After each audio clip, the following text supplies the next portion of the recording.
I'm not working either. Good morning. Welcome to the City Council meeting this morning. And before we do anything else, I just want to remind folks that everybody is here today because they love our community. Except for you. Except that guy. And although there may be some disagreements as to how, there's not disagreements as to why. So let's try to keep it civilized. With that, we'll start with a roll call. Yes, sir. Cornell? Here. Nurse? Here. Newton? Banner? Here. Curtis? Here. Kennedy? Here. Dudley? Here. Curran? Here. We'll do an invocation. Today it's Pastor Danny Bennett of Clearview United Methodist Church. And then Pledge of Allegiance. I invite you to join me as I pray. God of power and might, wisdom and justice, through you authority is rightly administered, laws are enacted, and judgment is decreed. Assist with your spirit of counsel and fortitude these government leaders of this city. May they always seek your ways of righteousness, justice, and mercy. Grant that they may be enabled by your powerful protection to lead this city with honesty and integrity. Help us to imitate you as we feed those who hunger for justice, for companionship, for forgiveness, for alternate ways of living in this world. Give us your words, equip our hands, and guide our feet. Sustain us, Lord, with your healing love. Amen. Amen. I pledge allegiance to the flag of the United States of America and to the republic for which it stands, one nation, under God, indivisible, with liberty and justice for all.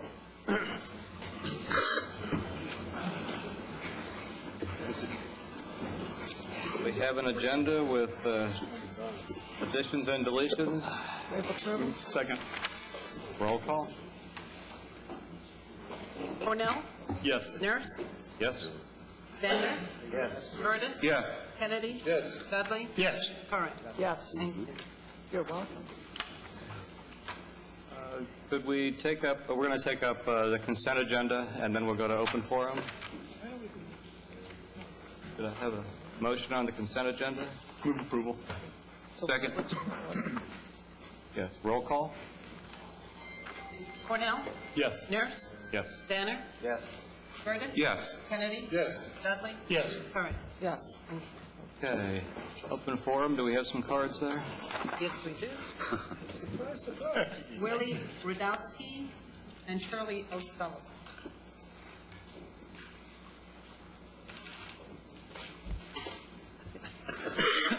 Good morning.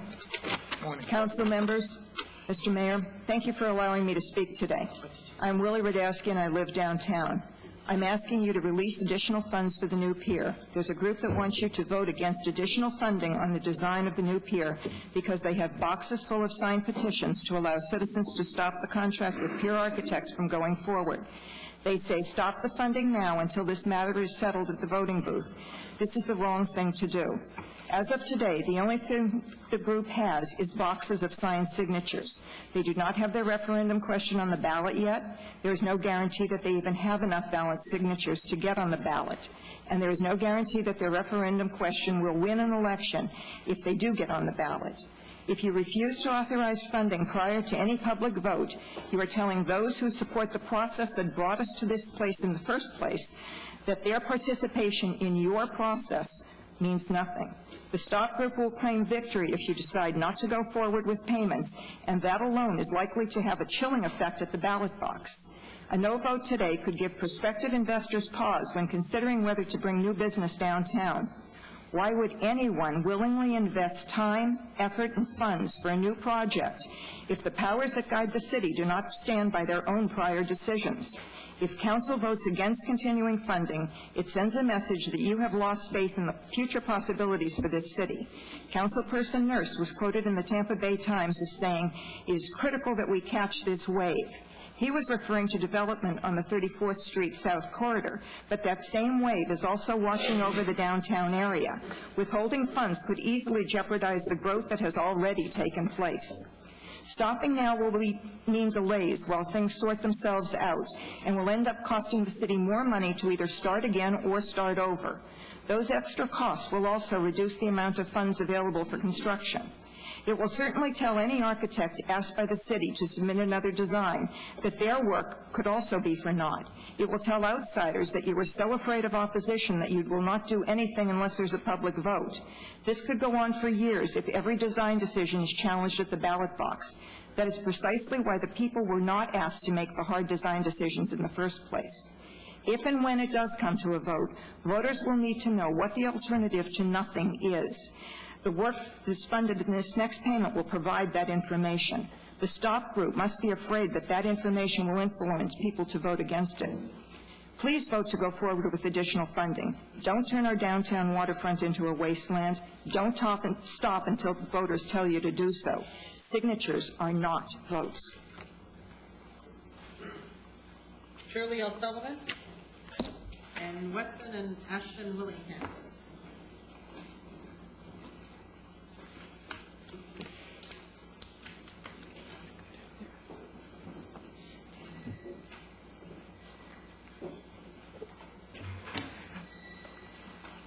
Good morning, Mayor, Council.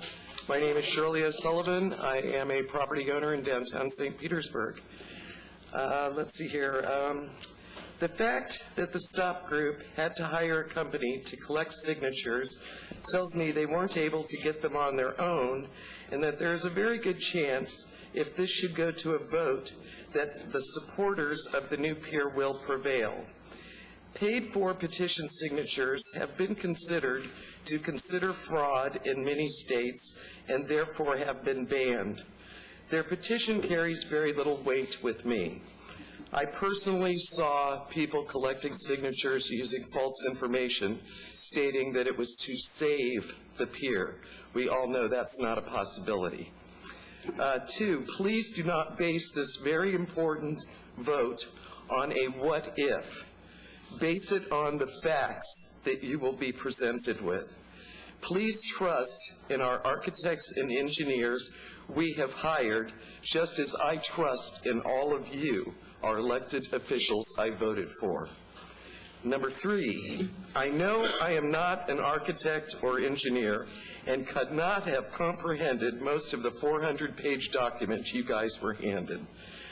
I do not think any of our council are qualified as architects or engineers. I could be wrong. I hope you will ask the important questions of those people who are qualified in those positions, such as Mr. Quintana and Mr. Connors from our city staff and from Mr. Maltson's team. Thank you for your service to our great city. Now is not the time to stop. Let's continue and move forward. Thank you.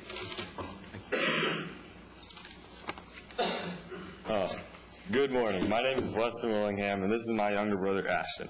We are the future generation of St. Pete, Florida. I cannot wait for the new St. Pete Pier. I cannot wait to take my little brother fishing out there and catch him a big grouper off the pilings and the activity down there. I can't wait to take a Sunday afternoon bike ride and go grab an ice cream. I can't wait to take my first date down there and have dinner. I cannot wait to send my grandpa a postcard showing him the lens in St. Pete. I can't wait for tourists to look and see the lens and go, wow, what a great building, a masterpiece of art. My grandpa, Al Willingham, was the architect that designed the original inverted pyramid. I called him last night, and he actually likes the lens, and he says that it needs to be as modern as possible. I am the future generation of St. Pete, and I speak for my generation when I say that we want the new St. Pete Pier. Thank you for coming here, young man. You spoke very well. Brian Longstreth and David McCaleb. Hi, my name is Brian Longstreth. I'm a resident of Central Oak Park neighborhood, and I have a business in the Grand Central District. Nothing downtown. But I have lived in the city for 30 years, and I've seen some of the contentious debates that we've had in the past. And I just want to encourage you to move forward with this project. It's been vetted. It's been done well. There obviously, some people can't realize that you have to go from concept to design to construction, and that's the phase we're in now. If you stop it now, you really are putting the brakes on any future development for many people in this city. I believe strongly that the council has acted in the best interest of the city and need to move forward with this project. Thank you. Before you start my time, I'd ask for a ruling from the chair on a point of order. I'm going to address this council on an alternative to building the pier and on the use of TIF funds, and then later come up on item F1. Will I be allowed to speak twice? If you're talking about TIF funds now, go ahead. All right, I ask that my time start again at 3 minutes, please. Go ahead. Thank you. My name is Dr. David McCaleb. You know me as a candidate for City Council, and you can go to my website at mckalip4council.com, MCKALIP for council.com. Now, I notice none of my opponents are here because they're out busily working in the shadows with the political class because they're afraid to get up and say what I'm going to say. They don't want to lead. They want to wait for a crowd to form and get behind them and then hope for their votes. They don't want to offend the people in the blue shirts or the people in the red shirts. All right, well, that's not my style. I've been here since last year telling you that this pier project is a white elephant. And I've been telling you that there are alternative ways to build the pier that don't require a dime of taxpayer money, but you've ignored that. I was here last December on this topic as well. I want to talk to you about what TIF funding is and about this great deception that this city council and this government has pulled over on the taxpayers, that there's $50 million in the bank waiting to build a new pier, which, by the way, will cost $150 million for your entire project. There is no money in the bank except $1.8 million. The TIF works by setting the property values at 1983 levels in this in-town development area for a few blocks in downtown. And then everything above 1983 property tax values goes into a special fund. And then everyone outside of that area, meaning the rest of the city, donates their tax dollars to pay the interest on all the special little doodad projects that happen here in downtown. In other words, the taxpayers outside of downtown are getting fleeced, while the people in downtown get special treatment for their money. And what happens to that money? Well, most of it goes to pay interest, so $7 to $9 million per year. $7 to $9 million a year is paying interest on the Mahaffey, on the South Court Garage, and other projects. And there's only $1.8 million left over. Well, who's going to get the money for the new TIF, for the $50 million pier?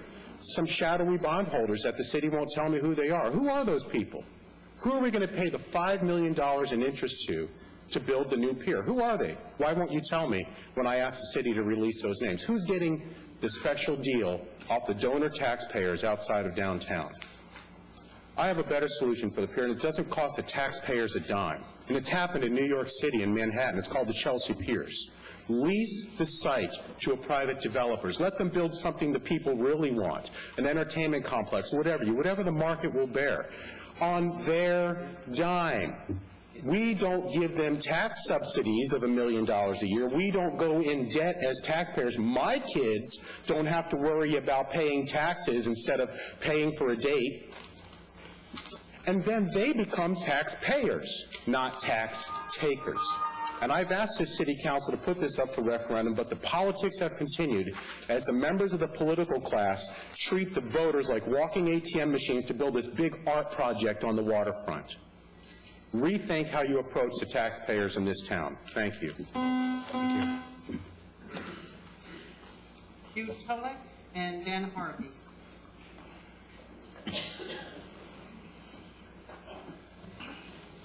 Good morning, Hugh Tulloch from Vinoy Place down on the park. I got a feeling most of you know approximately what I'm going to say this morning. I don't think there's a whole lot of doubt in any of your minds about that, but I'll say it one more time. I really think you should pause. I don't think a pause of 2-3 months until we have an election is going to do any serious damage to the project. And I think that's worthwhile for you. I don't know if you're all aware of it. Maybe you are. There's a poll just been released, again, with respect to shall we stop the Lens project now. Results were 67% in favor of stopping the project now. That's probably not a number that an elected official wants to be on the wrong side of. Thanks for your attention. Good morning, Dan Harvey Jr., St. Pete, Florida. Thank you for the opportunity to speak this morning. Book 3, or the schematic design, was delivered late Friday. I haven't had a chance to really look at it, but that's explaining how the latest schematics are on the pier. And the workshop we had was great, but we couldn't discuss what came in on this latest design. I guess you guys got a big book, and we've seen some pictures that are really good. The picture that was in the Tampa Bay Times showed the back of the new lens, and it's totally different than what it actually is going to be. It's going to look like Stewart Field over at St. Pete High with all these spindles hanging up there. The design is just happening. They made some significant changes on the guardrails on the 12-foot bridge where they're actually protruding out and going up. I heard the caissons were finally analyzed in the schematic design, and I was unaware that, I've heard a couple stories, like when they first built it, Mr. Willingham would know, they had designed it for actually another floor on top, kind of like McNulty Station where they put the condos on top.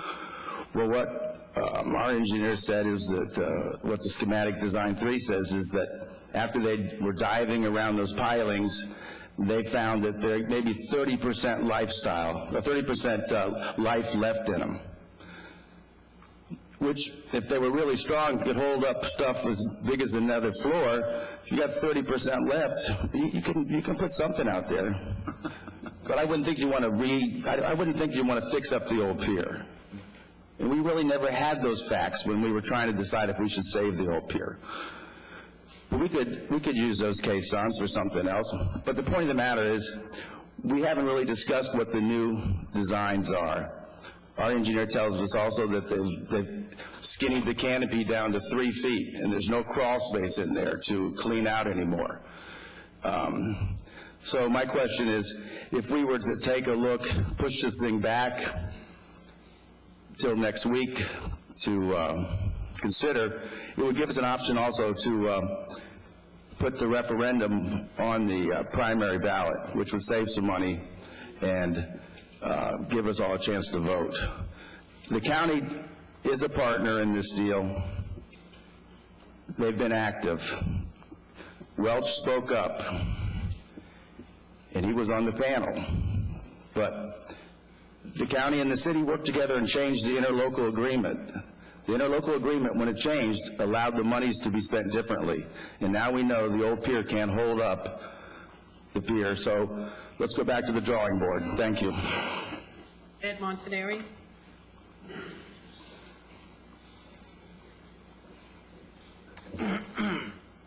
Good morning, Mayor and City Council. I'm Ed Montanari. I was Vice Chairman of the Pier Advisory Task Force. I live in St. Petersburg. I want to make sure that everybody knows I speak for myself. I'm for this project, and I want it to move forward.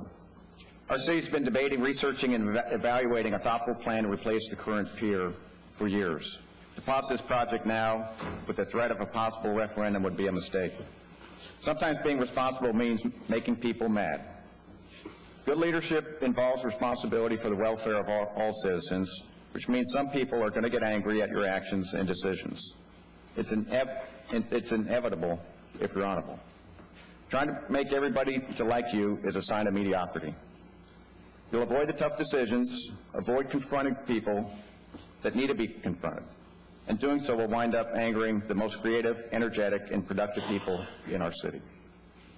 St. Petersburg has a unique opportunity to create an iconic destination on its downtown waterfront.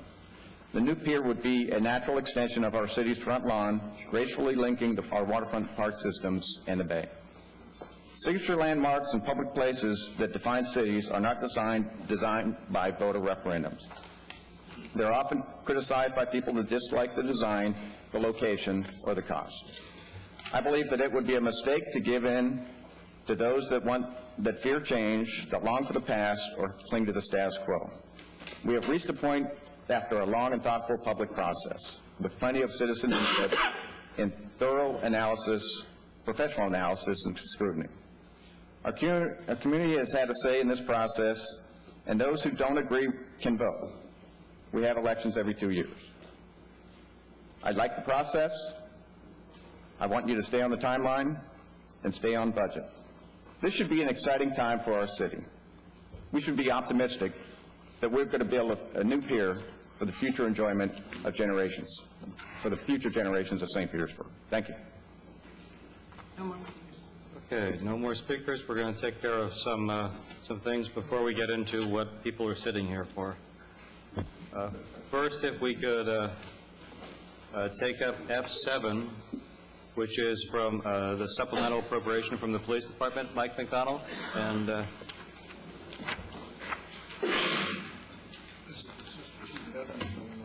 Assistant Chief Evans, and thank you for the revision. You're welcome. We have a light, Councilmember Newton. Well, I'm the one that pulled this item, and I'll wait till they do the report. Thank you. I'm just getting in queue. That's all I was doing. The truth was, we really did a report for 45 minutes last week, but go ahead. Well, last week, Mr. Chair, there was no cameras downstairs. There was no, I don't know if there's any minutes, and very little media. But you're going to spend 1/3 of the forfeiture money, which is $1.7 million. I do think we should let some sunshine in, if you don't mind. Report, please.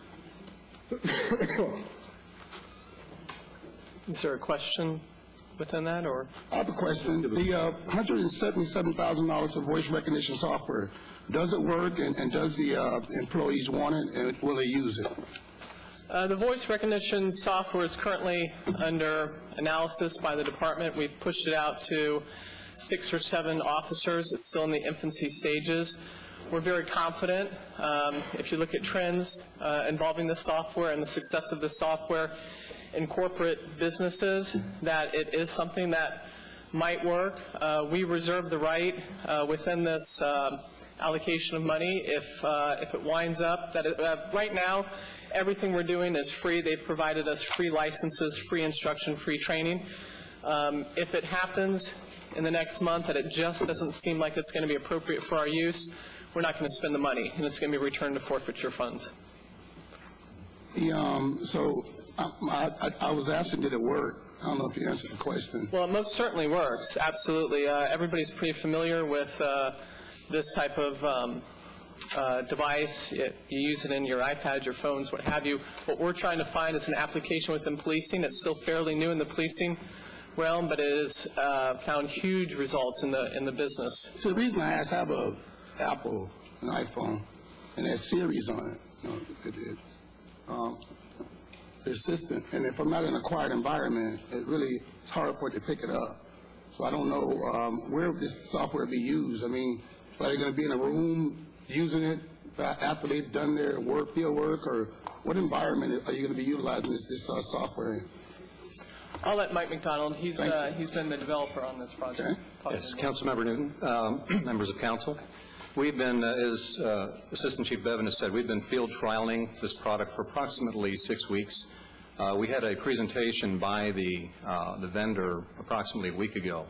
A demonstration that was given to us was extremely impressive.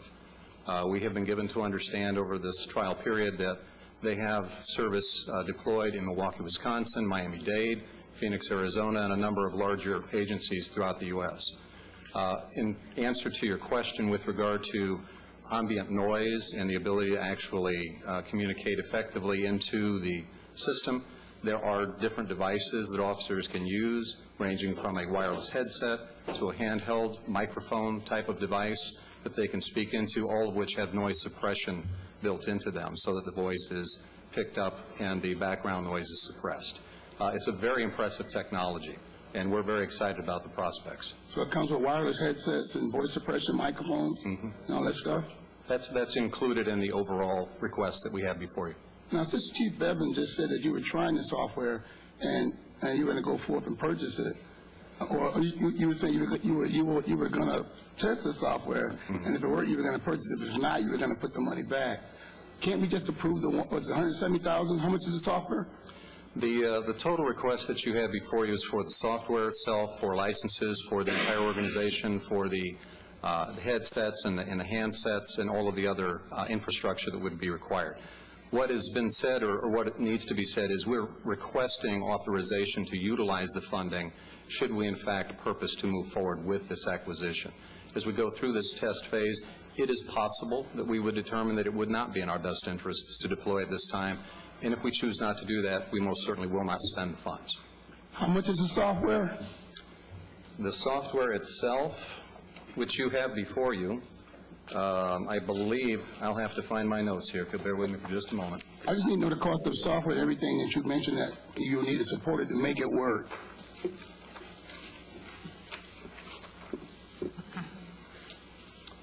The 500 Nuance Naturally Speaking software package is $112,500. The 3-year maintenance and support agreement is $56,850. Initial training for all personnel would be $16,000. 500 speech microphones, should we need to purchase that many, would be a total of $25,000. It's around $250,000, something like that, give or take. Approximately $210,000. Okay. The reason I was asking, these forfeiture funds, where do they come from? Where do the majority of these funds come from, sir? Councilman Newton, it's from a variety of sources. We provided you the literature that really speaks to all those sources. A variety of it is from the bad guys who commit crimes. We seize cars, we seize cash, we seize assets. We work in conjunction with federal agencies and do the same thing. That money is a result of those efforts. Crack houses and illicit activities throughout this beautiful city, is that a fair assessment? Where they come from when you go in there? It's money taken from the bad guys, that's it. And another rationale that I had a concern with is that there's a request to use a third of that money, and I was wondering, every time the council puts forth an idea to try to use it to help the communities from which it came, it's always pushback. But when we get a program or software that may or may not work for $210,000, and it comes to me on a consent item, and I'm just supposed to go along and approve it, I don't think that's fair. I think the money should be utilized in the areas from which it came to try to put down more crime. I got a report from the chief, email from the chief a couple years back that told me from the comm center down that the majority of sworn officers' time is 30 to 40% is spent dealing with juvenile issues. And we're locking up approximately 1,800 juveniles annually and 150 to 165 juveniles every month. And I'm thinking that if we can use that money, is crime prevention one of the things we can use that money for? Yes, sir. So something to keep them from getting into trouble with the law, I think would have been a good utilization of it. But every time we put that forward, it's something that doesn't fit that definition. So council don't get to do anything with it, or something that I bring up. But I'll close with this, Assistant Chief Bevan. Can that money be used for SROs, $1 million for forfeiture money? Can it be used for school resource officers? If I could just get to the root of this technology, the whole purpose for this technology is not a feel-good device that we just want to try out. The idea of this and the premise behind this is to reduce the time that officers are utilizing writing reports out in the field. A large majority of an officer's day, and particularly overtime, is used writing police reports. We strongly feel that this type of device, this type of technology can reduce those man hours and, in essence, put the officers back on the street, patrolling and doing the job that we'd like them to do, rather than sitting behind a computer in an office typing out a report. That's the goal of this technology. So I think, really, when it comes full circle, it accomplishes exactly what you just said. It puts them back on the street doing the job we want them to do. Well, when you talk about productivity in full circle, the red light cameras are supposed to do that. They're not writing out, they're not out writing tickets, so I thought they would have had more time to do other police stuff. If you're talking about having time for officers, if you want to get into that, we can. But I don't. I swore that they would have. I know it's funny. I know it's comical. We're locking up that many children, and it's funny, but it's a good thing. But I can tell you that if they're not out writing red light camera tickets, I wonder what that time is doing. Because there's no reports for that. But I mean, if you want to go there with that. But my last question is: can these funds be used for SROs? The funds can't be used to supplant personnel costs. So I guess my answer would be no. We can't use these to hire officers and pay those types of salaries or overtime costs, no. Okay, because I thought it was, SR was one of the things in your list of menu items. Okay. Thank you, Mr. Chair. Move approval. Second. Thank you. We have a couple more lights, but before I go on, I just want to let the public know that we had about a 45-minute discussion of this last week in agenda review, and the reason we're trying to have a measure of discretion is that when you're buying technology to improve the policing functions, you don't necessarily want to share all the details of that with the bad guys. And with that, Council Member Kennedy. Thank you, Mr. Chair. Thank you for your report, and thank you for all the time you spent with us at Agenda Review. And as the Chair said, discretion is an important factor here. And in one of our discussions, we were basically looking at funding of the applications process for the people that supervise the walking school bus. And that was now added into the request, so appreciate that. One of the things we had requested, because sometimes I struggle with the definition of forfeiture funds and what it can be used for and what it can't be used for, have we received those definitions? Because Yes. when did we? Electronically, and I think you received a hard copy. Yes. Earlier this week. Yes, yesterday. You would have received We it received yesterday? them, okay, I haven't seen them, but as long as we have the definitions, I have a spare copy right here, if you'd like to provide it to. so that we have them for future use. Thank you. Thank you, Mr. Chair. Okay, Councilmember Cornell. I want to say, first of all, thank you for taking a look at that issue again and finding a way to make that happen. I think that's, I appreciate that, and I think that's what we should be doing, is finding ways to make, meet a need for our citizens, and I think that's important. I'll also say that I think, for me, very simple. This is very simple. I will always approve making sure that our police officers that are out there on the street protecting people have all the equipment that they need. And if there's another department that has more advanced equipment, you can count that I'm gonna want us to have that, because I think when you ask somebody to put their life on the line in a way to protect people in a way that many other professions don't have to do, I can't imagine putting you out there without the right equipment and without the best equipment. And our citizens deserve that, and I appreciate that. And so to me that's easy. And again, I appreciate that we had a little give and take, and I had some questions, and you heard me, and you went back and said, okay, here's a way we can find a way to fund those background checks for the volunteers working with those kids. And I think that's, I appreciate it. Thank you very much. And the give and take is just part of the process, and I don't, it is what it is, but I appreciate that you heard it and that you went back and found a way to do that. And so I'll say thank you, and I'll stop there. Yes, sir. Councilmember Curran? Oh, thank you. I would just say kind of the same thing Councilmember Cornell just said. Even though we spent 45 minutes on this the other day at Agenda Review, I am certain that most of the people in the audience here have no idea what we're talking about today. So I think it's always good to have an explanation. And I think just that the fact, like Councilmember Cornell just said, you put the money back in for the walking school bus program, and at least you're listening to us and are adding those things in. And I think sometimes what we think should be funded, maybe you all don't agree with, but when you look at the criteria, you fit it in, and that's what we need to do. So I think the public deserves an explanation, and hopefully this answered some of their questions if they had any. So thanks. And finally, Councilmember Newton. Yes, is the money given to Leadership St. Pete, is that confidential? Can you discuss that? Because some of the stuff you say you couldn't discuss up here, you mean downstairs. I wonder, is that one of the private security things that we can't discuss up here? I can certainly discuss it. That was some of the information provided to you yesterday. I just got a whole pile of stuff this morning. Sorry I wasn't in 7 days a week. Well, what we just provided you was just a roadmap to show you where the forfeiture funds allows that project to be eligible for funding. Almost much like the project that you all asked for funding for. It's a community project that falls under the Safe Neighborhoods. We feel that any neighborhood within the city that involves a nonprofit agency that's willing to do something to improve the neighborhood, bring in neighbors, bring in community members, assist those that may be at risk, and involve them into that type of community process, community involvement, benefits us at large, makes it eligible for funding.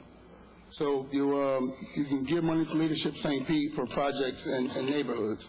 Is that what you're saying? That's part of That's what I'm asking for, money yes. can be used We for? did that last year. I believe that was the first year, and we're asking again for it this year. It's a different project this year, so yes. Yeah, like I said, I do appreciate the walking school bus that help the kids get to school with people that can get through a level 2 background check because of the just belongs for that. However, I just, it's a shame that we have to go through these steps to get that done. I was part of the process that asked about having that done, and the chief wholeheartedly said that this money is at his discretion. He'll do what he wants to do, and then once we pull it, or I pull it, then they find a way. I think that's great that you did do that. But I think we got other more pressing things that we can utilize some of these funds for, and I just hate the pushback. That's what I mean. We get chapter and verse from, I don't see your lawyer today, but normally your lawyer's with you. But she's not here. But it's very difficult because these monies come from, a lot of the money comes from these crack houses that's putting chaos and mayhem in my district within a 1 mile radius all the way around it. And when I can't get money for to help for the maybe after school jobs or to get these kids in programs where they could be doing something productive and not dealing with the police, I get stuff about that $1.4 million can't be utilized for stuff like that. It just rips me to no end because that's for which the money came. So you have to excuse me for making this personal, but it is. But I thank you for coming. I thank you for finding a way to fund the school bus, the walking school bus program, and hopefully going forward when we make some suggestions, maybe it'll be a little bit more give and take. Thank you, Cleveland. Motion, second, roll call, please. Cornell? Yes. Nurse? Yes. Newton? No. Danner? Yes. Curtis? Yes. Kennedy? Yes. Dudley? Yes. Curran? Yes. Thank you, and we'll let you get back to getting the bad guys. Thank you very much. Thank you, Council. In the audience, we have our most, well, maybe I don't want to get a competition. To Bill Law, the innovative president of St. Pete College, has an update on the Midtown campus. Good morning, Mr. Chairman, members of the council. I asked for just a couple of minutes to brief this council on progress we're making in Midtown. This council has been strongly supportive of our efforts to date, and while we're making progress, we've hit a couple of bumps in the road. I want to make sure everybody has all the up-to-date information. Taking a clue from you, I might start. We changed the process by which we chose to select the general contractor for our project. We put in, the Board of Trustees put in a requirement and a weighting system that talked about the beneficial community impact of the construction phase of the project. So our effort was to be sure that the money that went into the building of the building to the fullest extent possible was spent by in our community with our local subcontractors. So that was a major change in the way business had been done over a long period of time. I met with your staff as to how you folks handle that. We put that into our process. We actually implemented that process. You should know that I spent 1 hour with each of the 3 finalist categories, and the purpose of that 1-hour meeting was to fully understand how the beneficial community impact portion of our weighting system would be carried out if they were selected for the project. Based on those interviews and the work of our screening committee, I made a recommendation to our board.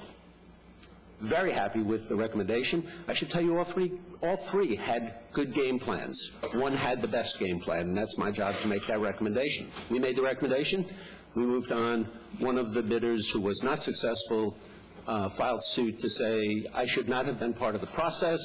that the work of the subcommittee really should have been presented directly to the board. Long and short is, it became subject to some legal niceties.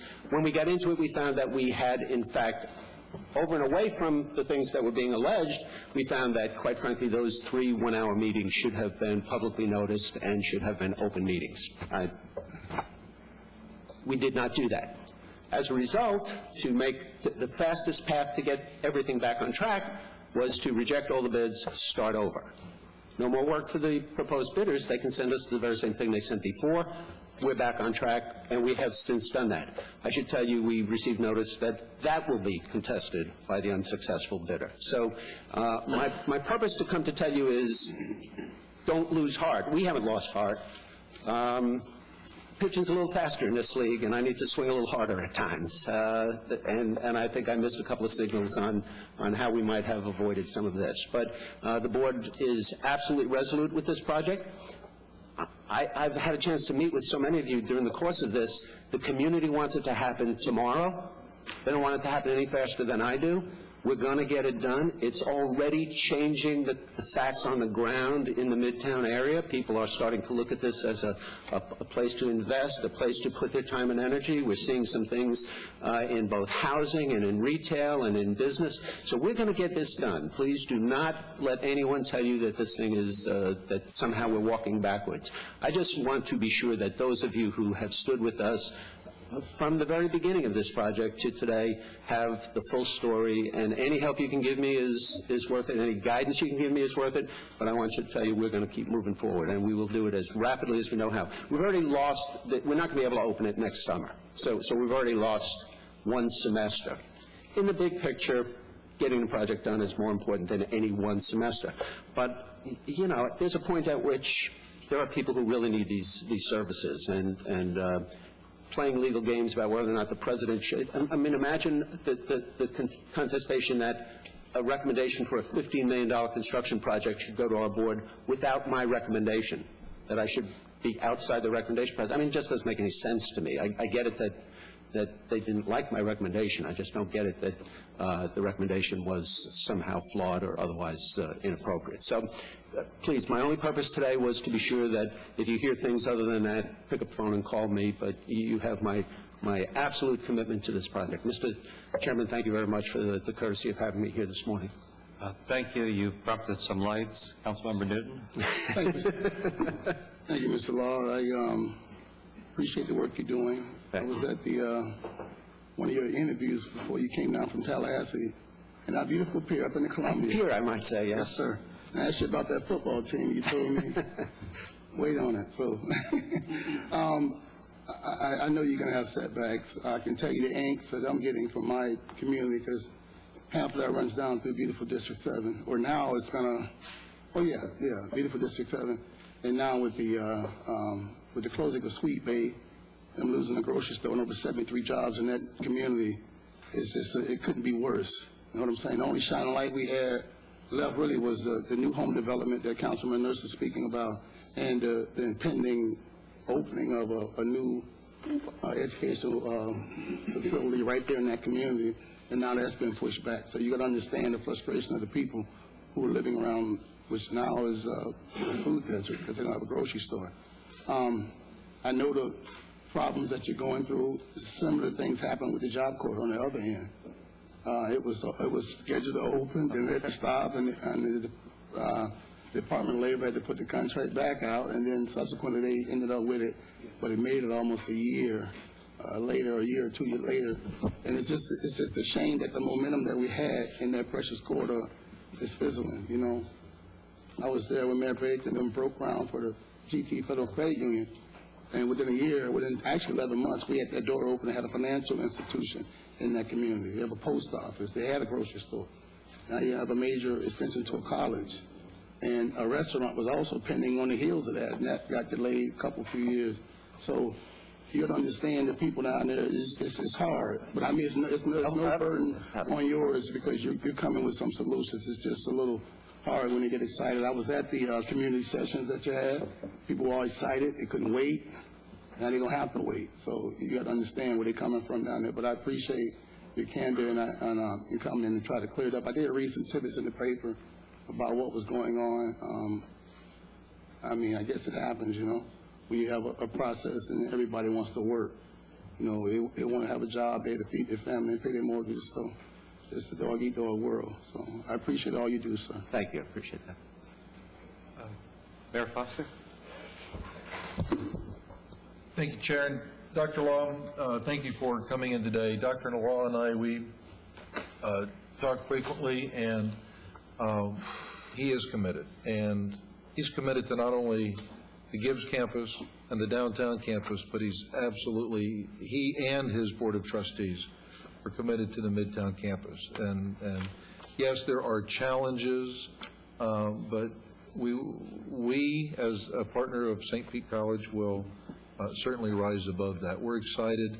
There's so much more happening in the community with St. Pete College and partnerships that we have, and potential for vocational training, economic development, job creation, and Dr. Law and his board absolutely right in the middle of it. And these are exciting things. We're not having the press conference today, but I just want you to know that in all of my dealings with the faculty and administration and board at St. Pete College, they are truly all in. And so, yeah, we'll get past this, but thank you for this update. I appreciate that. Thank you. Councilmember Cornell.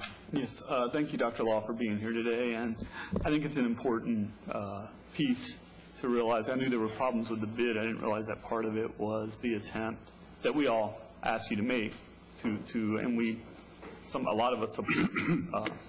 You know, let me just speak for me. I support completely the idea of hiring people that are local people on projects. I mean, I think, you know, you really create a problem in society when people can work hard. Construction jobs are not easy, and then not even make a living for their family, you know, or they have to see other people coming from across the country to take those jobs. I've had several phone calls about that, so I think that's a very good goal, and both of which serve that community. Getting the project done quicker serves that community, but also doing that local hiring serves that community as well. And I think I appreciate your efforts, and I hope that you will not be deterred from that, because it's a very worthwhile goal. And thank you for being here today. And on a side note, we had a meeting a couple Tuesdays ago at your Allstate Center. I think we almost filled it up. We almost had to open another room or try to expand or something, but it was very nice. Thank you. Your staff is always very helpful at the Allstate Center, and I appreciate them. Thank you. Councilmember Gertz. Thank you, Mr. Chair. Dr. Law, I also want to, I guess, pile on to say thank you. I can tell you for myself, there's no question in my mind about your commitment to Midtown, about the college's commitment to Midtown. I completely understand issues, hiccups with construction contracts. We're probably going to be speaking about one later today. But I especially want to say thank you for walking the walk when it comes to local contractor content. This is something that several of us up here have made public commitments about in terms of the city's contracting. I think you're blazing a trail that I very much appreciate. And I just wanted you to know it was important to me that you're not just paying lip service, you're making sure that local contractors benefit from this construction project. Now, and I don't want to put you on the spot, and the only reason I'm bringing this up is if it had been brought up to me privately, I would bring it up to you privately, but it's been brought up in this chamber, some questions about the current selection of courses at the current building and the movement of some instructors from the Midtown campus to the downtown campus, instructors who unsurprisingly were described as very committed, very supportive, very accommodating to the population in Midtown. They were contributing to the success of that campus, and they've been transferred downtown or maybe to other campuses. And I don't want you to get into detail. I'll probably set up a meeting, but I'm bringing it up publicly because it's been brought up in this chamber publicly. And I just wanted to give you an opportunity, 30 seconds or however you feel, to make a summary response to that. Yeah, no, I'm aware of those criticisms, and if the, you know, it comes from the good work that our faculty do, and they create a following, and there's an emotional tie. We manage the schedule very, very closely to be sure that we're meeting all the needs. We continue to grow Midtown. So some of it's personal, some of it is students, some of it is everything, but please don't misread the signal. We continue to put services in Midtown, and stay tuned for that. Happy to make sure behind the scenes, whatever the details are, happy to share with that. There's no edge on that. Thank you for bringing that up. Thank you, Dr. Law. Councilmember Dudley? Thank you, Dr. Law, for the leadership that you bring to the St. Pete College. And I will say the legacy for St. Pete College has always been commitment to the community, and you've done, through the history of the college, they've always done that. And the fact that you open the campus downtown to help accommodate people who are working and, you know, and they want to take courses so they don't have to drive so far. I mean, in the Midtown campus, to help people who can't always get transportation out and to meet the needs of that community, just unwavering, and I really do appreciate it. And I want to commend you on coming forth today to kind of set the record straight a little bit. And I think it's important because communication, or the lack of, creates a lot of problems as we're getting to embark on some other things today, because there's just a lot of misinformation.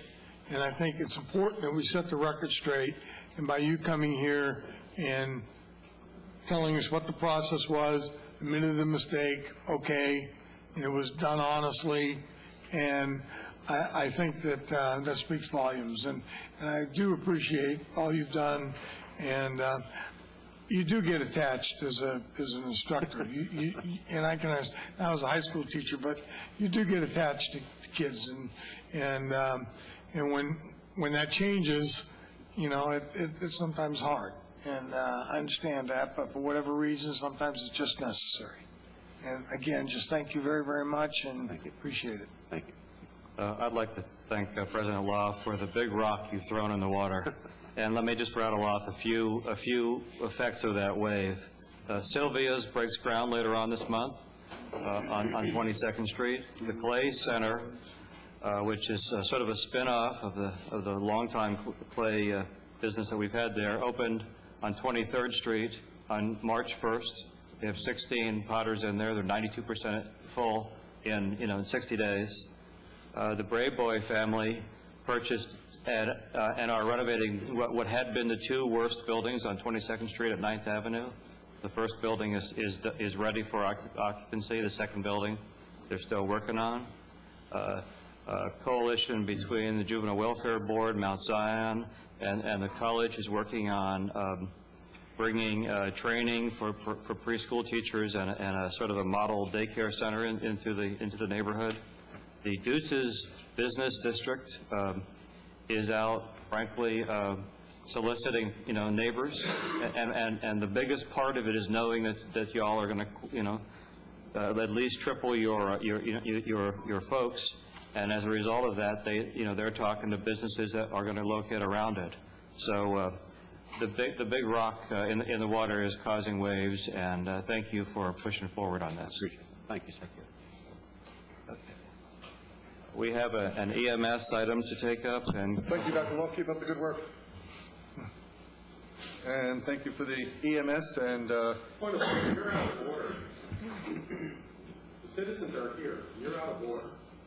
We're going to go to public hearings as soon as this is done, so that we can get we've got the fire folks that are here. The purpose of doing the EMS report at this point in time, besides possibly having more of a audience, we have TV cameras even though they're not running, is to be able to have our personnel get back out on the street and be able to serve our community the way they're intended, as opposed to sitting in the back room wasting their time and the city's money. With that, we had an EMS report April 25th, 2013, and we have Chief Lodge and Assistant Chief Knight.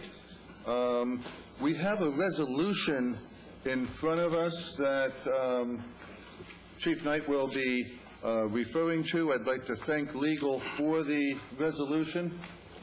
And Chief Knight, rather than me go through the minutes, you want to explain the Fitch study and kind of give some history as to where we are?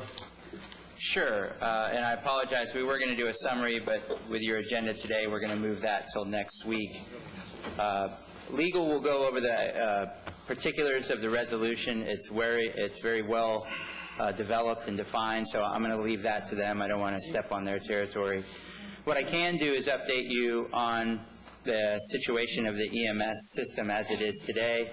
As you recall, 2 years ago, the county had a study conducted by IPS to look at the EMS system as a whole and look for efficiencies and cost savings. Several recommendations came from that IPS study that really just weren't sustainable and ran into difficulties on implementation and functionality. So the county chose to delay any implementation from that study and commissioned another study by Fitch & Associates to look at the system as a whole, and a little more collaboration and input from the municipalities. Mayor Foster certainly sitting on the board that helped select and guide the scope of work for Fitch & Associates. Part of the reason we're moving up today on the schedule is that we have a 1 o'clock as our first opportunity to engage with Fitch & Associates, hopefully to start to see some of their recommendations.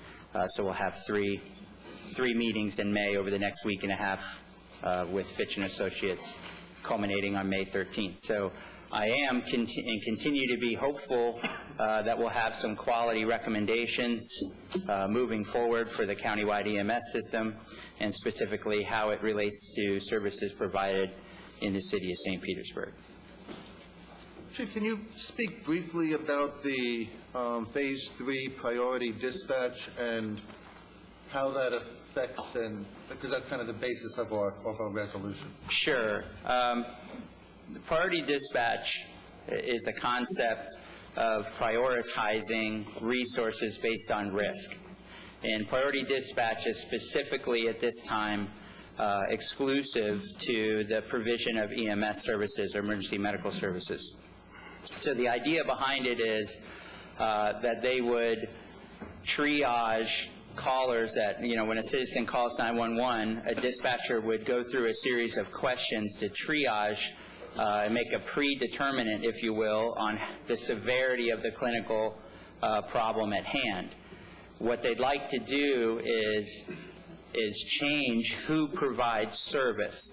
And the reason I say change is typically around the country, when you look at an implementation of emergency medical dispatch and priority dispatch, it's designed because there's different layers of service available. For example, a basic life support that could do CPR and wait for an advanced life support that could do advanced airways or provide pharmaceutical interventions. So in our system, everything is ALS.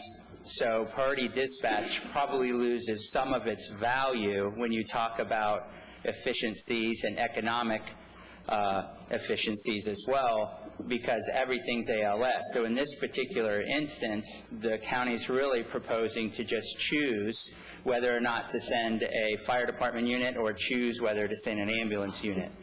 So how that affects the city of St. Petersburg is, as it stands today, and I will come back to hopefully an extension, but as it stands today, beginning in June 1st, when citizens from St. Petersburg call 911, depending on the type of incident that they have, a fire department resource may not come to their house.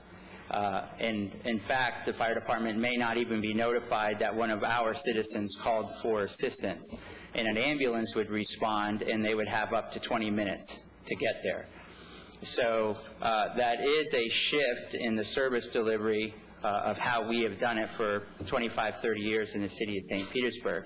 Now, what I hope for, and this goes to the resolution before you today, is that the intent of the timeline between the draft results from the Fitch & Associates study of the system and implementation of priority dispatch, there was about a 45-day window for us to have some dialogue and engage on the specifics and to see what recommendations come from the consulting study before we move forward with any priority dispatch.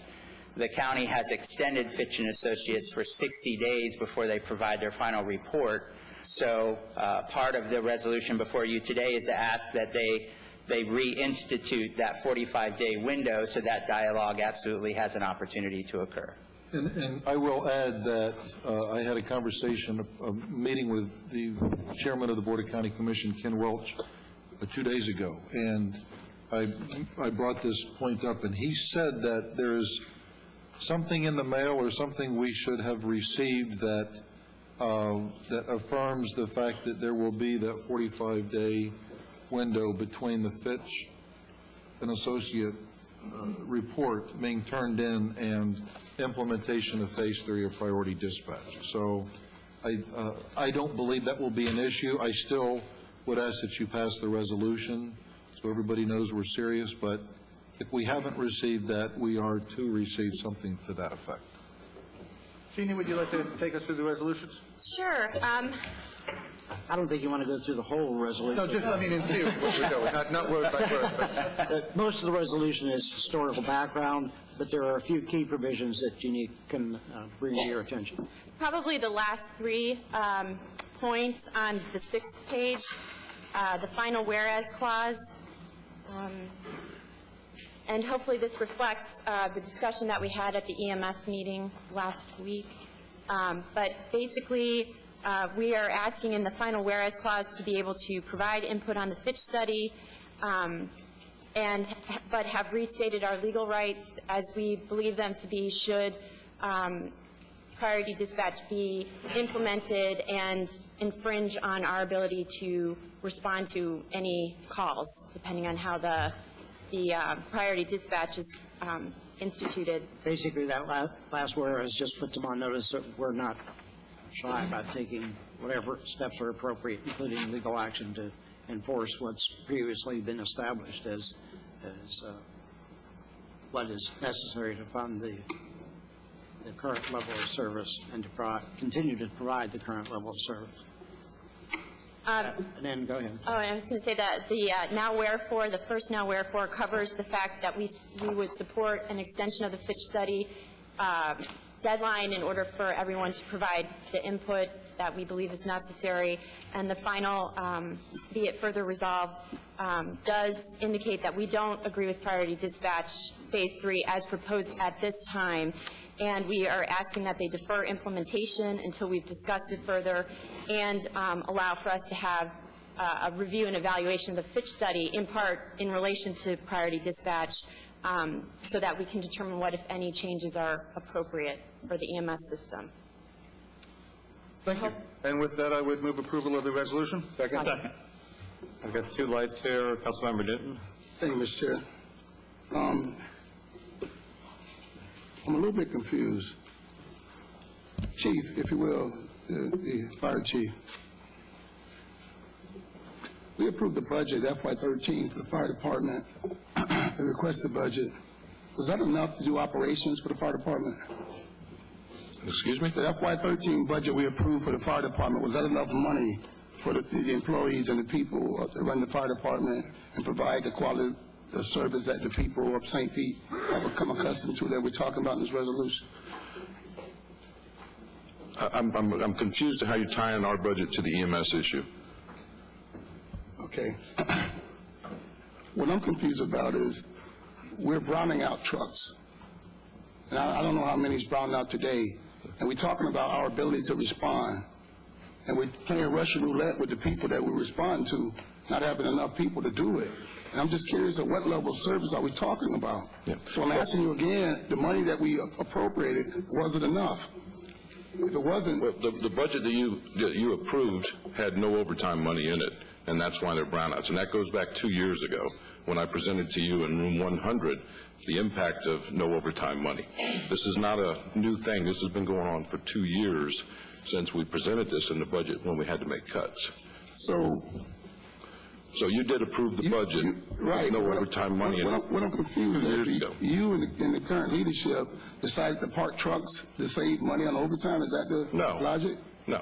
Who did that? No, I proposed to you the cuts that we were asked to propose, and then you accepted the no overtime versus park and apparatus. And that was 2 years ago. We've had no overtime in the 2 years since. I know, but Chief, we just approved $10 million in tax increases on these people. $10 million. And you telling me today, how many trucks do we have brought out today, if you don't mind me asking? I don't know. I have to find Do we out. have any trucks brought out today? Mr. Chair, this is an There's zero today. report. Zero today. So zero today. What I'm trying to figure out is that if we approved $10 million in tax cuts, and tax increases, and you said it's been going back 10 years to 2 years. provide, 2 years. 2 years. To provide for overtime. Where's the money going? Our core responsibility is public safety. I'm confused. The 10 million is not for the fire department, correct? Excuse me? You approved 10 million for us? No. It was a $10 million tax increase on the constituent. Okay, well, I don't know anything about that. I know what my budget is 32 million, Right. roughly. And there was no money for overtime in there, you're saying, so the result was, There was a little bit, but the overtime for hireback was eliminated 2 years ago and has not been reinstated as of yet. even with the tax increase. Yes. That's not for me to answer. Mr. Okay, Chairman. yeah, Councilman. My last question, Chief, Could we turn is it to EMS, though? the EMS, the ISO, does this affect our ISO rating insurance on the constituency, doing what we're doing? It wouldn't change that. Well, are you addressing EMS or the fire department? Our ability to respond, does it affect the ISO rating insurance on the people of this constituency? The way ISO looks at it, they take your average daily staffing. Right. So anytime it's below, that would degrade that to some degree. But what you have to understand, the reason the strategy that's been put forth in these fiscal times is because that's the minority amount of time that we take units out of service, and the majority of time, just like today, units are in service. So at the end of a calendar year, when you take the average staffing, it's only going to move 1-2 positions either way. It's not going to be significant enough to affect any kind of an ISO rating. Now, on the EMS-related issue, going back to the resolution, that has no bearing whatsoever on ISO. I appreciate that. In physical times, as you just stated, we did approve a $10 million increase in taxes on these people, so I just want that to be clear. Thank you. Okay. There may be some You know, confusion.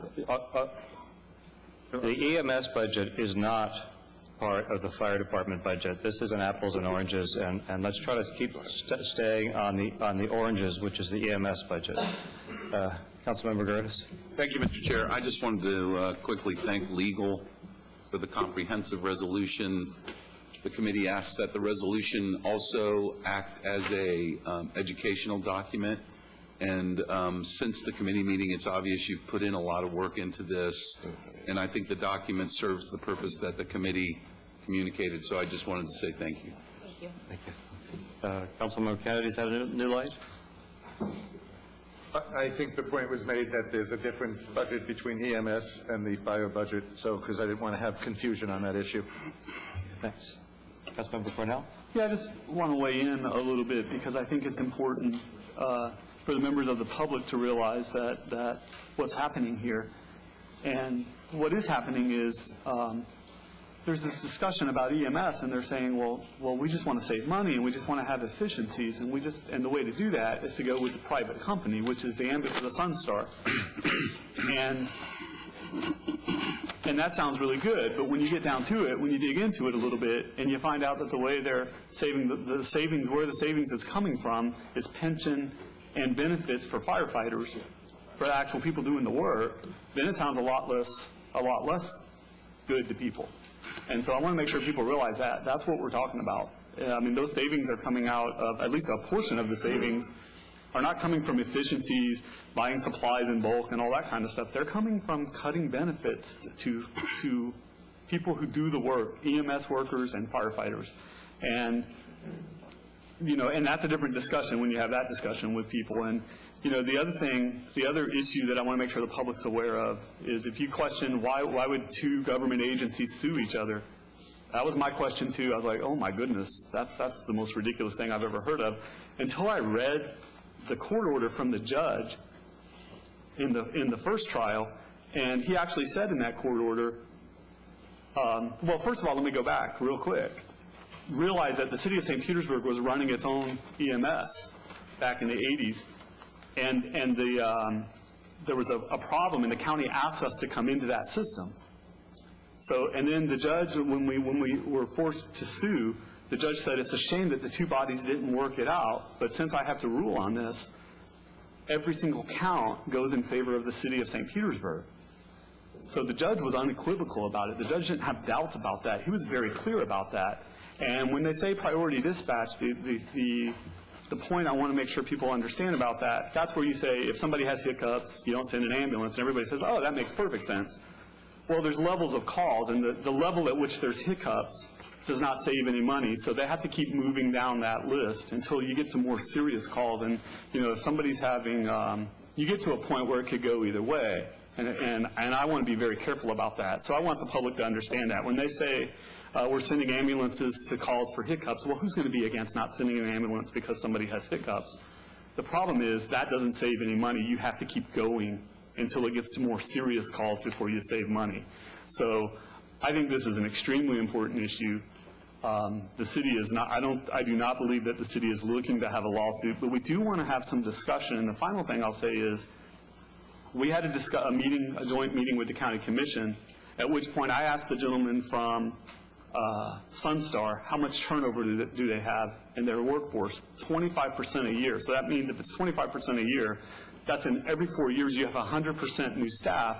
And what they said back to me, but they're certified EMS professionals. And my answer back to that was, if you need brain surgery, you don't want the guy that just graduated, you want the guy that's done 100 surgeries. And I think the experience of our public firefighters is invaluable. And so I just want people to understand we're not just looking for a fight or trying to be nasty or sue another government agency, but there's some real serious issues here that we need to have some better dialogue on. Okay, we have a card from the public.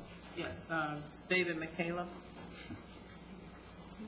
Well, thank you for that introduction, because I am a brain surgeon. Dr. David McCaleb, running for City Council, and I'm sorry that this is dragging on. The citizens are here for something else, and I would just point out that our valuable administrators do work for us. Everyone out here has jobs, and they pay taxes to pay this city, and we have an agenda for a reason. You know, Councilman Kennedy complains about Wingate Newton going off topic when he brings us off topic too. So, but I do support what you're doing. This phone triage system is dangerous. As a neurosurgeon who has worked in trauma for many years in emergency, I can't tell over the phone many times whether or not someone is sick enough to need me to come in. I go in and I see them. Likewise, when my wife calls because my son's fallen in the backyard, I don't expect 20 minutes of Q&A about how bad the neck pain is before someone comes and gets my son and slaps him in the collar and takes him to All Children's Hospital, which happened.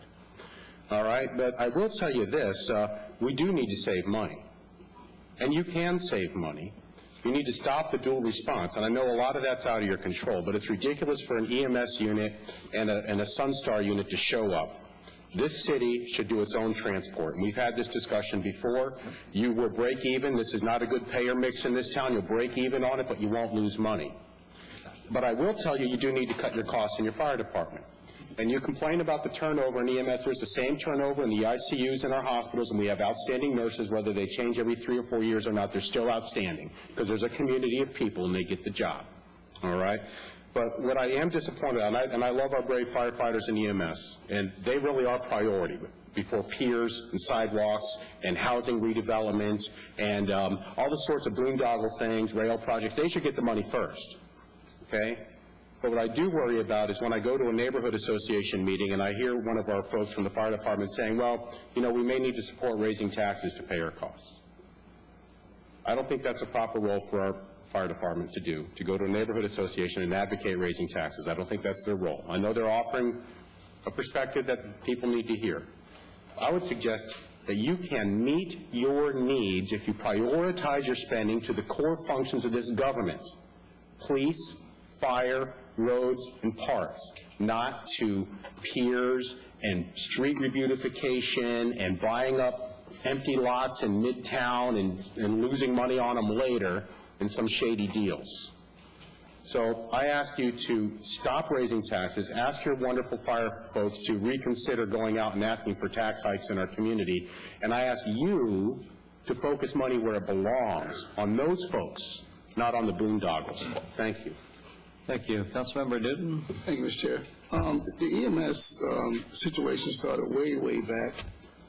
We have you correct me if I'm wrong, Rigo, we have a local act that we prevailed in that gives us the right to fair and reasonable cost to do the job of emergency medical service. Is that correct? The special act that was passed. Special, I'm saying local Yeah, act. the special act that was passed in 1980 charged the authority with allowing the city to submit a budget and be reimbursed for reasonable and customary costs. Reasonable and customary. I was saying fair, but those are the words I was after. I think that through this whole process, the legislator, the last big meeting we had with legislators, the panel in Pinellas Park, I clearly remember Senator Latvala telling us to stand down, talking about us and the county. However, subsequently, the county has proceeded on implementing their priority dispatch. And all we have done as a city is proceeded on sending them letters and idle threats and whatnot. The only thing that got us our money, I think, last budget cycle was we was going to put in our special act. And they said, well, don't sue us. We'll go ahead and pay you. We'll go ahead and increase the EMS millage to take care of customary and reasonable costs. And that's what got around to it. I won't be supporting this resolution because I think it's just another piece of paper. Actions speak louder than words. They have approved Priority Dispatch 3 to be enacted on June 1st. This is for another 45-day extension. The county say they may go along and extend it, but the problem is you keep sending paper. We have an act that provides for fair and reasonable costs. We shouldn't be going back and forth. And just keep sending paper. They know we're just joking. That's why they keep going on with the implementation. That's why they keep doing it. So I won't be a part of that, but I do support EMS. I know there's over $12 million of transport business in this city. The largest majority of money that's made by Sunstar, which transports us millions of dollars of money out of this city, is made in St. Pete, because we're the largest city in the county and the fourth largest city in the state. So it stands to reason.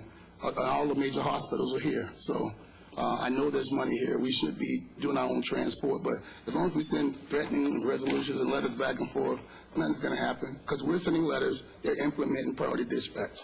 So no one's standing down but us. So I won't be a part of this resolution. But I appreciate you coming in for your report. And Chief, I apologize. I'm not on EMS, so when you go through brief summaries, you don't tell people what's going on, I'm going to have to ask the questions I got to ask to try to find out what's going on.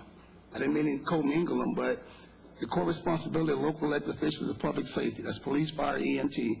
And then number 2 is infrastructure. That's sanitation, water, sewage, and garbage. So I have to ask those questions. If we're not getting a full report and all these brief stuff, and I'm not on EMS, so I'm not privy to the stuff in the committee, and I can't ask stuff here, then that's what happens. So you have to excuse me for that. But I do have a new business item to help. Hopefully, my colleagues will see fit to have you come in with the police chief as you do quarterly reports to give us an update, so we won't go into this, because I'm tired of reading about it in the paper.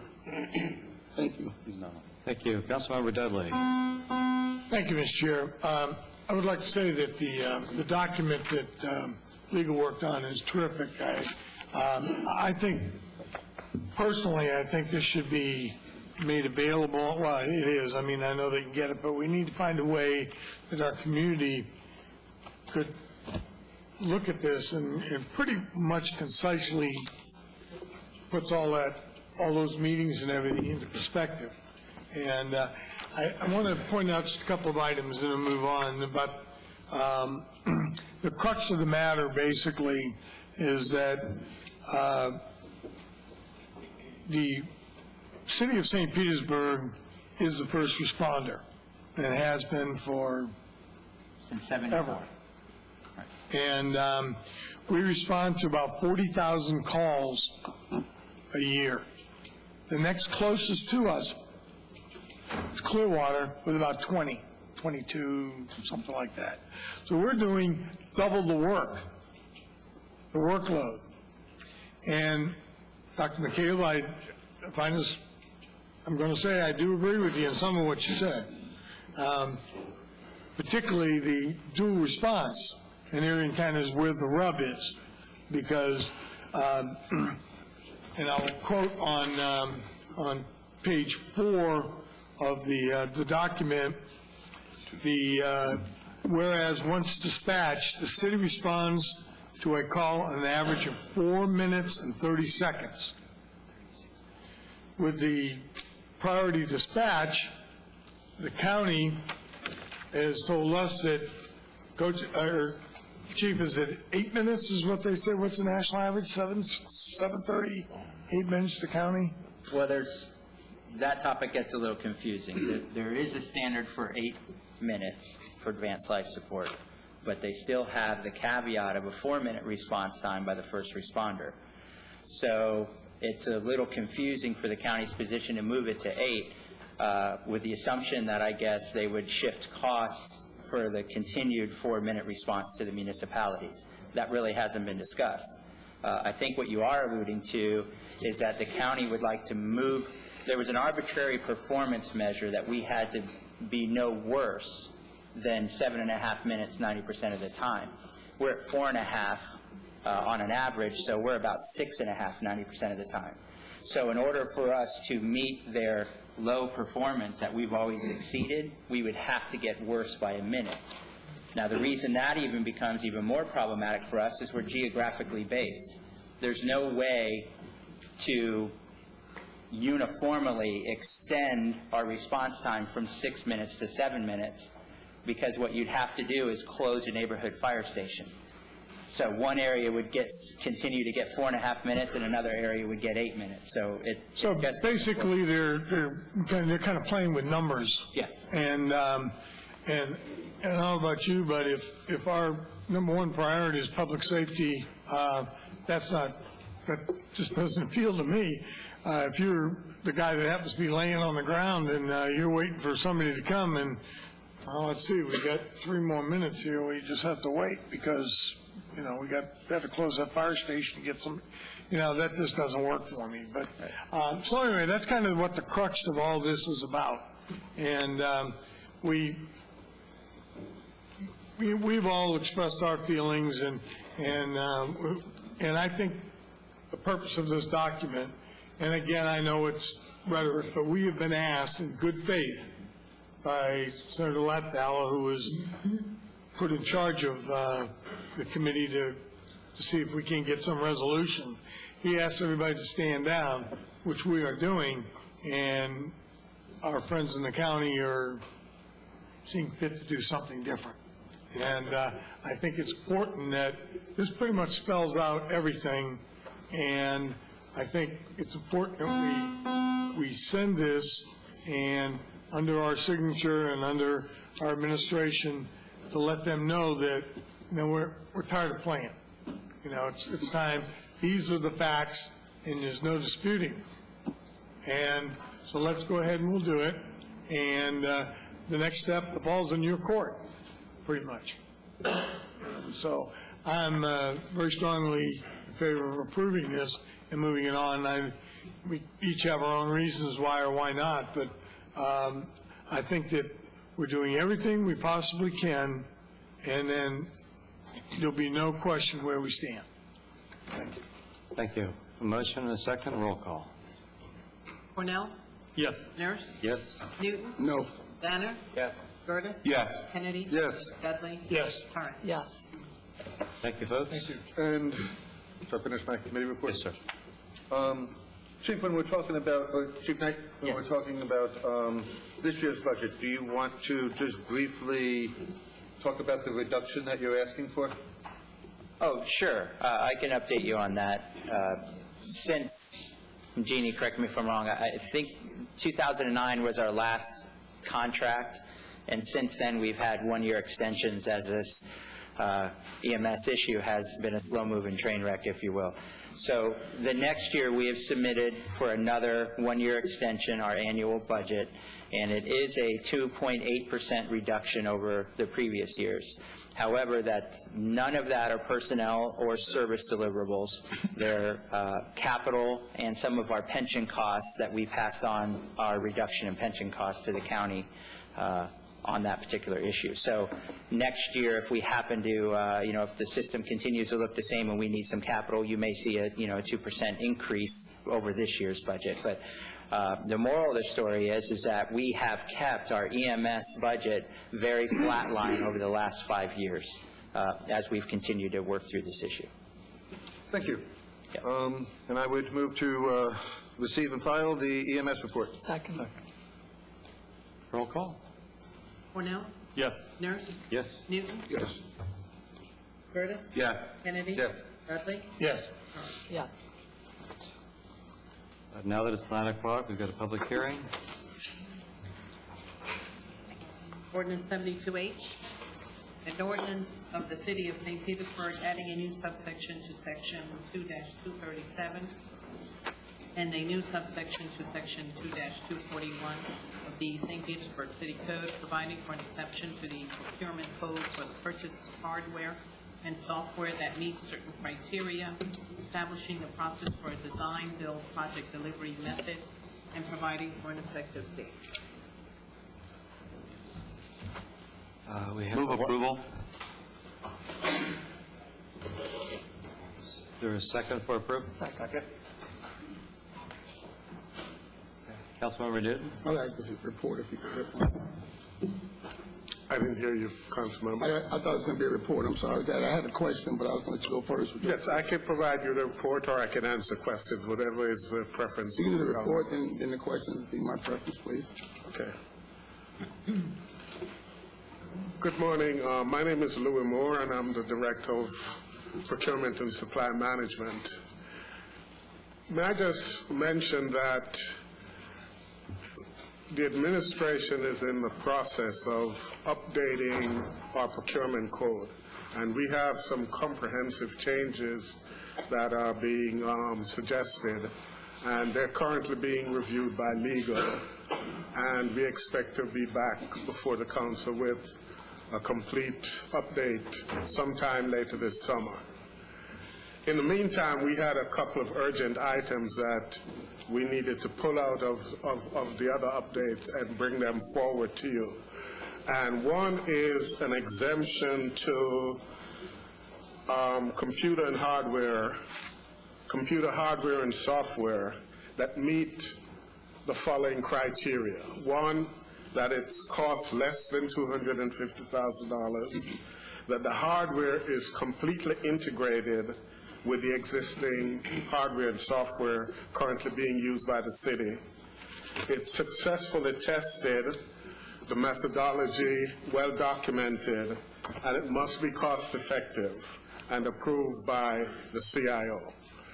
The second amendment that we want to bring is we want to add to the source selection and contracting method design build, which is a construction delivery method. And basically, we already use that method, but we have some grants with the Department of Transportation that is requiring that we codify that particular delivery method, which isn't specifically mentioned in our current code. Therefore, the process we're going to be used is a process we've been using for years, a competitive sealed proposal, competitive negotiation method. This process will also meet the FDOT low bid design method, which is a process we've been using, and any other administrative policies. So in essence, those are the two changes we're asking you to contemplate today. My question is, this is basically giving staff no bid up to $250,000. Is that what this is? No, what it's actually doing is the CIO or any department that is looking for hardware would go out into the marketplace. They would properly test and document the testing of, and they could test multiple products. But yes, they would. It's a no-bid situation, but it would be done by going out into the market and looking at the most cost-effective way of fulfilling that need. So up to $250,000 of no bid Up to $250,000. is what they're asking for. Another thing, he talked about other areas in procurement. So is that going to be the same? They want an increase of no bid or more authority? No, this is very specific. No, I was asking about Louis and procurement. I'm This sorry. is specific to computer hardware and software. Right, but nothing else. But you implemented that you're in the process of making some changes to procurement, and these are important. So you want to come to these couple two first. Yes. But my question to you is your changes to procurement going to be an increase in authorization for no bid? No. No. That's not what your changes are going to be? What has happened is in the last 20, 30 years, procurement has gone through a lot of technology changes, a lot of innovations. Our procurement code, the basic code, was written maybe 30, 40 years ago. So what we're trying to do is to modernize the code. For example, there are several construction methods of deliveries that are available to us which our code doesn't address. Design build is one of them. There are others that we're going to be bringing forward in the future too. So what this is basically doing is updating the code. You know, clarifying things like cooperative purchasing, making sure that, you know, all the terms and conditions in our contracts follow a certain criteria, those type of things. It's really modernizing the code. Well, it brings me pause because, you know, legal has reminded us numerous times that the mayor has jurisdiction over administration and staff. We have it over the money and appropriations. So my thing is about the no bidding process up to $250,000. I have a problem with giving that up and not being a steward of the taxpayers' money. That's why, I mean, I think you got up to $100,000 now. Am I mistaken? That they can utilize that amount. No, $100,000, the administration can spend up to $100,000. Right, up to $100,000 they have now. But we do go through a competitive process. I understand, but up to $100,000 now, but they want to increase that to $250,000 no bid. Only on computer hardware and software. It's still $250,000 no bid. It can be unducted. It is. East. That's what we are asking for. I'm good. Thank you. Councilmember Curtis? Thank you, Mr. Chair. I get where Wengay's coming from, but I don't think it's really accurate to say that it's no bid. And I don't think I'm splitting hairs. The way I understand this is you would, by definition, the process would apply to only acquisitions less than $250,000. So you know from the get-go that everybody's going to be below that threshold or they don't participate. Is that right? Number two, what you're doing is you're really bidding technical performance first. Is that correct? We're testing technical performance. You're bringing in a product. Bringing in multiple products. You're assessing it. Correct. You're making a determination about its performance versus your requirements. Is that right? Correct. And once you've graded the technical applicants, then you would look at price. Is that right? Correct. And then, if it's over $100,000, but less than 250, you'd still have to bring it before us, right? Absolutely. Council would still approve it, and even if it was between 50 and 100, council would still get it on its monthly report that purchasing provides you. And if you graded the technical, if you graded XYZ Company a technical A, and you graded ABC Company a technical B, but ABC Company was $50,000 less, you would, in your proposal or in your presentation to City Council, you would explain your recommendation and the reason for... We would go through the methodology that we did for the testing. Thank you. And let council make the decision on approving it or not. Thank you. Councilmember Curran? Well, thank you for that, Councilmember Curtis. And just to add on to that, it is required that you have a demonstration project pilot. Absolutely. Somewhere. So absolutely. This would not just be, we want to buy the product, okay, we've got up to $250,000 to spend. We would test the product in-house, make sure it works with the rest of our technology, because that's been part of the issue we've seen when we've just gone and bought product and then tried to integrate it later on. And, you know, when it doesn't work, we're then stuck with, as we have in the past 4 or 5 years of legal work, try and get our money back. So this you can test exactly in the environment. We know it department works that you know. in our environment. Thank you. Councilmember Newton? Yeah, I'm just question for legal. So this is not no bid. This is when they get through doing all this, he's going to go out and bid for $250,000. This is an exception, an exception to the procurement code. It is no bid for if So the following criteria. it's up to $250,000, no bid. Up to $250,000, no bid, as long as it meets the following criteria. I just want to be clear because my colleague's saying it's no bid, and I don't want people watching or looking at me with their tax dollars thinking that this is not up to $250,000, no bid. Because, I mean, I know you got exceptions, but it isn't up to $250,000 of authorization of no bid. Okay. But even though you get through those exceptions, no one's going to be bidding it. It is, but there are criteria that you have to meet to be no bid. So we want to be clear, too. Okay. We don't want you to be confused. Well, let me ask It's this. true, there is no bid, At the end of the- but they have to come in here and demonstrate the product so that it has to meet the specifications that are set forth here. At the end of this testing process, would it be an open bid process? No. So this is definition, by definition, be no bidding. Correct. If they meet all the criteria that's set forth here. Yes.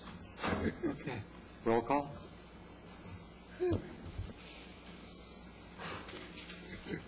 Cornell? Yes. Nurse? Yes. Newton? No. Banner? Yes. Curtis? Yes. Kennedy? Yes. Dudley? Yes. Curran? Yes. Thank you. Now gotten to the portion of the meeting where the room is full. Hear from the public first, and then staff is going to make a presentation, and then we'll have a council discussion.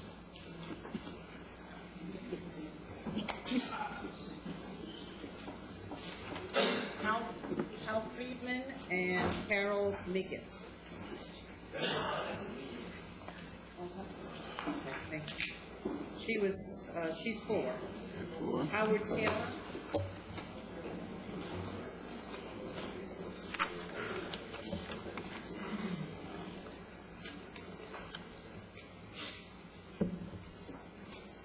I want to thank the council for allowing me to speak today. I'm Hal Friedman. I live in St. Petersburg. While in the scheme of things, the amount of money we're considering today is small, the effects of not moving forward with an approval today could be chilling. Council's continued support is critical. There are unintended costs of not continuing, lost jobs, 32 in the Tampa Bay area alone, and large restart costs which would come out of the overall budget. The next phase includes the functional and engineering tests that the STOP group has been crying for. To date, testing has been done using sophisticated computer simulations, creating no concerns. However, this next phase would involve mock-ups using actual proposed materials for live wind tunnel and structural tests. If there is a referendum, it's important the community have as much information as possible so they can make an informed decision. This means the design team must be allowed to move forward so the design components can be refined and worked through. The lens was selected after a 5-year process that involved significant public input, detailed analysis, an international design competition, selection by a jury of independent professionals, and additional months of public input as the design and functions evolved. No peer or starting the process over are not viable alternatives. As the project moves forward, the next 2 years will see the creation of hundreds of construction jobs. Most of the final recommendations of the Peer Advisory Task Force have been met or exceeded by this design. St. Petersburg has had a pier on the waterfront since 1889. At a recent interview with former Mayor Rick Baker, he indicated that no pier could spell disaster for downtown St. Petersburg. He related a 5-year period from 1968 to 73 when this was the case. He said he saw a significant economic turndown during that time and for the 10 years that followed that pulled it out of that. Our city has been progressing wonderfully. It would be a crime to slow it down now. It's shocking to imagine that there's a small group of persons in this community who are uneducated in design, yet are dictating how the design process for such an important project could transpire and progress. This loud, well-funded group has no alternative plan. They only want to stop the project. The City Council must stand up for what they believe in and continue to show support for the project. A yes vote is in the best interests of the people of St. Petersburg. Don't make this a fluoride moment for our city council. Thank you. Before you go on, sir, if I would ask folks to refrain from attacking one another, you know, there's plenty of stress in the room without taking shots at each other.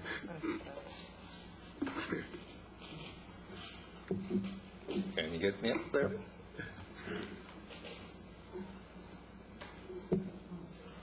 Something amazing when we're on the screen.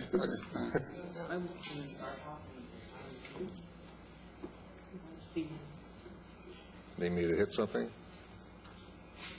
Ah, there you go.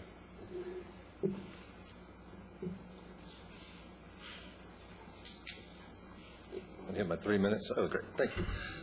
Good morning. My name is Howard Taylor. I live in downtown St. Pete. This is 3 minutes and 3 reasons the Lens should pause. Number one, the Lens may be a dangerous wind tunnel. How do you build a wind tunnel? Take the wind that's coming in, compress it down to increase the power and velocity. Can you tell the difference here between a wind tunnel and the Lens? With the Lens, the wind's going to come in, strike the canopy, be funneled down, compress, and achieve maximum wind force and velocity at the exact point you're talking about putting a restaurant. That's not very safe. 2, dangerous overwater drive, the lower bridge. On the 18th, improper comparison was made between the Disney World Main Street tram and the Lens tram. The difference is at Disney World, they had no bicyclists or skateboarders or skaters or runners or joggers also mixed in with the pedestrians and the tram. Number 3, dangerous overwater bridge, the upper bridge or the bike path. Again, an apples and oranges comparison has been made. Both the Lens and Pinellas Trail are 12 feet wide. However, the Lens is closed. There's no escape on the sides. The Pinellas Trail, open. You've got escape on the sides. The Lens, high traffic volume in a short distance. The Pinellas Trail, low traffic volume in a long distance. The Lens, the goal is to have a lot of traffic. Pinellas Trail, goal is for people to enjoy pleasant riding with minimal traffic. So the 12-foot width on the Lens is probably not adequate. But how can you test if that 12-foot width is safe and functional? Well, you do a run-through, set up as close as possible to the real world, and this is much better than computer modeling. And we've got an ideal spot to do that. In North Shore Park and Minoy Park, the trail is 12 feet wide. Simply go out there, fence the area, it's done a lot already, take video and photos, do surveys, and the cost is minimal. Other significant issues, you recently received a 446-page schematic design with no floor plan of how the space will be used. There's only one vague color diagram and one drawing with no specific dimensions in 444 pages. That's ridiculous. You've got a bike path that you can't ride onto or off of, and you've got a possible vote upcoming. If going forward, thoroughly review the new 446-page schematic design book that you received only 6 days ago. Authorize only enough money to perform wind tunnel testing, as this could be a critical design flaw that stops the Lens completely, and conduct extensive real-world run-throughs. Test and evaluate the data before continuing on the current path to build the Lens. It worked pretty well for Thomas Edison. This is your Thelma and Louise moment with the next big chunk of cash being authorized. And as we all know, only a fool continues on the same path when new information demands a reevaluation of the journey. Thank you. Any questions?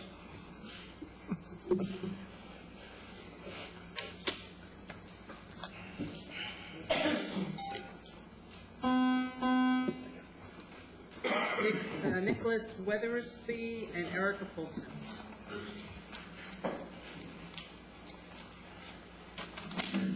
Good morning, Council and Mayor. Thank you for letting me speak.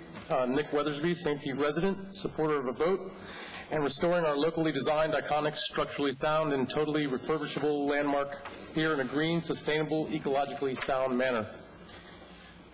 You know, I went through basic training in active duty stint, and I would much rather do that than go through 2 more petition drives consecutively. What a mess. That's putting it mildly. There we have a project plagued with problems. 2 petition drives, a continuing lawsuit, permitting issues from the county, upcoming public hearings with Swiftmud and possibly the Army Corps of Engineers regarding the environmental impact of a total demolition of the pier. In addition, the untimely closing of a popular tourist attraction at the beginning of summer, losing hundreds of jobs. All this with poll after poll showing a majority of residents are against the lens, including last night's poll showing 67% of people against going forward out of 1,600 polled. Not to mention 68% saying they'd rather keep the pier open even if it costs a little bit more money. Could this project be fraught with any more problems? The way things are going is a strong likelihood. It's irresponsible to vote to spend further tax dollars on the Lens project that could be voted down in a few months. With all due respect, pause allocating further funds until the outcome of the referendum. It's the only reasonable decision. Why not keep the pier open for a few months more, at least until you get the results of the referendum? What could it hurt? This is a decision the mayor can make on his own. No need for you guys to vote on that. It costs $500,000 a year, from what I understand, to keep the pier closed. So that's $41,000 a month for no fishing, no jobs, and no pier for the summer tourists to visit. There's no good reason to close the pier with an impending vote on August 27th. And there is no sane reason for this council to vote to spend any further funds until we all know the outcome of a citywide vote on the Lens. Thank you.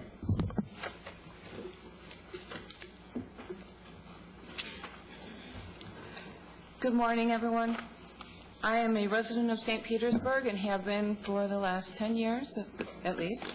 I would like to thank Councilman Newton Wengay for standing his ground and insisting on having all the information before making important decisions for the city of St. Petersburg.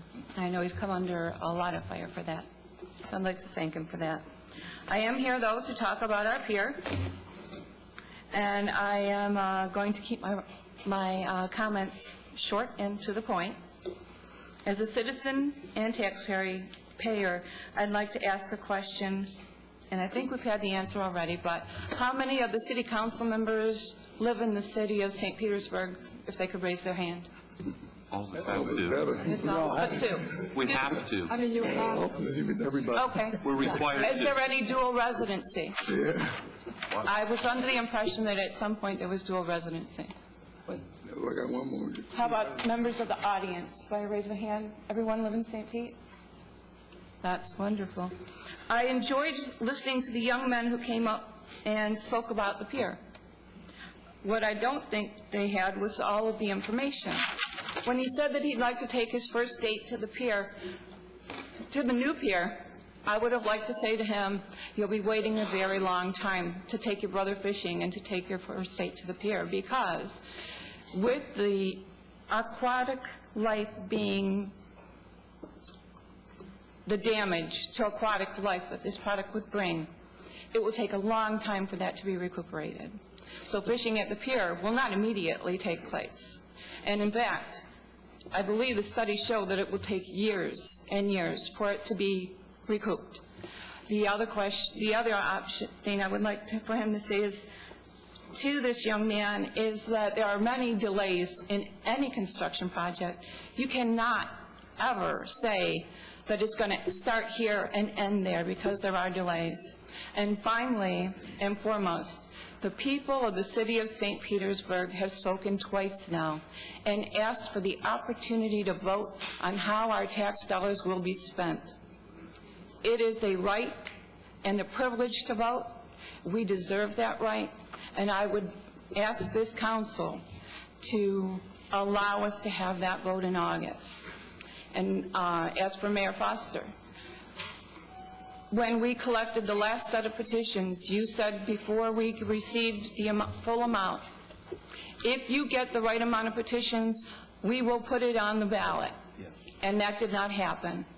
Now we're coming to you again with another group of petitions that have been authorized and validated. Will you allow that vote to take place in August? That was the question. When they are validated, there's no choice. I understand they were as of yesterday. James McCracken and Jim Brink.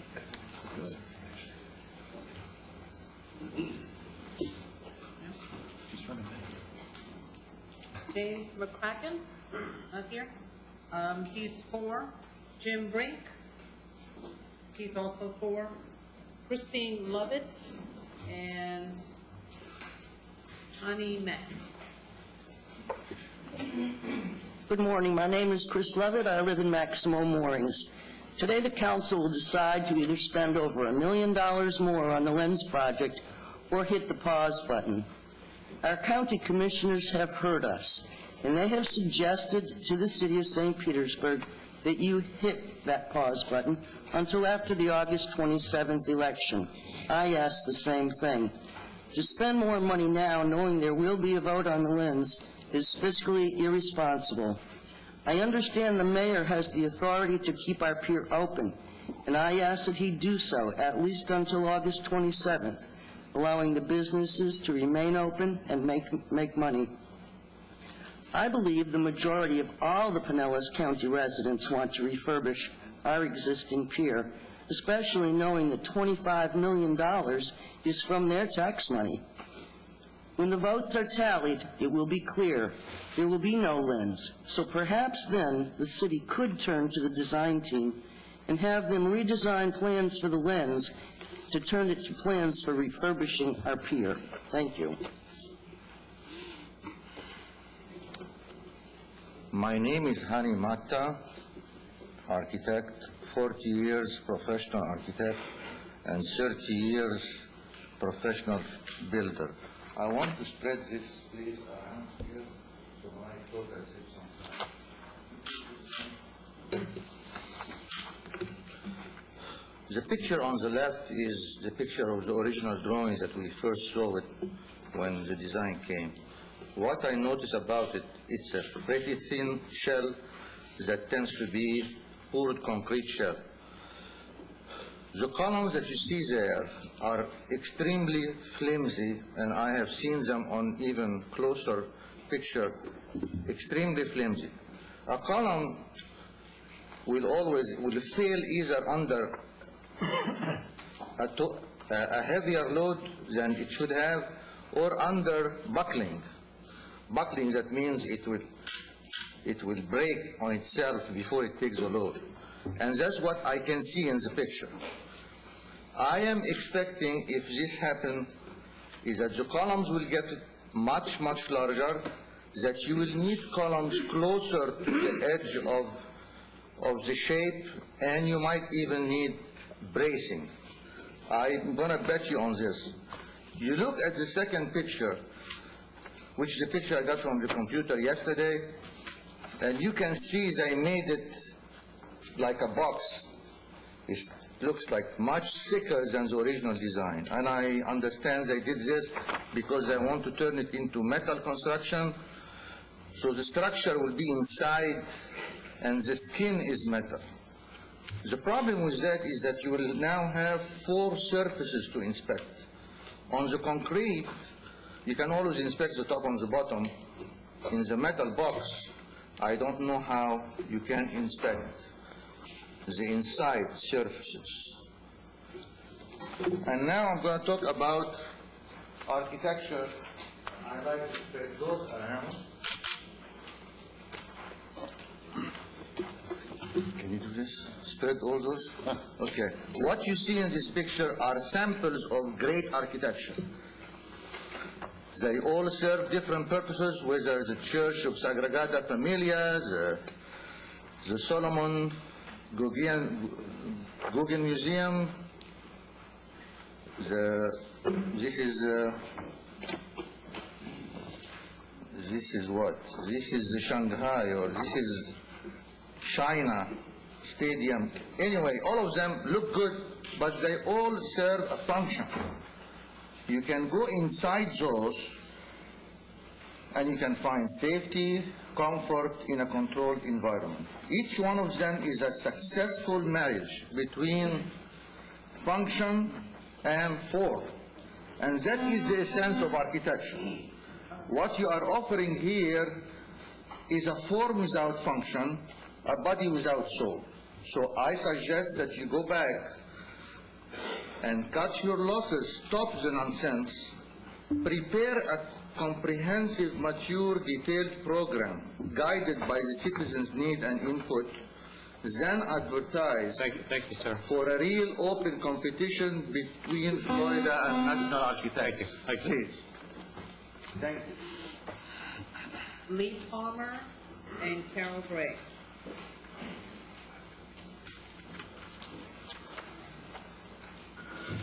Good morning, Council and Mayor. I would like to start off by reading some of the May 2013 City of St. Petersburg General Survey conducted by St. Pete Polls, directed towards registered voters of St. Pete. If the Pier referendum and election were held today, would you vote yes to terminate the Lens Pier project or no to continue with the project? Yes to terminate the Lens Pier project, 67.2%. No to continue, 27.8%. Undecided, 5%.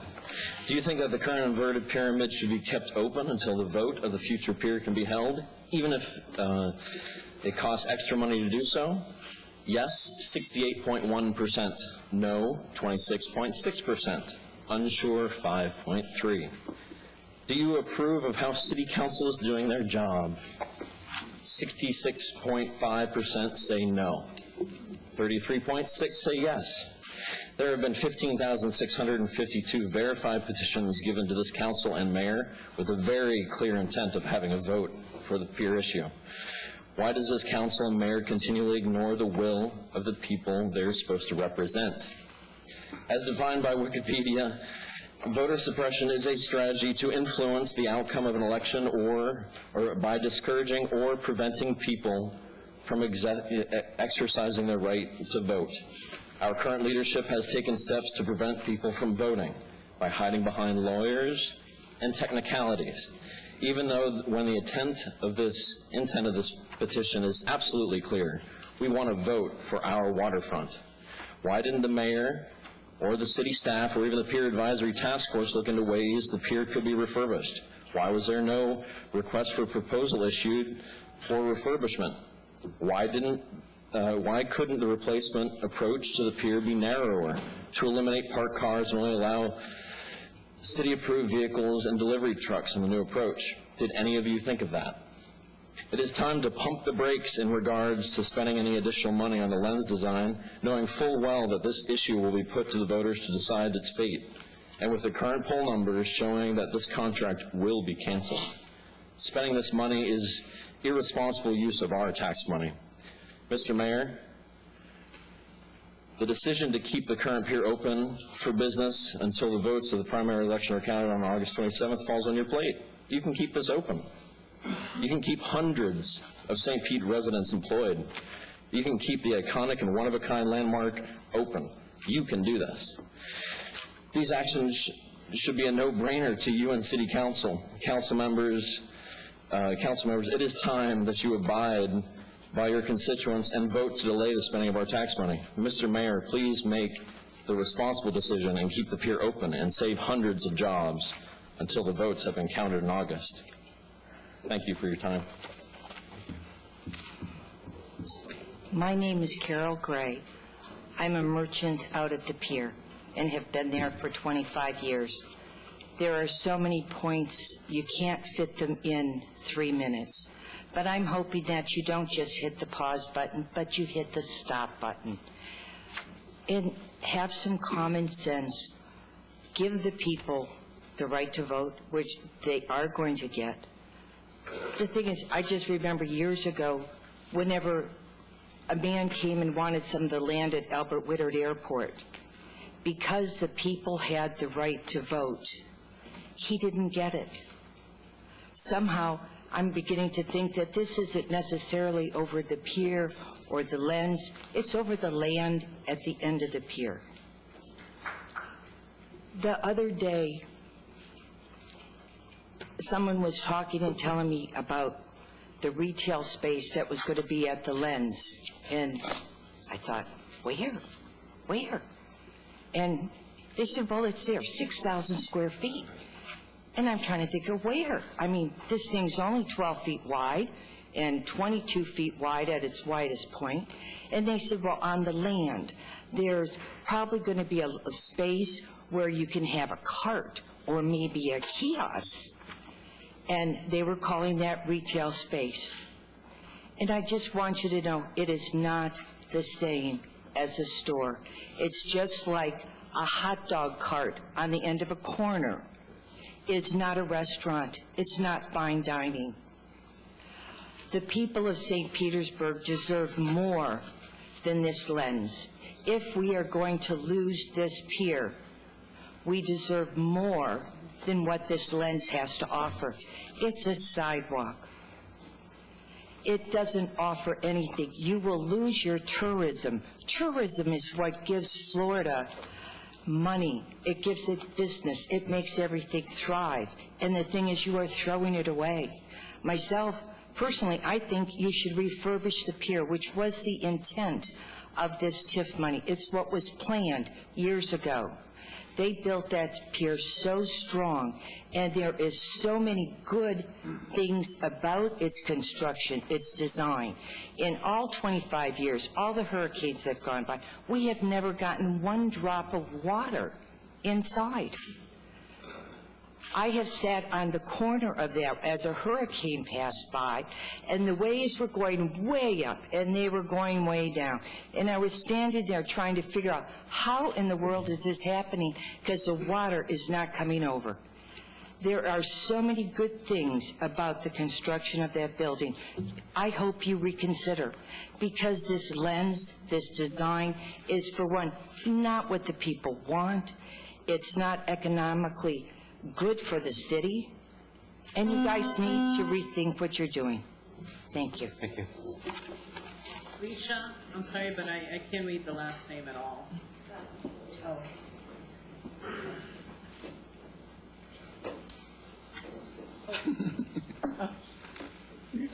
Can't keep the card. That's all right, I'll get it back. I'll get it back. You'll just do it right on.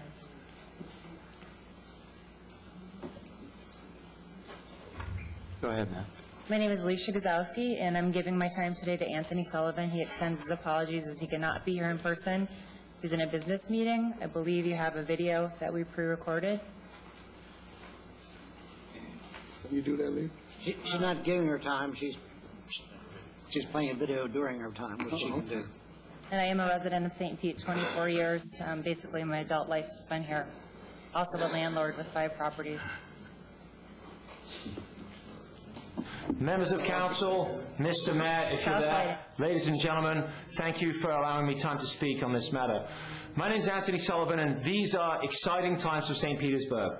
Our current pier has reached the end of its useful life after almost 90 years of service to the city.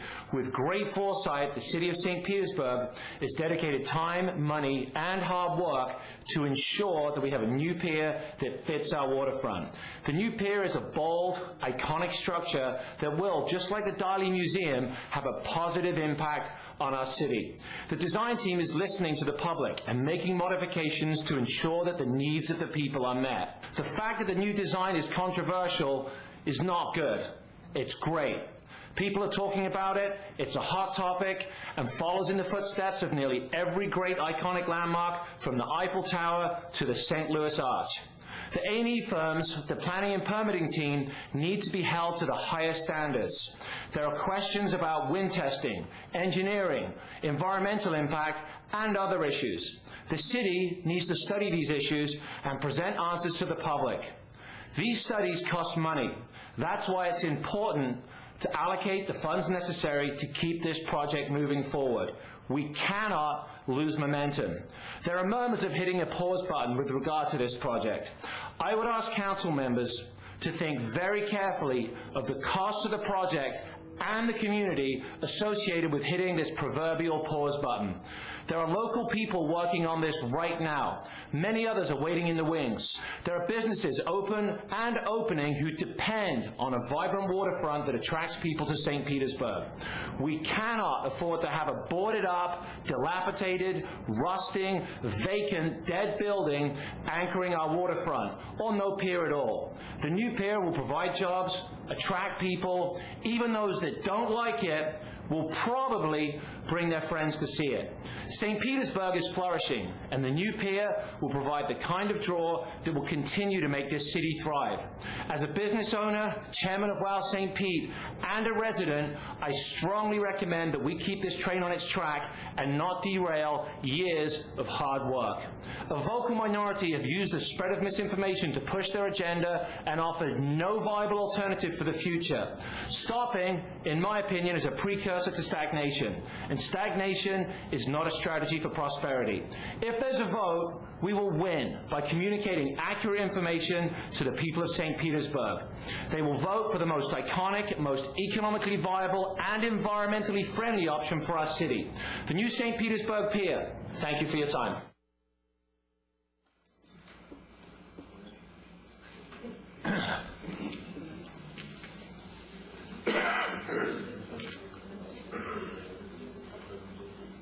David McCaleb and Lorraine Martinson.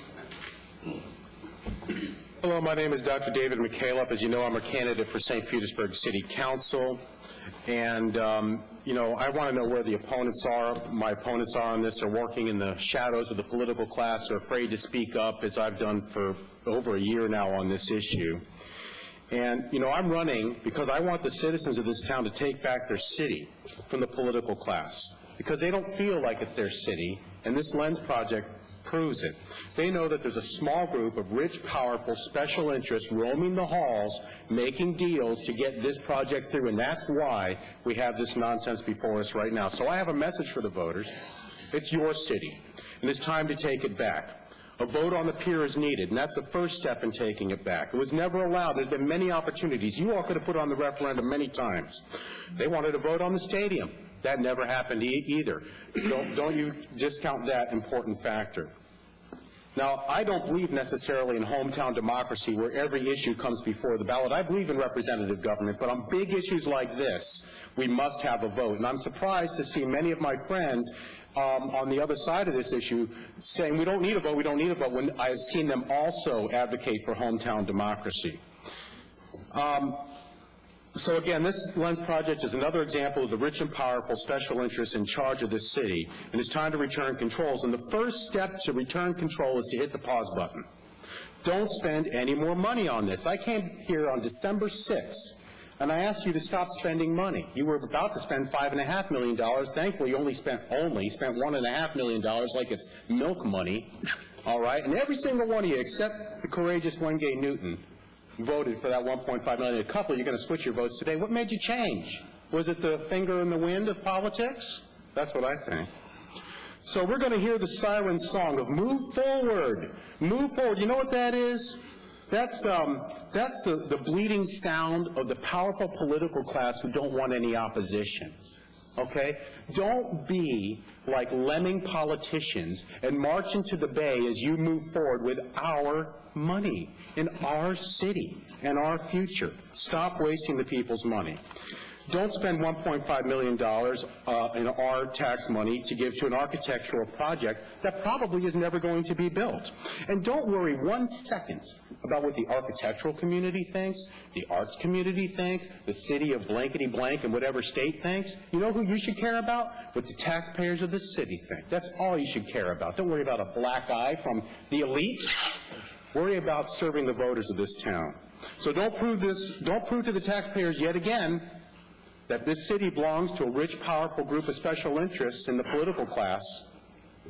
Why don't you show them once and for all that they own this city? Because it is their city. And I'm McCaleb for City Council, McKalip for council.com. And I know my opponents refuse to stand up, but I will lead. Thank you. Council and Mayor, boy, those poll numbers, whew, better think.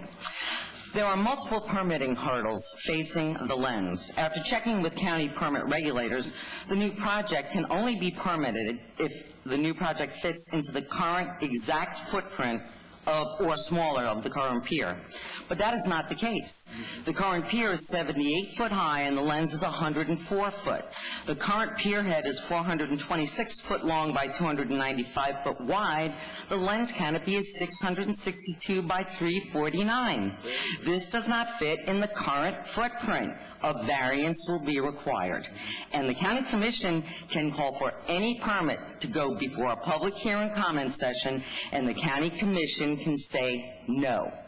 In addition, as far as I understand it, we already heard about this, so I'll skip over this. Mayor Foster himself can keep the pier businesses open. It's a business decision. We don't need you on that one. We just need you to hit pause. In addition, remember that we, the people, already have a Southwest Florida Water Management District public meeting for comment on their permit to the city on June 5th. Nothing will happen further on that permit till we get to speak. And that's anybody in the district, not just St. Pete residents. We, the people, already have upwards of 100 emails into the Army Corps of Engineers requesting a public hearing. I expect that we will get that public hearing request honored as well.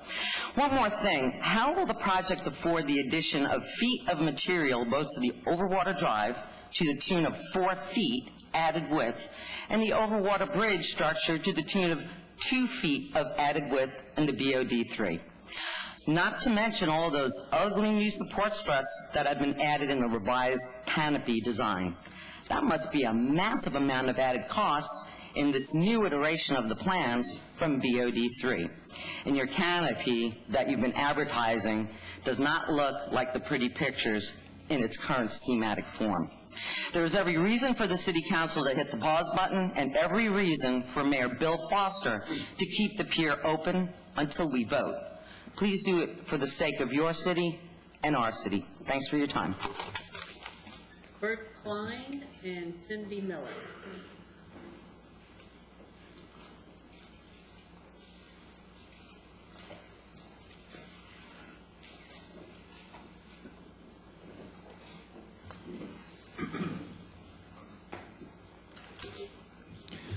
Bert Klein, St. Petersburg, Florida.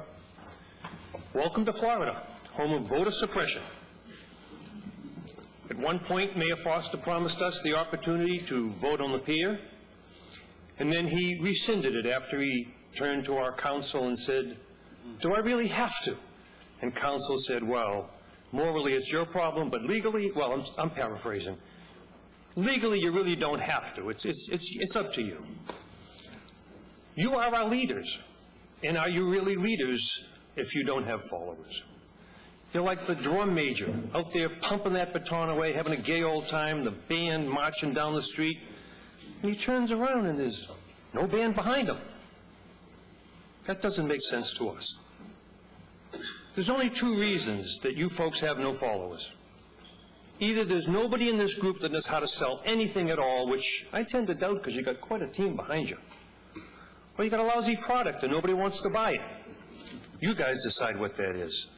Your first major flaw was allowing the design company to present something to us that was 3 times the value, and then you start scaling it back 1 step at a time.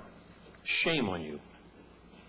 That design is still changing, and we noticed today with those big supports on the backside coming in from the water, they look like crutches. How long will it be before we're on life support with that lens? That design is changing constantly. This is no different than gun control, where 90% of the population wants something and the elected officials can't produce it. On the average election in St. Pete, we get 40,000 people come here to vote. You've got 40,000 people that have voted already. We've got 40,000 people that want to vote here on this subject, and you won't allow that to happen. You've still got to get by the county commissioners, Swift-Mud, Army Corps of Engineers, stop the lens, vote on the pier, and then a new election. Responsible government, by now, would have had a vote. Are you responsible government? Do you sleep well at night? Keep it open. Don't demolish it. Wait for the referendum. Make your decision.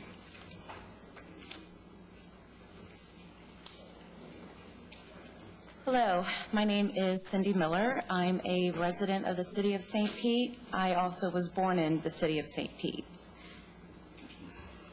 I also took time off from work today. Could not really afford to do so, but this was important, so I'm here. I probably won't speak as eloquently as everyone else here today, but I feel like the cart has been put in front of the horse. I feel like this lens has been a total bait and switch. I know that you've seen the poll numbers out today, and the majority of the city is against this. Please listen to us. There's no reason to close the pier right now. I know there was concern about Sweet Bay and the jobs out there. Please show us that you're concerned about the jobs out at the pier. We don't need to close it this soon. So please do the responsible thing. I do ask that you hit the pause button and keep the pier open. Thank you. Tom Tito and Ann Drake McMullen.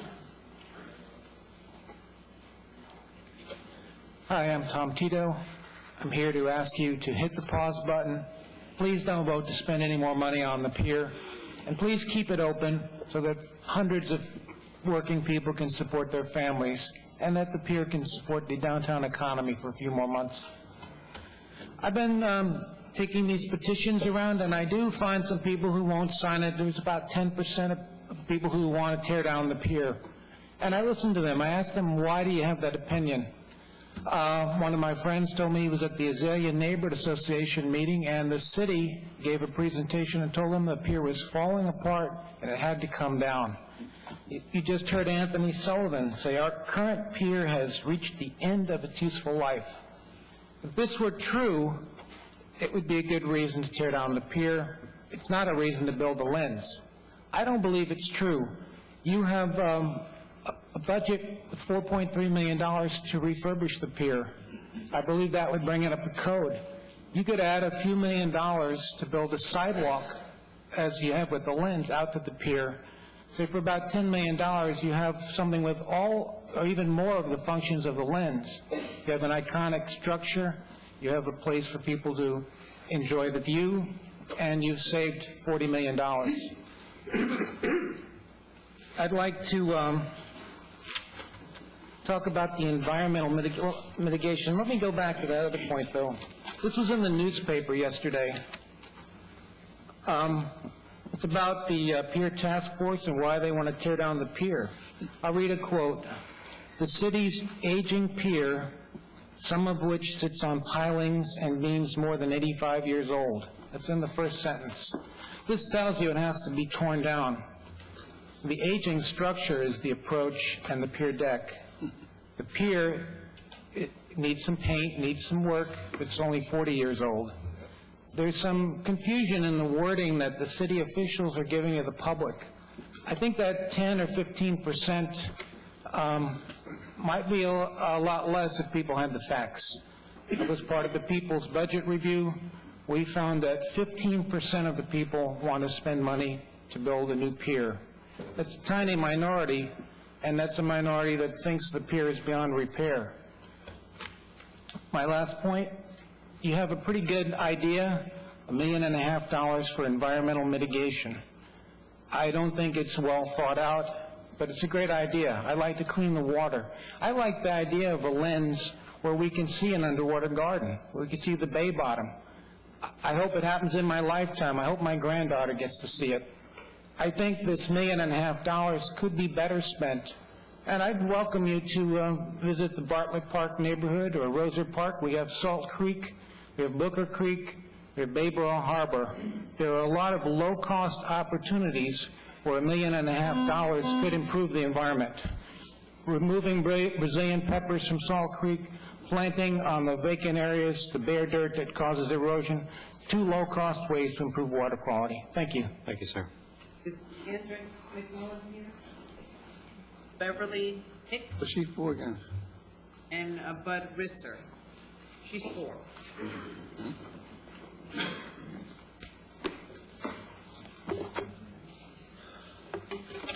I guess it's just one of us. Bud Risser, thank you all once again.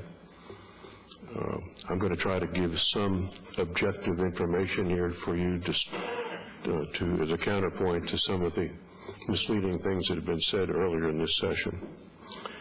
The first point I would like to make, however, is I hope you are as angry as I am that we got this 400 pages dumped on us late Friday afternoon. I was putting on a charitable event Saturday evening at my house. We had a death in the family. I had a house guest. I have not had time to look at that 400 pages. I don't know if you have or not. This is an important project, and we should have the opportunity to look at that information in a thoughtful way, and I think most of us have not. And I hope you will instruct the city staff to not do this to us again. There's no excuse. They've had 4.5 months to put this in front of us, and they gave us 3 working days to look at it. The second point I want to make is I want to have this vote today. I want to get my wife back. If I could wave a magic wand and have the vote today, it would happen. I'm speaking for myself, but I'm the guy that CCSP has asked to take charge of the petitions, and that's been my mission in this project. We have the petitions. I could turn them in today. Our attorneys have told us that if we do that, we have no assurance that the election will be held on August 27th. I want to see that on August 27th because it'll save your city $240,000. Now, the way you guys are talking about this $1.5 million, apparently the 240 is a small number, but it's not to me. And I should tell you that in a recent survey that we have had done privately that is scientifically accurate, I want to get the number right here, 74% of the voters say no to borrowing the money and building the lens. 85% say they want to make the decision and not you. Let me repeat, 85% say they want to make the decision, they don't want you to make it for them. 89% want this election held in August to save the $240,000. So I don't care what you think. I hope you're open-minded enough at this point to listen to those numbers and say, by George, the people really do have some strong opinions in this. There is absolutely no reason to authorize another $1.5 million right now and another $1.5 million this summer that will be down the drain, $3 million down the drain if the referendum says stop the lens. I will tell you unequivocally right now the numbers are 3-to-1 to say stop the lens. Another reason why I like to have the election tomorrow, because things could change between now and August. But right now, with everybody looking at it, things could change, but they haven't changed in a year. And if that holds true, the referendum will say stop the lens, and any money you authorize between now and then will be up in a puff of smoke. Thank you. Chris Steiner and Anna Sinclair.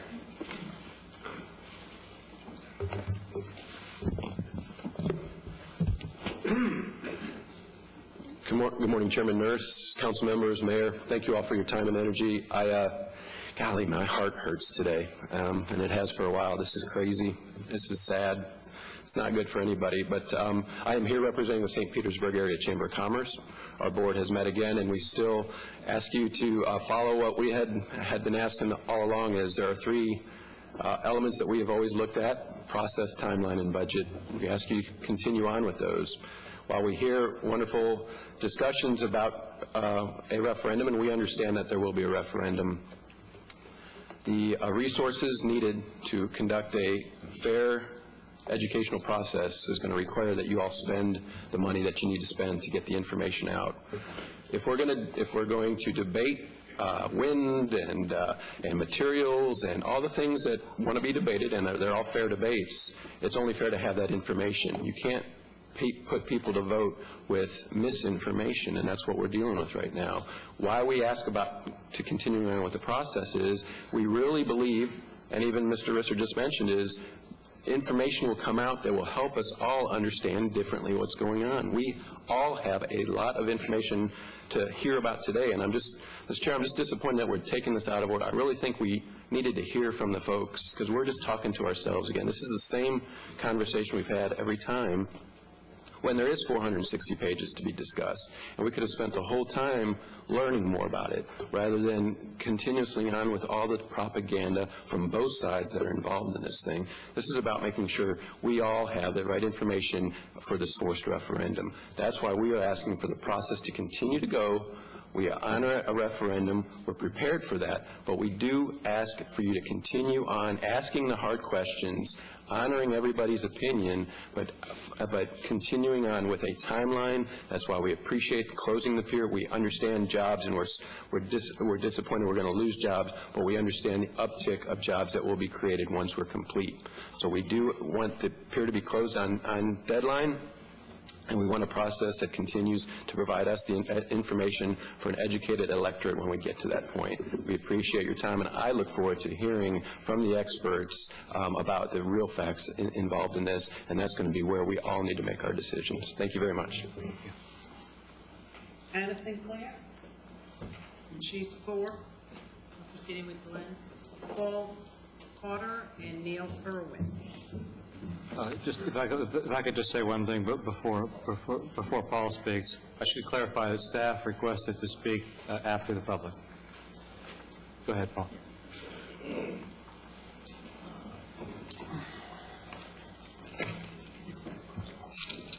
don't know how to turn this on. Where's he going first? Who goes first here? Paul? Oh, okay, thank you. My name is Paul Carter, resident of St. Petersburg. We've heard a lot today, arguments about the lens design, about keeping the pier. It strikes me that that's not really the issue before council today. The issue is very much, are you going to authorize the next expenditure to complete the next phase of the Malton team's design work?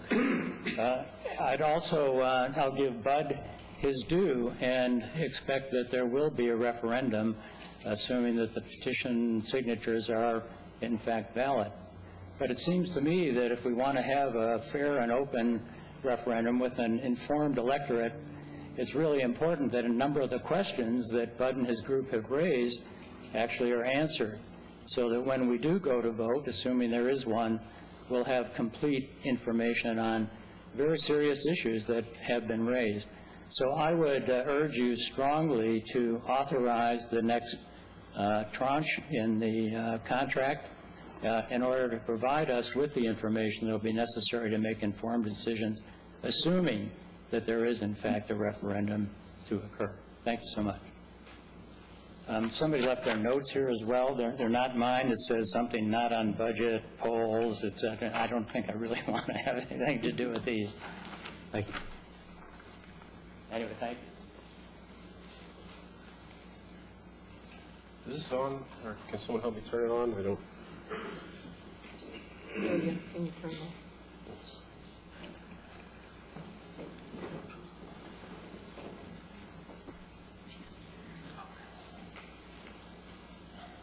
Can I speak? Oh, here's a mic, huh? Sorry for the delay. I'm going to keep it short and sweet with a few pictures, and I'll be done, and it's okay. You can run the clock now if you want to be fast. My name is Neil Irwin. Not that.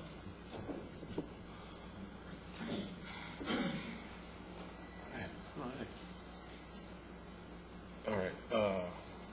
I'd rather focus down here than on me.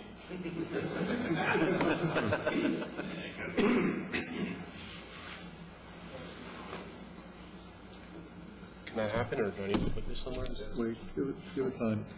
Oh, okay.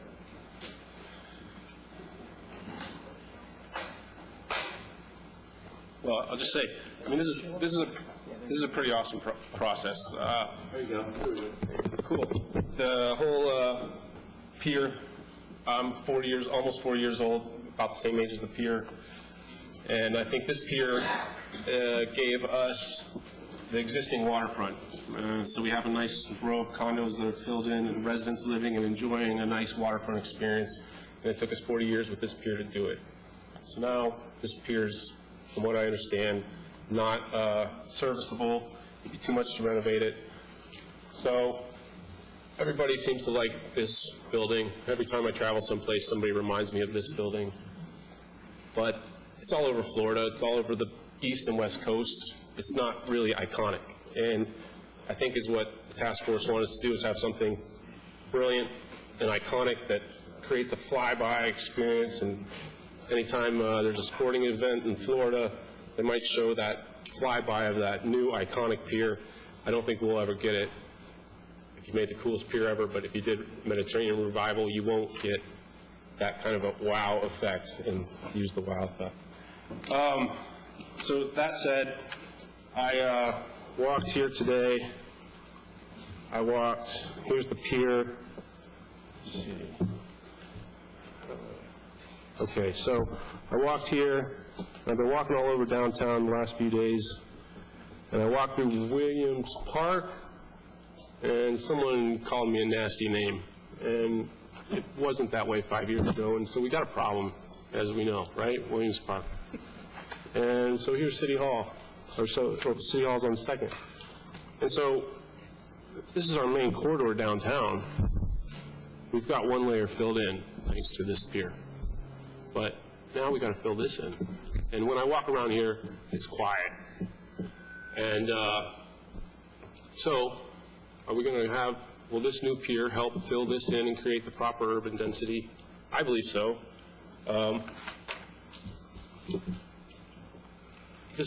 I think people are missing that when you walk on this new pier, you're going to see some architectural features along the whole way. I mean, the canopy is one thing, but I'm pretty sure there's a turn in here, and we see a turn here. And when you have all these different turns, your mind gets amazed, and that's the point. And there's going to be something to do out there. You're going to walk, and you're going to discover. I'll tell you, I've lived a lot of places, and my favorite pier is... I'm just going to drop stuff.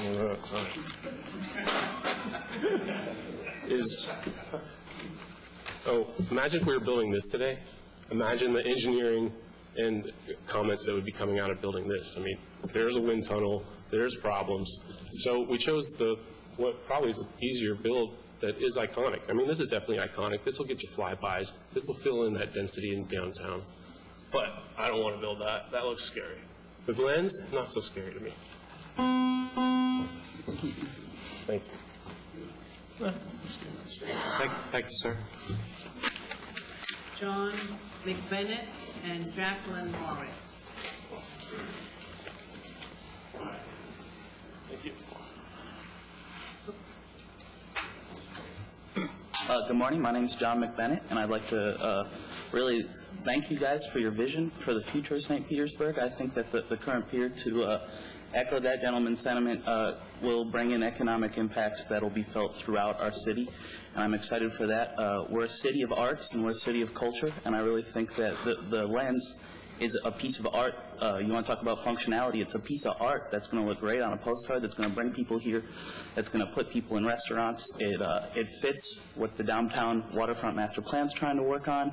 It fits what the Pier Task Force said. So I think that it'll be a great addition to our waterfront.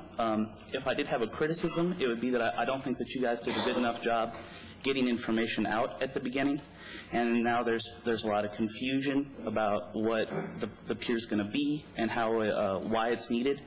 And they want to talk about the St. Pete poll that was released today, where 67% people said that they're against the new pier.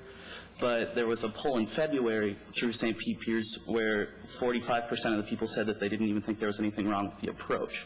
So the fact that there's such a disconnect between information, I think, is a slight issue. So, but I would like to encourage you to vote yes and continue moving forward on this process. It's been a 5-year process that's had plenty of public input.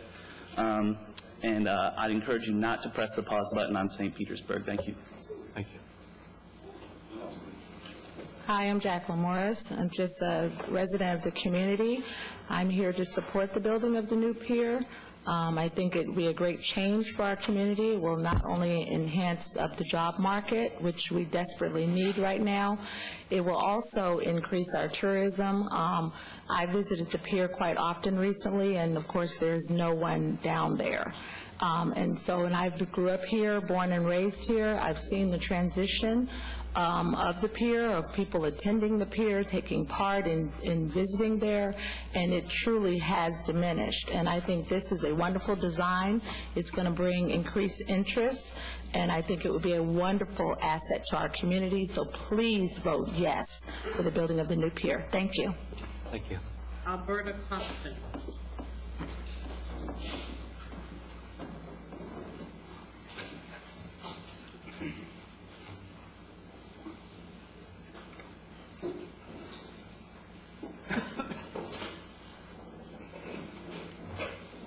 Good morning. I am Alberta Costa, and I've been here almost all my life. My mother and father fished off the pier, and I would not like to see it empty without a new pier there, that my grandchildren could see and use that pier as my mother and father did. And we need the jobs here. I hope that you all consider that we do need jobs here because our city just needs to work. And it would be a big asset to St. Petersburg for the pier to be rebuilt. Thank you so much. I have two more cards from Jillian Luff and Laura Andrews. Both do not wish to speak, but both support the levy. And I have no more cards. Thank you. At this point, we're going to have the staff presentation.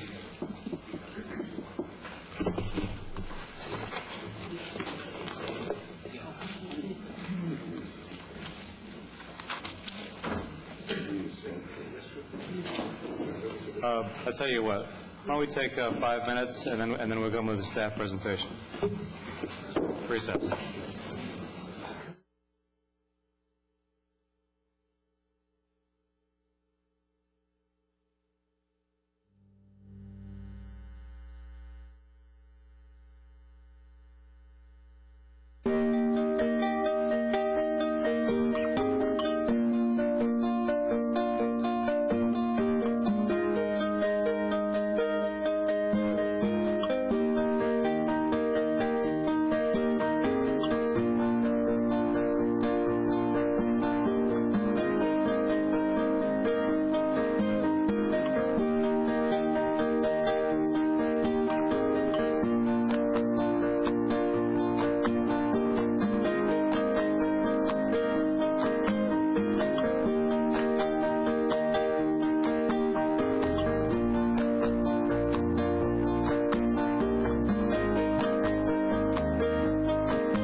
They take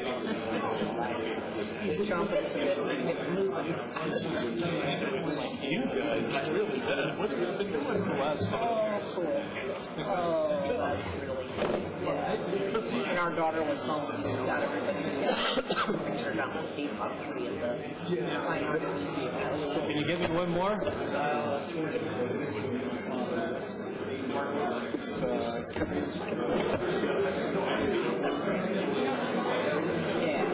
Yeah. That doesn't happen that often.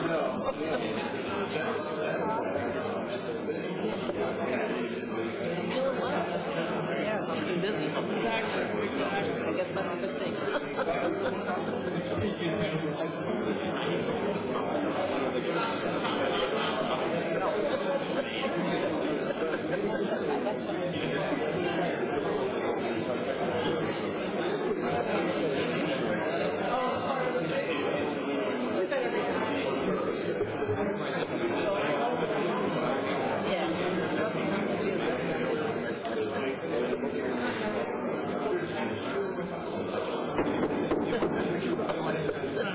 Okay, we'll start this again. If folks will have a seat.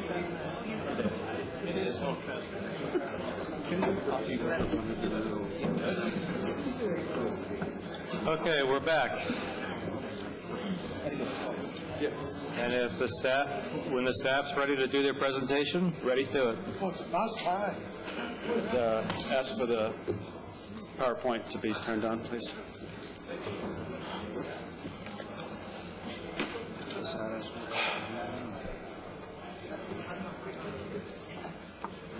They said they were going to watch back there come out. That's not the one. Did the lights just go out already? We got the PowerPoint. Oh, look at the blurry. Hope there's not a night test. That's the old pier. The old pier. That's a pier in 4 months. Yeah. Should take this. There we go. Okay. My name is Raul Quintana. I'm with the City Engineering Capital Improvements Department, and appreciate this opportunity to share with you the results of the schematic design. On December 6th of 2012, City Council approved the basis of design report and authorized us to proceed with the schematic design. What we're going to share with you this morning fairly briefly is going to be the results of this tremendous effort that has gone into this schematic design report. With me is Tim Williams from the Michael Maltzin office, also Chuck Jablon from Skanska, and Lisa Wanamaker from Wanamaker Jensen's here this morning as well. Tim's going to touch on the details of the report. But before I turn it over to Tim, besides all the work that's gone into this report, there's been a couple of substantial milestones during the schematic design phase. One of those is the fact that the Columbia Restaurant submitted a proposal to the city to construct a restaurant at the hub. We didn't have that at the end of the basis of design. It was something that drew a lot of questions at that point, and we said that let's get into the schematic design. We were proposing to do an RFP. As you know, the Columbia came in ahead of that with the proposal, which is a huge milestone for the project. We also continue to advance the concept of the underwater feature. We've developed a very substantial grant application on that element, and that's submitted, and that's included in the report that you have. And most importantly, all the work that's been done with the team, Skanska, to ensure that this project stays within budget. And here to tell you this morning that the project is absolutely within the budget for the construction. There's been no changes in the demolition. Now I'll go through the budget report in a minute, but again, that's another major milestone, major element of this project and where we're at. So the purpose this morning is to share with you the schematic design report, and also to ask you to approve a resolution to allow us to go forward with the next phase, the design development phase. This is a slide that Mike Connor shared with you on the 18th, and I thought it would be a good idea just to step back and again, explain what this process is about real quickly. And there's a couple of, changes from a normal project, but in essence, this is no different than a normal project.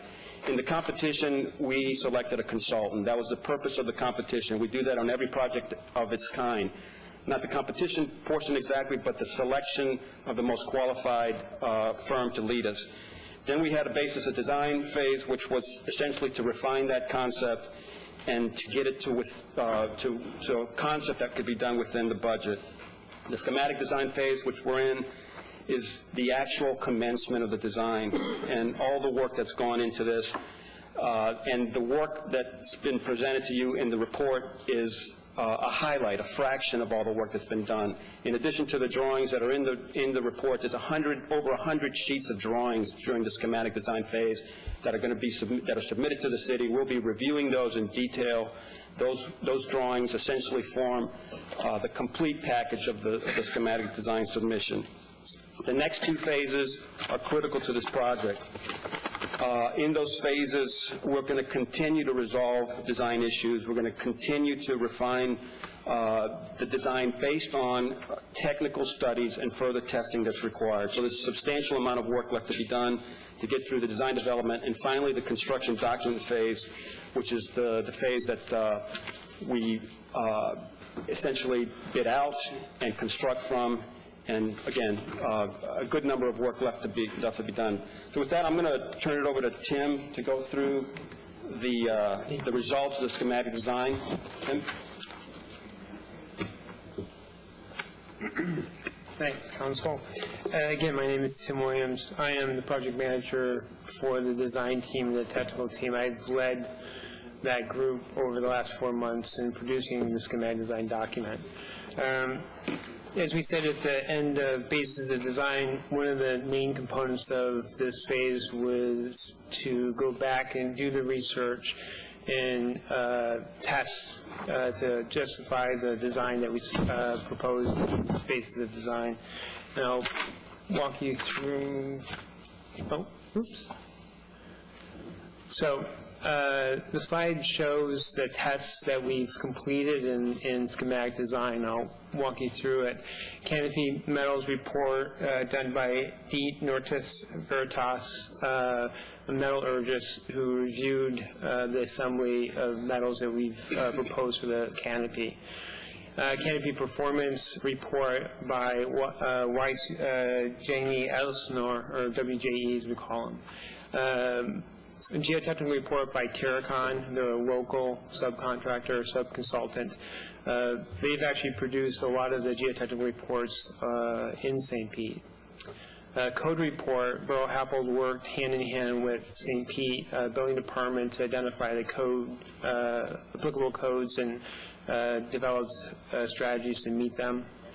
Sea level rise report, again by Borough Happold, to assure that we were out of the FEMA requirements or within the FEMA requirements and out of the wave force level. Land survey, George F. Young, again a local subconsultant. Underwater sonar survey, George F. Young, again, what they did is a 3D survey of the existing pier and where the existing piles are. Which will be very helpful for us during design, but also extremely helpful during demolition and construction. Wind and wave report by McLaren Engineering. Again, this is a study of the forces created by the wind and the waves on the pier. Structural wind study and cladding wind study by RWDI, a national firm. Their study confirmed the structural assembly for the canopy, and it actually resulted in reducing the weight of the steel on the overall canopy. Caisson inspections done by McLaren Engineering. They actually did the inspections in the water. This report actually confirmed the assumptions of the conditions of the caissons. We didn't, if you read through the report, you'll notice that they didn't find anything that they didn't expect. It has confirmed that we can continue to use the caissons for the load capacity that we're looking to apply to them. We will be doing some further inspections of those caissons as demolition commences. Life safety report, Burl Happold worked with St. Pete Fire Department. In the report, you'll see snippets or screenshots of the animation that they did. Animation's amazing if you get a chance to go down to the fire department and see it. The fire department seems to be satisfied with that report at this point. We'll continue to work with them. Structural schematic report by Burl Happold, marine structural report by ATM, as Raul mentioned, underwater feature grant application by Janicki Environmental, which is we're waiting for a response on that or what the outcome of that is. So I'm going to walk you through the highlights of the kind of the developments and enhancements of the project as it's responded to the reports and analysis that we've done over the last 4 months. Briefly, does this point? Yeah, great. All right, so we've optimized the turnaround at the hub. We've increased the hub area. We've widened the Overwater Drive. We've widened the Overwater Bridge. We enhanced the bike path transition as it intersects with the Overwater Bridge. Optimized the canopy. We've enlarged the promontory. Validated and enlarged the balconies. And we've enlarged and relocated the cafe. And lastly, we've optimized the marina. And I'll briefly walk you through each one of these, if I can continue. Yeah. Starting at the top right, first we've increased the plaza area, which would be the white area, not the asphalted area, by 5,000 square feet. Maintained 120-foot diameter for ladder truck turnaround, and we've incorporated a valet parking area in front of what would eventually be the restaurant area. We've increased the accommodations for 75 square foot restaurant, future restaurant, and in doing so, we've also increased the hub by about 1,900 square feet. Overwater Bridge, or I'm sorry, Overwater Drive is now been increased to 22-foot clear. We have a 5-foot wood deck flush with the surface now on the south side. The pier itself, again, as I said, in the raising sea level, we've raised it. I think it's about 24 inches, both to keep it out of the wave forces, also to keep it above the anticipated rising tide. We've switched to Florida I-beams, and basically the design we were assuming double T's, and now we've gone to Florida I-beams. And in doing so, we've also eliminated a topping slab, which was very costly, and now going with a finished structural slab. Overwater Bridge, Florida I-beams, finished structural slab, and we've increased the width by 12-foot clear. We've also eliminated the metal soffit on the Overwater Bridge, which in doing the wind study, we were seeing some forces on the soffit. So by eliminating that, we both were able to save money and eliminate that concern. Marina. This is a plan. If we got in comments, it's hard to read, so let me try to walk you through it a little bit. If you can see that dot, that's actually an overpass. So that's the Overwater Bridge, and the boats would go underneath it. What we've done is, in the base of design, the marina was an oval shape, and now it's a circle, pure circle. This helped us kind of standardize the sections. It also allows, and by standardize, it also allowed us to widen those sections. Now we're at 13 feet on the east side and 15 feet on the west side. So it's increased the fishing. Area. We've maintained the overall area of the interior, and it still can accommodate 24 boats. And on the upper right-hand side, we've we've enhanced this is the bike path, and this is the overwater bridge. And we have a bollard here. So basically, we've improved the transition between the bike and the overwater bridge. This is a concern that we heard multiple times early on in schematic design. Oh, and one last thing, sorry. Let's see. The area that says elevated marina overlook, we've widened that by 2 feet. Promontory, again, starting in the upper right-hand corner, we've increased the size of the promontory by 4,800 square feet. The turnaround is 11 feet and 70-foot diameter turnaround. We've identified a new fishing area. The 5-foot wood boardwalk, again, on the south side of the pier now with a vehicle access. In this case, it's down the middle. Coming down the Overwater Drive, it's actually on the north side now. In doing this, what we've done is we've relocated, one of the big moves is we relocated the cafe and we've elevated it about 2.5 feet. By doing that, it gives you great views into the underwater reef area as well as south of the pier. We've also increased the size of the seating area, the learning steps. It can now accommodate 285 individuals, and we've also added a ADA or handicap ramp for accessibility. The canopy, 4 things that have, when we consider optimize the canopy. First is the bike path slot. The bike path used to go underneath the canopy, and now what we've done is we've allowed the bike path to cut through the canopy. The bay window has increased in size, and we've increased the height of the balconies and the observation deck. And we've also increased the opening where the bike path would penetrate the canopy initially. In doing all of this has increased the overall size of the canopy by 5%. It's about 3,000 square feet. And we've increased the height to 104 feet. This is, hopefully everyone can see this, what we're representing here. This is a section through the balcony area. And the 2 things I think are important to point out is, again, we've raised the height of the top balcony to 67 feet, 3 inches, but we've also connected it with a series of stairs that gets you directly down to the bike path, establishing a second means of egress off the balcony spaces. And lastly, the lighting design. The lighting design is more fully detailed and described in your package. But I wanted to show this image. It's an early conceptual image from the lighting designer, L'Observatoire, out of New York.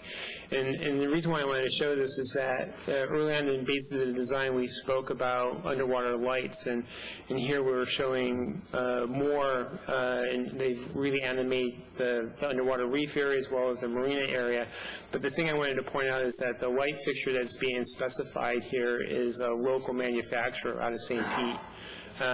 They've developed and tested that fixture here in St. Pete. So we're really happy to have that fixture, and we'll think it'll look great on this project. And then lastly, our technical review, and I wanted to kind of touch base on these 2 consultants. Det Nordis Veritas, an international expert, metallurgists. They deal with oil rigs, ships, detailing, and mostly corrosion. We brought them on to do a peer review of our assembly in terms of materials. Their report is in our document. It's a good report, and it's worth really paying attention to it. They've made some recommendations that we followed in terms of changing the actual alloy of the aluminum of the canopy. But the second one, Weiss, Janey, Elsinore, they'll remain on our team to continue to do peer review of our assembly as the team finishes the design for the canopy. They're a national expert. They're very well known, and they're very good. And again, their report is actually quite detailed. They make some very good recommendations in the report, some that we will continue to explore when we go into the basis of design, or I'm sorry, into design development. Again, they will stay on the team and serve as our peer review going forward. At this point, I'll hand it back to Raul. Thanks, Tim. What I want to do next is step through the budget, and this is a slide that I've referred to a couple of times, and on the left category is the buckets of the $50 million and how we had allocated it. On the right is where we are today with those budgeted buckets, and essentially it's where we projected we would be in the basis of design. Through the pre-development, we had spent roughly $900,000. That included all the work prior to the competition, leading to the end of the competition. The fees, the mulching fees, and the other design costs, the costs for the Skanska pre-construction, as well as the environmental design, the demolition design, all that work was part of the design phase. There's also some staff time in that. Of that $5.6 million, we have spent through now about $2.1 million. The other categories of project admin, that includes the tenant fit out. A lot of this work is going to be carrying us through the end of the project, all the way through construction, all the inspection, the threshold inspection, the testing, a lot of QA work that we've got. There's a small portion of that that's been spent during the schematic design, it's about $50,000. Then in the demolition and construction, the $40.5 million is the total, including the demolition, which at this point we still have the bid from Glassbrenner, which will be brought to you shortly. And then the construction cost for the pier, we're at 36.9, just under 37 million. That's been vetted through months of work with Skanska. That includes what is considered the cost of the work, which is in the document, plus the Skanska general conditions, the fees, the insurance, all the other costs that make up the contract, which will ultimately be the guaranteed maximum price. And then the services in the contract with Skanska that requires essentially them to guarantee the unforeseen conditions. We had, and you had approved $500,000 to allow for those sorts of test services that will take that into account, and then the project contingency. The next thing I wanted to just touch on, I know there's a lot of questions about the permitting. Where are we with the permitting? The environmental permit for this project, which consists of the three agencies listed up here, the Army Corps of Engineers, which has had the application for quite some time. They issued the 21-day public notice on April 12th. That expires, I believe, tomorrow. I understand they've received a substantial number of comments and questions and input. They will assemble that and provide it to us for response. They at the same time have gone ahead and started their federal sub-agency consultation, Fish and Wildlife and all the other agencies. So we'll continue to receive information from the Army Corps. We are anticipating that the schedule for obtaining the permit hasn't changed.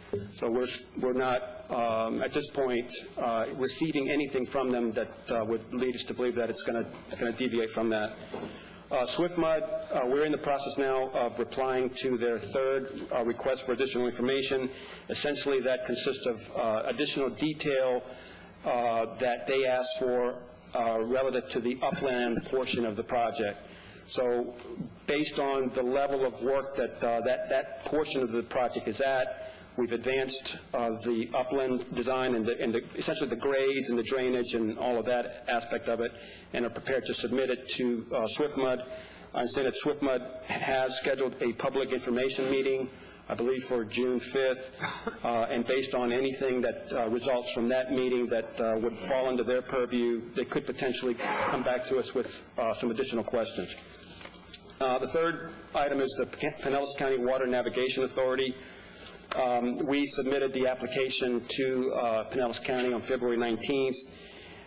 At this point, there's a lot of discussion about, what's the county's review of that application, and we've had meetings with the county staff. At this point, it's at the county staff level. We're continuing to work with the county staff of the criteria that they use to evaluate docks and essentially any type of permit over the water. They look at a number of issues, and both environmental, view shed issues, and we have essentially addressed all of them with the exception of the view shed issue, which we're still working on. They have indicated to us that at this point there's no variance contemplated. There's no, they're working with us to try to resolve this at the county staff level. Obviously, there's other steps along the way if that can't happen. But we are continuing to work with them. One of the first things we're going to do in design development is to get with them and present the aspects of the project that we believe meet their viewshed corridor. There's certain numerical calculations that we've done what we feel comfortable about. But again, they're at this point asking us to work with them. We're continuing to do that, and we haven't exhausted all of those opportunities, and it's just a continual work we'll have with the county staff during the design development phase. The next slide here is the schedule and where we are. We're pretty much where we said we would be in the design process. We're expecting the completion of design through the end of this year, with design development taking about 4 to 5 months to complete, coming back in August and presenting that, August or September, presenting that to you, and then authorization to proceed to finish the documents by the end of the year.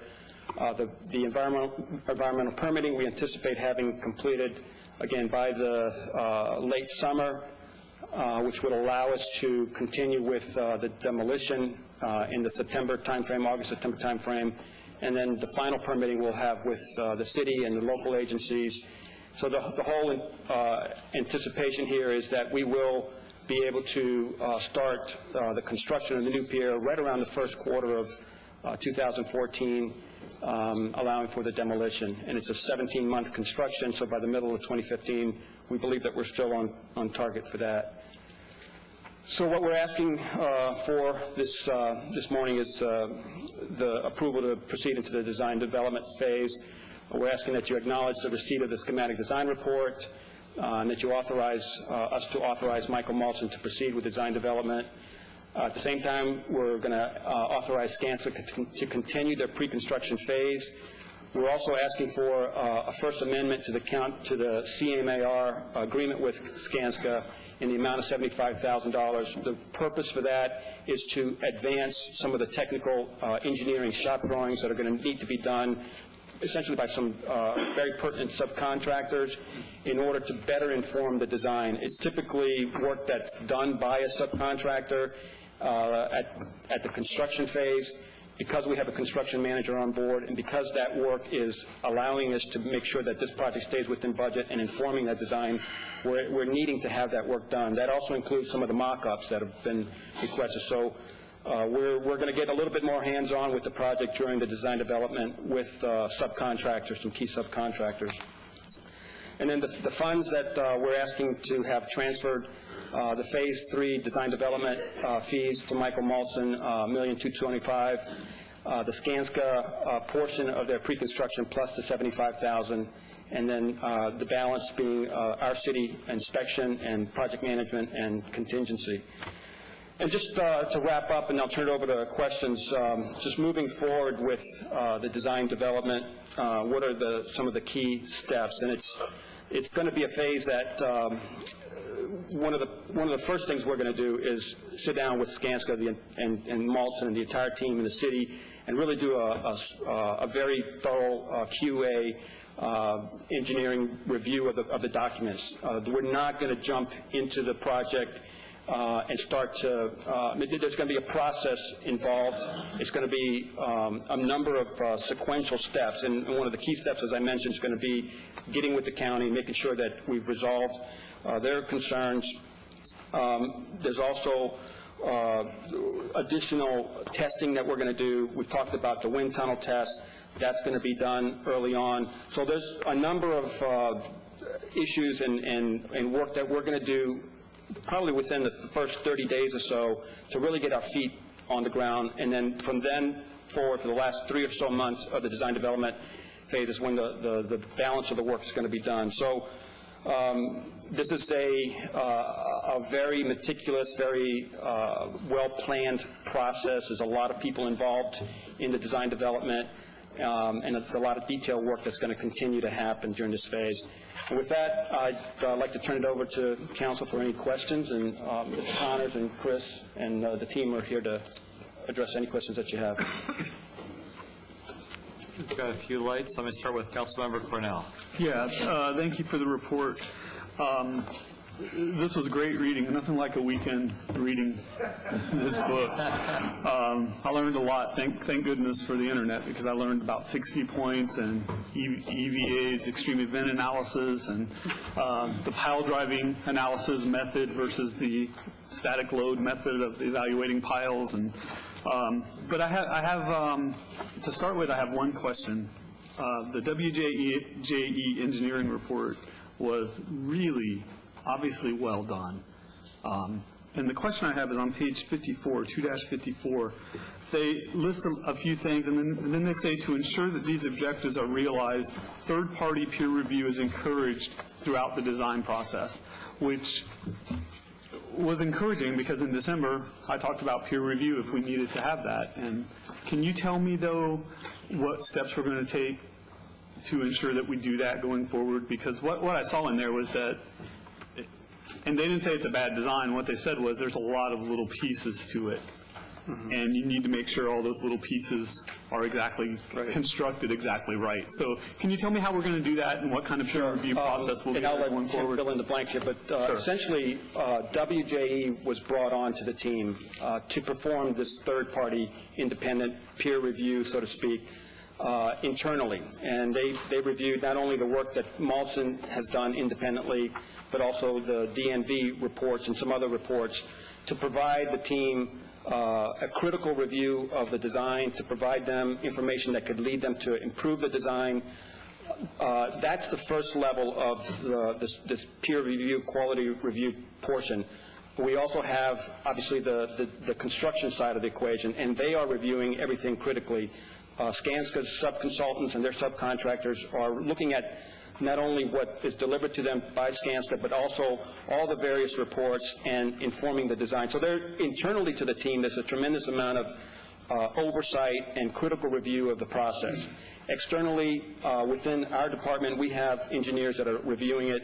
The one thing that we don't have at this point is another party outside of the whole process reviewing it. It's at this point, it's not something that we felt was necessary. However, it's certainly something if council desires or requires that we do that, we can do it. And it would require funding for that effort. But with all the work that Skanska's done with Malson and with the WJE and their efforts in critically analyzing the design, we feel that we've accomplished it.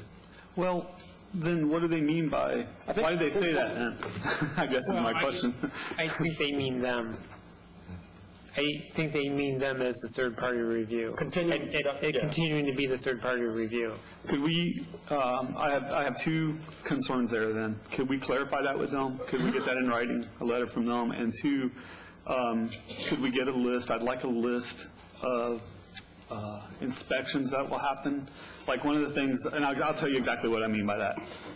One of the things that they pointed out in here is just, this is just one. There were a whole lot of them. Yeah, this report was very thorough and very well done. The rivets, if we use the rivets to attach the aluminum panels, the rivets have to be dipped in a coating. Right. And if there's problems with that, that creates problems all along the system.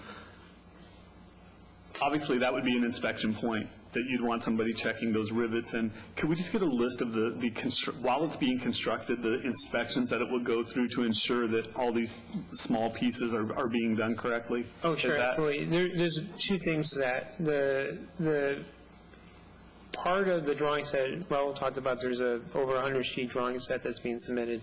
In that drawing set, there's also a specification. Our first draft outlines specifications, which dictates the process that Skanska will follow. that will be in there, and the method of inspection will also be in there, and that's when Scanso delivers a GMP, that will be based on that inspection schedule and the process of the rivets. The second thing, that same report, I think they also talk about an alternate method of a hidden connection as opposed to, and we're exploring both of those. So the great thing about that report is that they've given us a couple of things to look at as we go forward. Great. Thank you very much. And like I said, for anyone that has doubts, read this report, because it's a very clearly, this gentleman, this company did not say we're going to candy code or try to push things a certain direction. They gave a lot of factual information. And that's it for me. Thank you. Councilmember Grace. Thank you, Mr. Chair. I also, I did not read all 400 pages. 46. But well, I don't count the pictures. I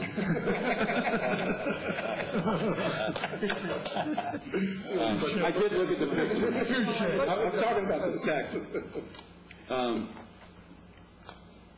Really, really, really good work. Thank you. I took the opportunity also to call several of your team members. Great. I called RWDI, and they wanted to make sure that Bureau Happold was in on the conference. So Bureau Happold joined in. And was Neil nice? Just want to make sure. They were extremely receptive, wanted to talk to me. Great. I think it's interesting that the gentleman who's the architect who passed out this stuff today, one of the things, the big thing that he passed out. Several of the structures on here were wind tunnel tested by RWDI. You go to RWDI's website, they are one of, if not the preeminent wind testing analysis companies in the world, not in the United States. They're actually in Canada. They're based in Canada. The reason I called them was because as part of their analysis, they included results from, I think this is almost a quote, wind tunnel testing of similar structures. And I wanted to know what similar structures were. And they explained to me how, number one, they have tested just unbelievable amounts of buildings. They got to be like the top place. They're definitely one of the largest wind tunnels. And that they identified components of different structures that fit this. Wasn't one building, in other words, because there is no building like this. This is going to be the only building of its kind. So they took components of similar structures, pieces of similar structures that they had wind tested, and used the results from those wind tunnel tests and applied them cumulatively and put them together, and very, very impressive stuff. That's what they refer to as a desktop, I think. Is that what they told Well, the desktop I took to mean their entire analysis. One component of that is using this wind tunnel testing results as a piece of the desktop. Yeah. And Bureau Happold was similarly receptive and cooperative. So this report to me, and just so everybody knows, this doesn't include all the drawings that were done. I don't think any of us would sit through and look at all the drawings, but there are more than one drawing in here with square footage on them.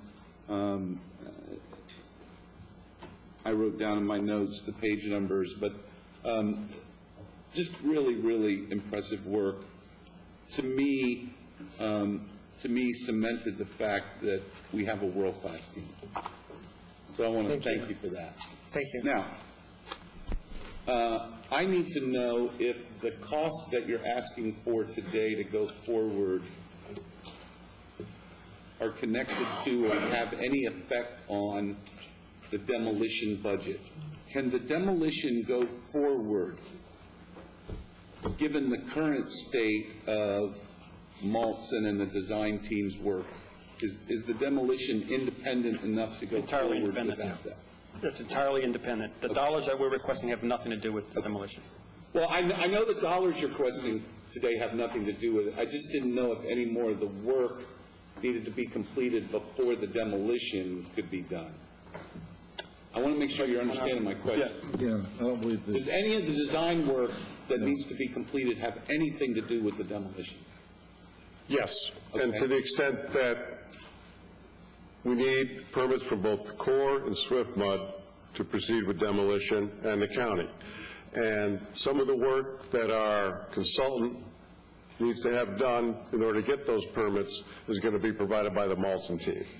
So, in this tranche of money? Yes.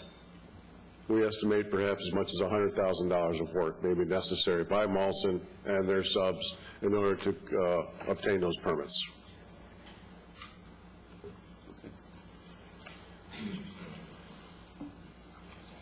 Okay, my second question is, there was a statement made today that because the footprint of the lens, the new St. Petersburg Pier, because the footprint is different than the current pier, a variance by the county will be required. Is that a true statement? No. The footprint of the proposed pier is 40+% less than the existing pier. The county staff needs to be further engaged with city staff and city consultants to validate the concerns associated with the view shed. That's kind of a different word, but basically, if you look in a north or south direction of what exists today compared to what we're proposing to build, we're estimating slightly less square footage of what we propose to build than what exists today, looking north or looking south. But if you look east or west, that cannot be stated. So what we're proposing to county staff is that we present them some three-dimensional perspectives of looking east and west so that we can make them feel comfortable that the view shed is not being compromised.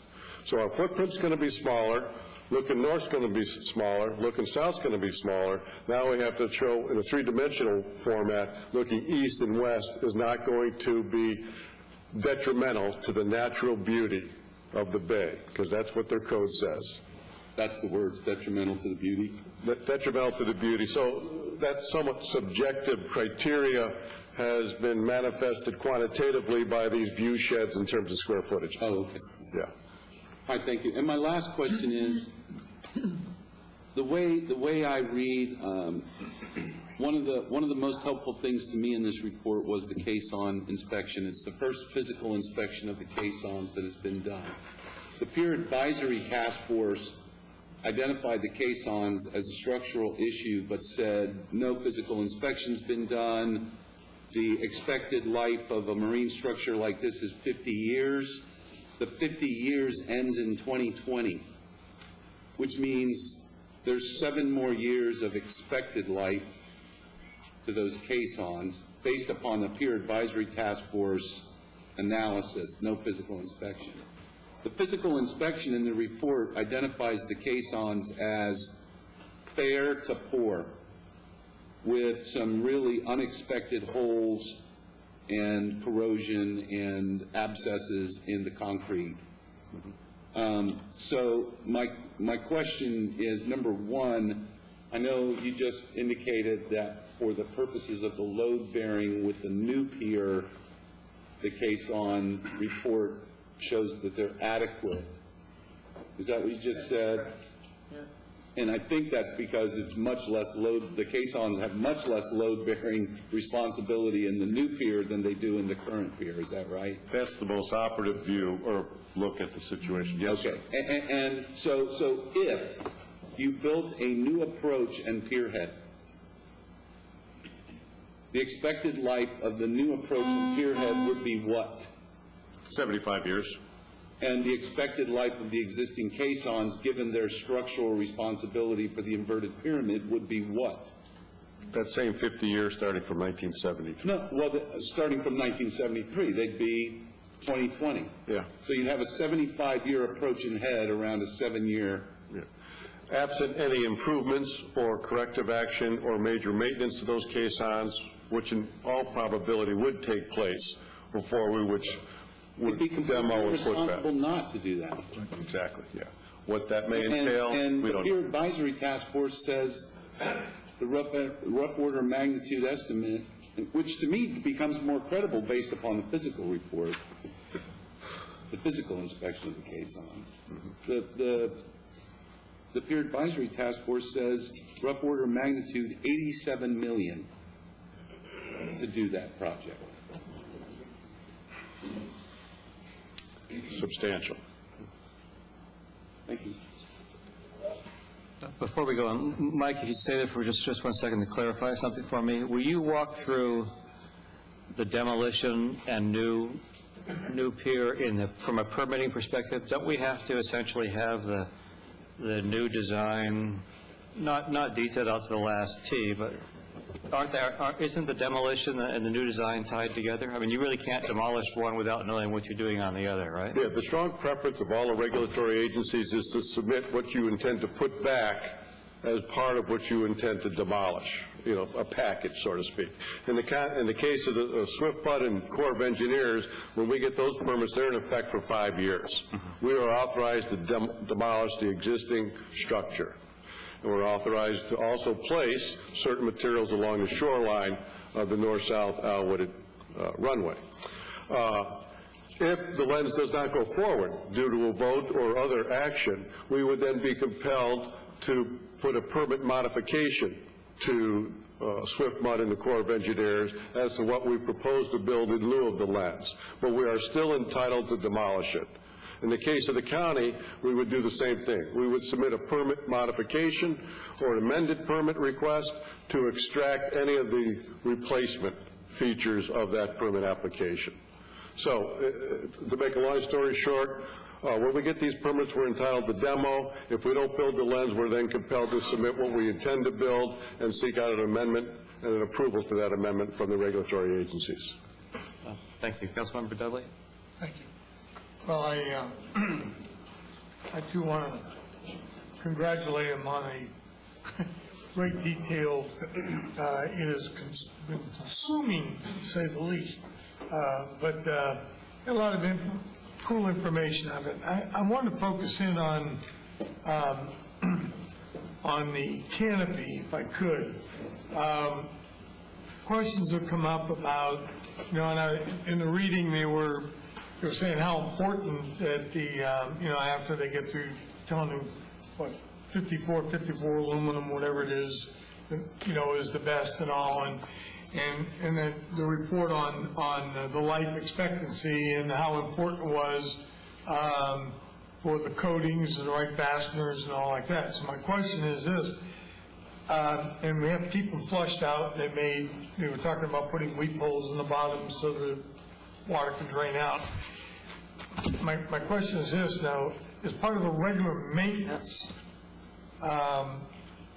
explain how that works. Is that yearly, 5 years, 10 years? How the flushing and I know the coating, a lot of that, I mean, and a lot of it's environmentally driven, how the elements and all work, but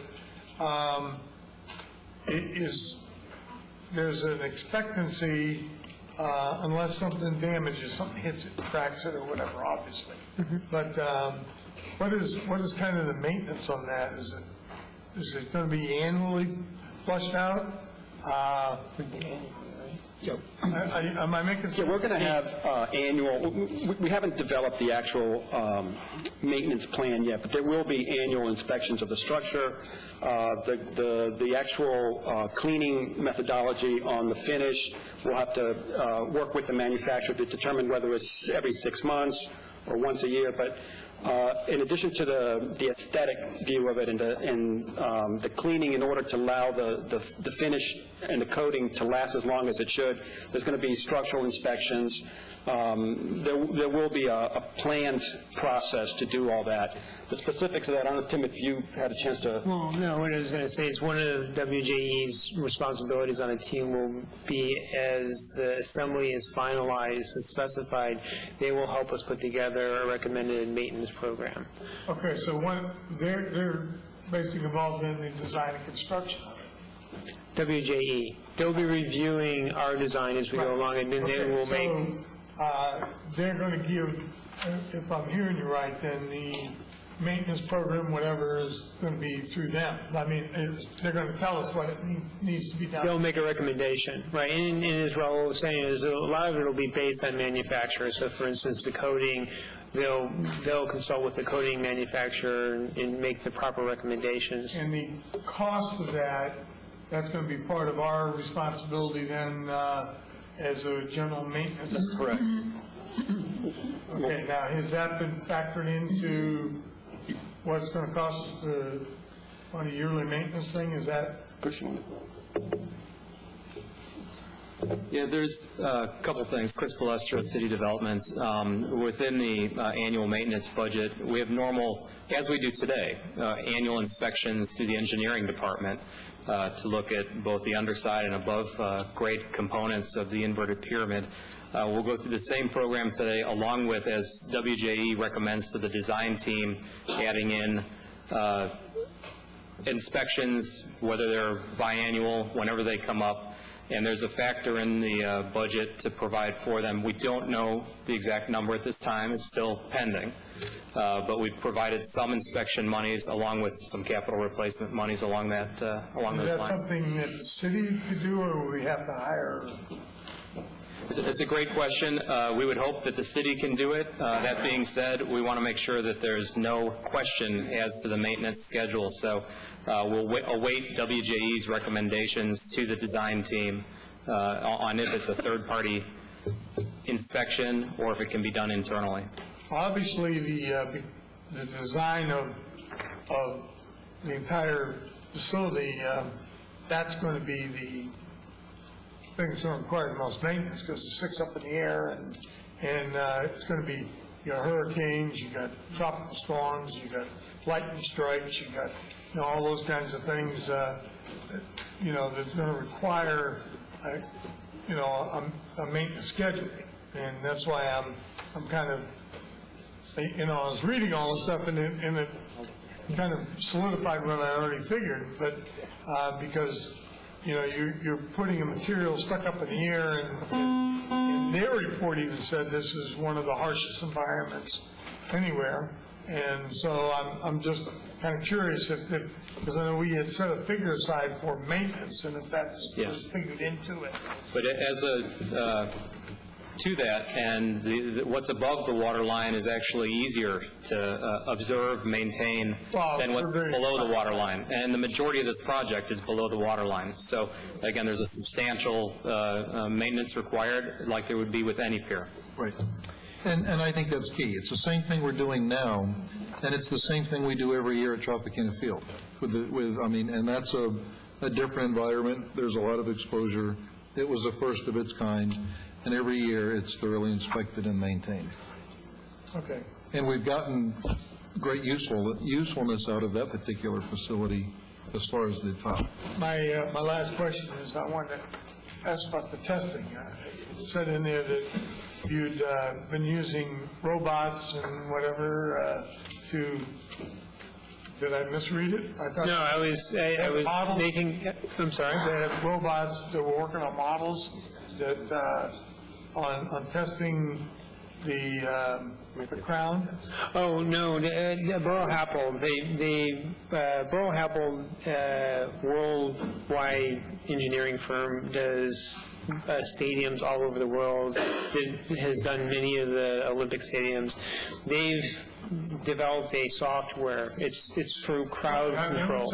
Yeah, so that's what it is. So it's not robots. It's actually a computer. What they do is they plug in, and if you go to the pages, they actually give each person as a color, each age group or whatever, and they run it, and it just goes, and they say, okay, there's a fire here, or there's a, evacuation over here, and they just run it, and they can see by the patterns whether, there's proper width, and, how long it will take any age group to get off the pier in this case.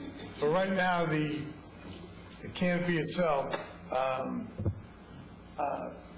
conceptually, through mathematical equations and all the scientific stuff, it's pretty much that's developed based on those premises. We haven't actually done testing on it. I know you said about the wind tunnel. We haven't. Do we have a? There was a question about the bracing in the back. I guess is what I'm getting to. Okay. Are they going to be strong enough to prevent it from lifting? Uplift, you mean? Yeah. Right. Oh, yeah. Backing, that's what I call it. Yeah. So those bracings, a couple things. What we call the kickers have been added, and those are a result of the wind test study. From a cost standpoint, the basis of design had calculated a very specific weight tonnage of steel, and that tonnage had anticipated that there would be those forces applied to the canopy. Now, what's happened is that the cost of steel, or the weight of steel, is actually, I'm probably going into the weeds, I'm sorry, but the weight of steel actually has gone down, even though it looks like things have been added, our actually weight has actually gone down. So those kickers actually were anticipated. We knew that we were going to need them. Where they were going to go, we didn't quite know, but the placement of those kickers, again, if I can use that term, are being hand-placed by Michael Maltzen. What happens, the way the process works is that we have a meeting, structural engineers say that we need to brace in this way. They say, okay, this is how we'd like to see it braced. Then Michael will go in and say, well, can I brace it this way? So if you look at the model, and I think it's hard, if you look at the physical models that we have images on, if you look at, there's a series of pictures as you go around, you'll see that those kickers actually rotate. He's actually made them rotate as you kind of move around the canopy. So they're not haphazardly placed, they're actually very specifically placed. Good. I think that's it for now. I got to tell you, it was really, I like what the lighting, and that's really going to be very spectacular. Thank you. Yep. And I think I found the page 258 robot. It's a model. It's a robot model. Actually, I don't know why they call it that. I will find out what they mean by that and let you know. Okay. Councilmember Danner? Thank you. And I want to thank the team for coming. This is a lot of information. Good thing it rained the last few days, gave you the opportunity to get through it. One of the things I've learned over the years, the best way to do it is to do it this way and start at the back, go backwards. It's you get to see the end and the very last page with that overall lighting effect as to what the goal is at the finish of it. And as you read it backwards, it's interesting the amount of detail we do have. Because then you go through this whole very detailed lighting schematic of all the walkways, the restrooms, the stairways, the learning steps. You see the pieces that way and kind of get an understanding then as you go into then the canopy, the balconies, the walkways, the bridges, the stairs, and then into the pilings, the support. So it's actually easier to read it backwards. But it does have a lot of information, and there's still a lot more to go through, because I also haven't read all 400 and some pages. But the good thing, I mean, we're answering the questions, and listening to the comments today, that's really what this is about. All of the speakers on all sides of this issue have questions. There's one speaker said the design is just happening now, and that's true. That's why we need to do this. There's still questions unanswered. Stop spending money on a plan of unknowns. Things like that. There's the biggest commonality of everyone is there's a lot of questions to yet answer. The permitting issues, the environmental issues, telling us we don't have all the information. That is what we're doing, and I think this is the right direction to go. Taking this, getting into that next step. and working on it, I think is real important. You know, we get into, should we stop or pause or whatever you want to call it, but we do need this information. Everyone in this room wants more information than what we have. You can't say this project isn't going to work because you haven't answered the questions, and then don't spend the money to get the questions answered. We have to have a pathway to get the information, whether there's a referendum or not, and I believe there will be, but the best part of referendum is an educated community that knows what they are being asked to do. And you can't say, well, this is never going to be permitted, or why are you building this in a hurricane zone, or you're not going to be able to clean it, or you don't know how much it's going to be to maintain it. Those are all really good questions, and I appreciate everyone for having that interest in asking them, but you have to answer those questions. We have an obligation to answer those questions. So I think this is a good step. I think the next step is going to further answer those questions. I was real pleased. As this design develops, instead of what we were told that it would be cost overruns and be scaled down, the opposite is happening. Efficiencies are being found that, like you said, the Circle Marina, standardizing those planks gives you the opportunity to make them wider. Those are all good things. It's not, oh, they're too expensive, let's make them smaller. The opposite is happening. The bridges are wider, the details, the promontory is bigger, the hub is bigger, the restaurant space is bigger. The more information you find out, the more details you work through, the more you listen to the public and work into those designs what they have suggested, we're finding it's moving along, it's getting to be a better project, a more inclusive project, and a good thing. So I look forward to continuing this discussion. I'm glad the public's here. One of the speakers said that heart aches and this is horrible. I don't think it is. I think it's a good discussion. It's good to hear people are passionate and they're paying attention and they want to be involved in this thing. So I think it's important. I think on the question today, people need to understand there are multiple gauges for understanding what the community wants. You can look at surveys, emails, telephone calls, conversations at the gas station, put all those things together. If this week was the measure, it was probably 10-1 in favor of moving forward on the emails this week. If you went in this room, right now it's 50-50 on red shirts and blue shirts. You have to gauge all those things. The survey was interesting, you know, and yes, you're right, it said 67%. Several months ago, it was 80% against it. So you could track the surveys and saying support is growing for this. Mr. Risser said, I wrote it down because I thought it was good, he wants to vote today because things might change by August. That says it all. Things are going to change by August. Sir, I did not say that. I said because I wanted my life back. Well, you said that too, but you also, I wrote it down. I did write it down because you said things might, after you said you want your life back, you said you wanted to vote today because things might change by August, and they will.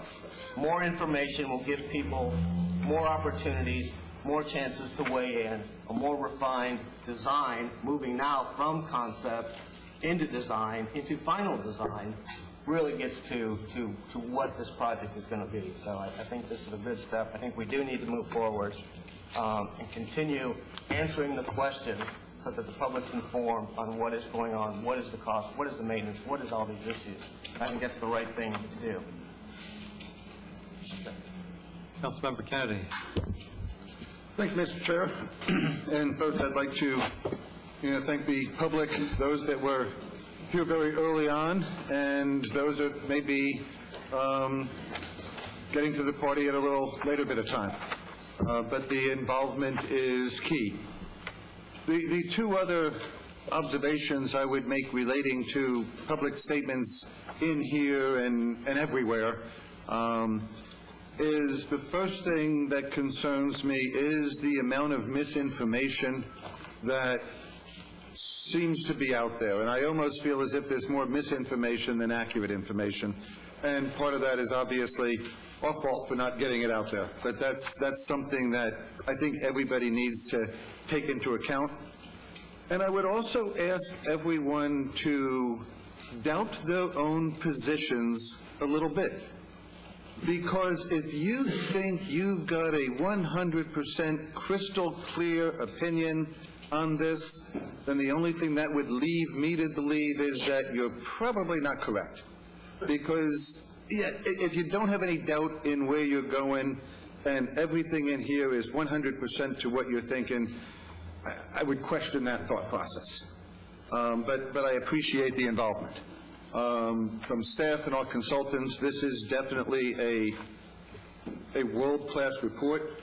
I am concerned that we received this Friday, that there were certain portions of this that I could have read, that I tried to read the whole thing probably 3 times. There's certain portions in here, the geological studies and things like that, I could read 10 times, and it really wouldn't help me that much.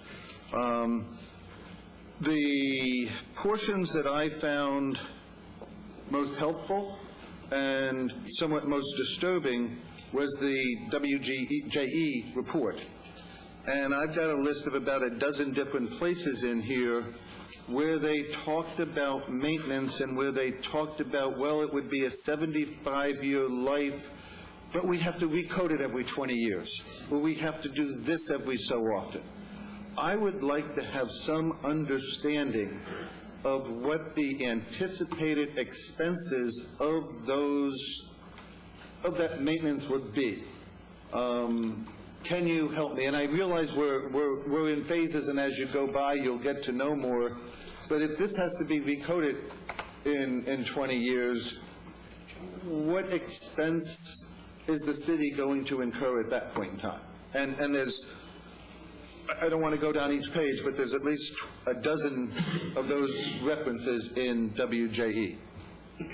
I think, yes, there are, and it did reflect a view that perhaps in 30 years you may have to recode the panels. And Skanska took it upon themselves to get a cost estimate on what it may take to recode it. It would be done in place, and it's anywhere between $250,000 and $300,000.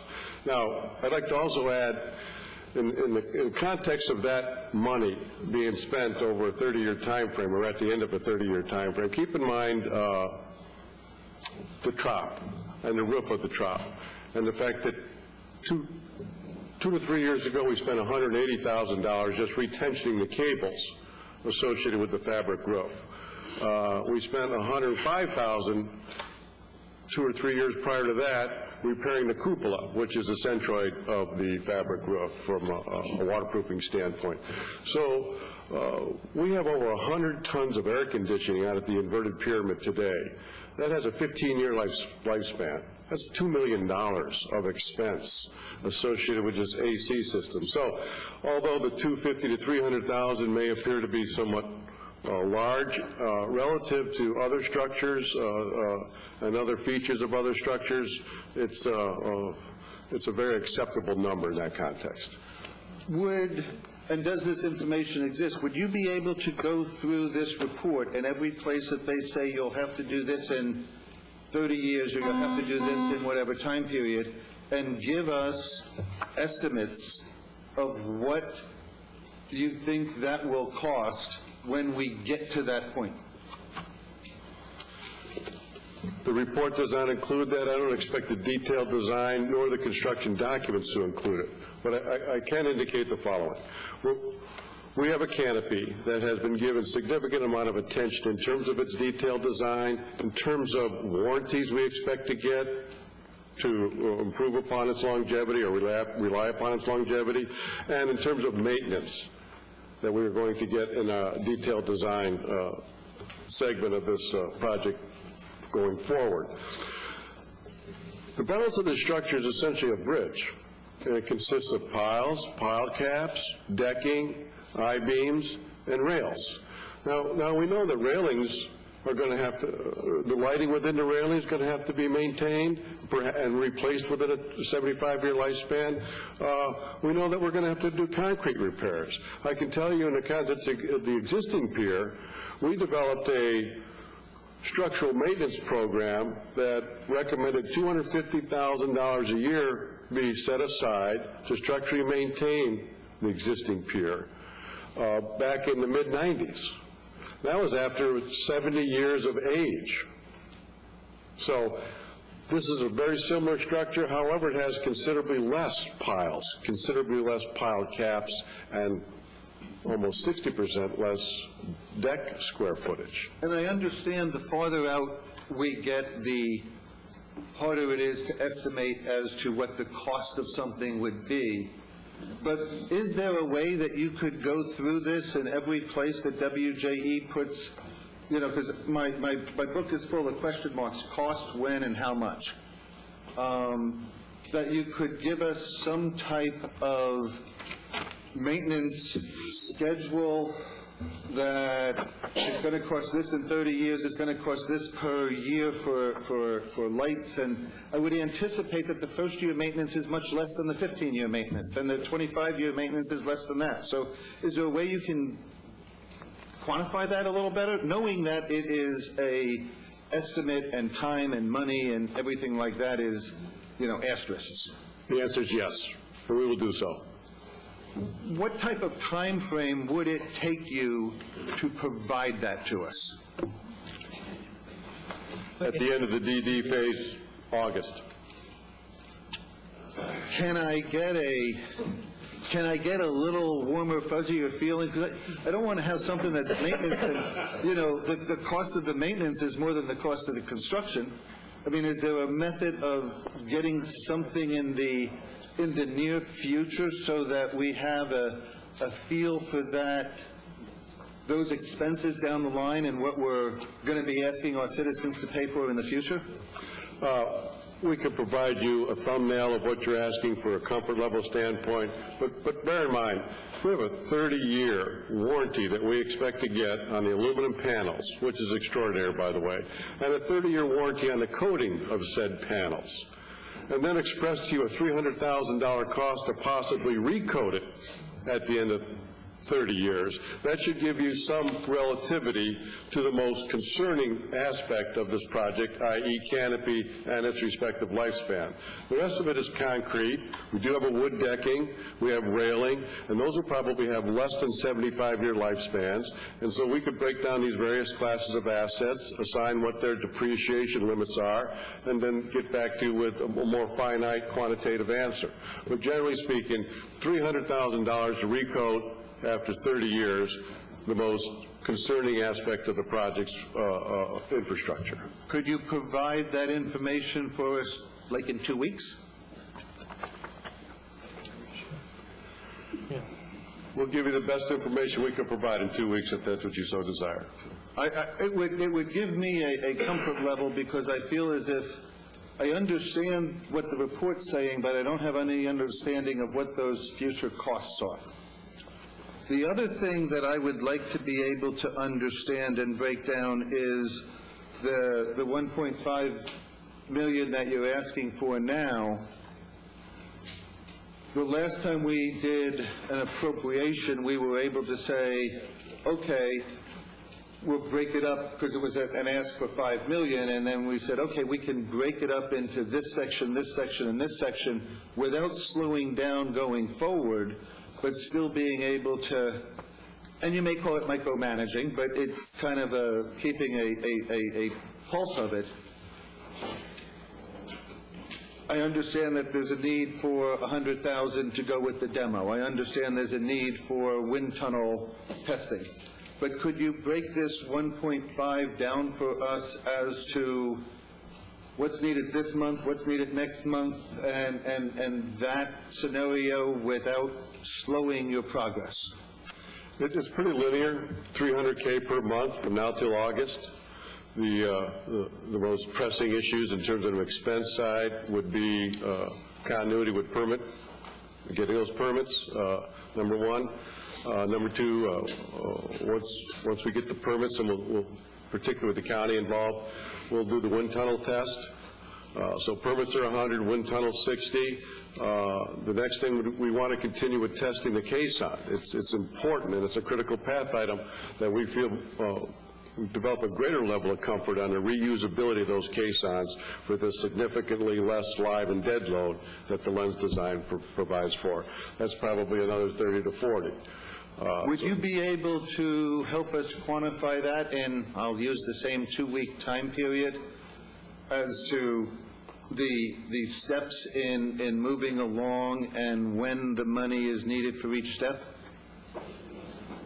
I pretty much can do that today. We need $300K per month from now till August, and if you wish to scale it back further, then as a minimum, we need $100K for permitting, $60K for wind tunnel, and another $30 or $40K for caisson testing, as a minimum amount necessary to achieve the minimum amount of progress to keep some level of momentum and continuity of the project. And I want to keep the full momentum of the project. I want to make sure that my questions are not misinterpreted or aligned with a pause button. But I'd like to have a better feeling along those lines, with being able to have that presented and being able to analyze it and discuss it with staff so that we understand that. With that thought, I would like to make a motion that we defer this for 2 weeks so that we can receive the outline of the maintenance and a outline of the draw. If we did that, would that slow down or create any detriment to this project moving forward? Would slow the project down 2 weeks. Detriment from a financial standpoint, I don't know of any. Detriment from a morale standpoint, we're all big boys and girls, yeah. I would make that motion. Do I hear a second? I'll second it for discussion purposes. Let's see. Councilmember Curran was next. Well, I didn't want to speak to that, but I'll think about that for a minute. First, I just want to thank you for the report and just say I did read all of it, but I will tell you that I'm not a civil engineer, not a structural engineer, I'm not a geotechnical engineer. My father's a civil engineer, however, so some of this did not mean a whole lot to me, except for the fact that I had it and could ask other people questions about it. And I really appreciate everybody coming today on both sides, and want to make certain that people know just because a question is answered and you maybe don't get the answer that you think is right, doesn't mean that the answer is wrong. And I think that's a lot of the issue that's out there today. And I think that when this goes, I'll say when this goes to a vote, if the signatures are verified, I think that one of the things that we need to make certain is that people, as my colleagues say, do have the information that they need to make an informed decision. As recent, every time we discuss this, I always have different anecdotes of people that have come in and said things to me about why they don't like the lens that is completely false. And my first question is, where did you get your information? And it's usually from one of their neighbors or someone that was asking them to sign a petition. And the last person that came in had brought some people from out of town. They were going to go to the beach. They came downtown, liked it so much, and one night they decided to stay here for 3 days. That's what they did, the downtown St. Pete experience. And the person said to me the thing that he's most upset about, he likes the lens, but doesn't understand why they pulled the whole structure up to the water's edge. And I said, where have you even looked at any renderings? That's not the case. And then once, because I do happen to have the renderings at my place of business, I showed them people don't understand. And I think that's going to be our duty to inform them. And I think, signatures, it's great that you've gotten all the signatures. Signatures, as someone said earlier, are not votes.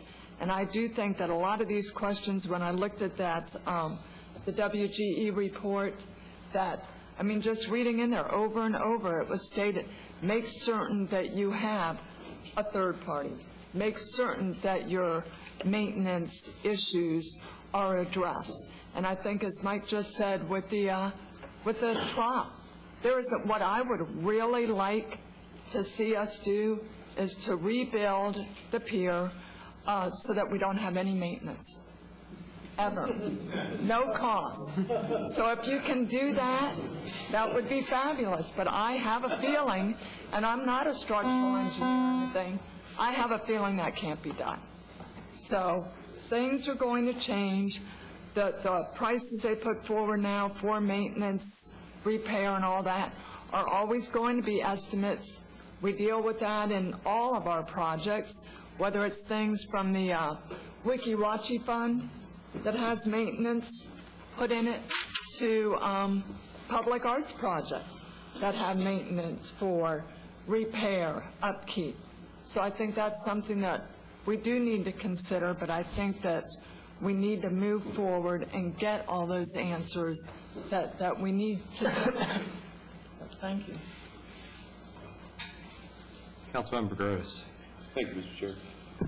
I've supported this project all along. All my votes have been yes votes, and I've done so, and I think said publicly, not because I like the lens, but because the process was identified, it was carried out, it was executed, and there was an answer from the process. And that's the reason I've been supportive of going forward with it.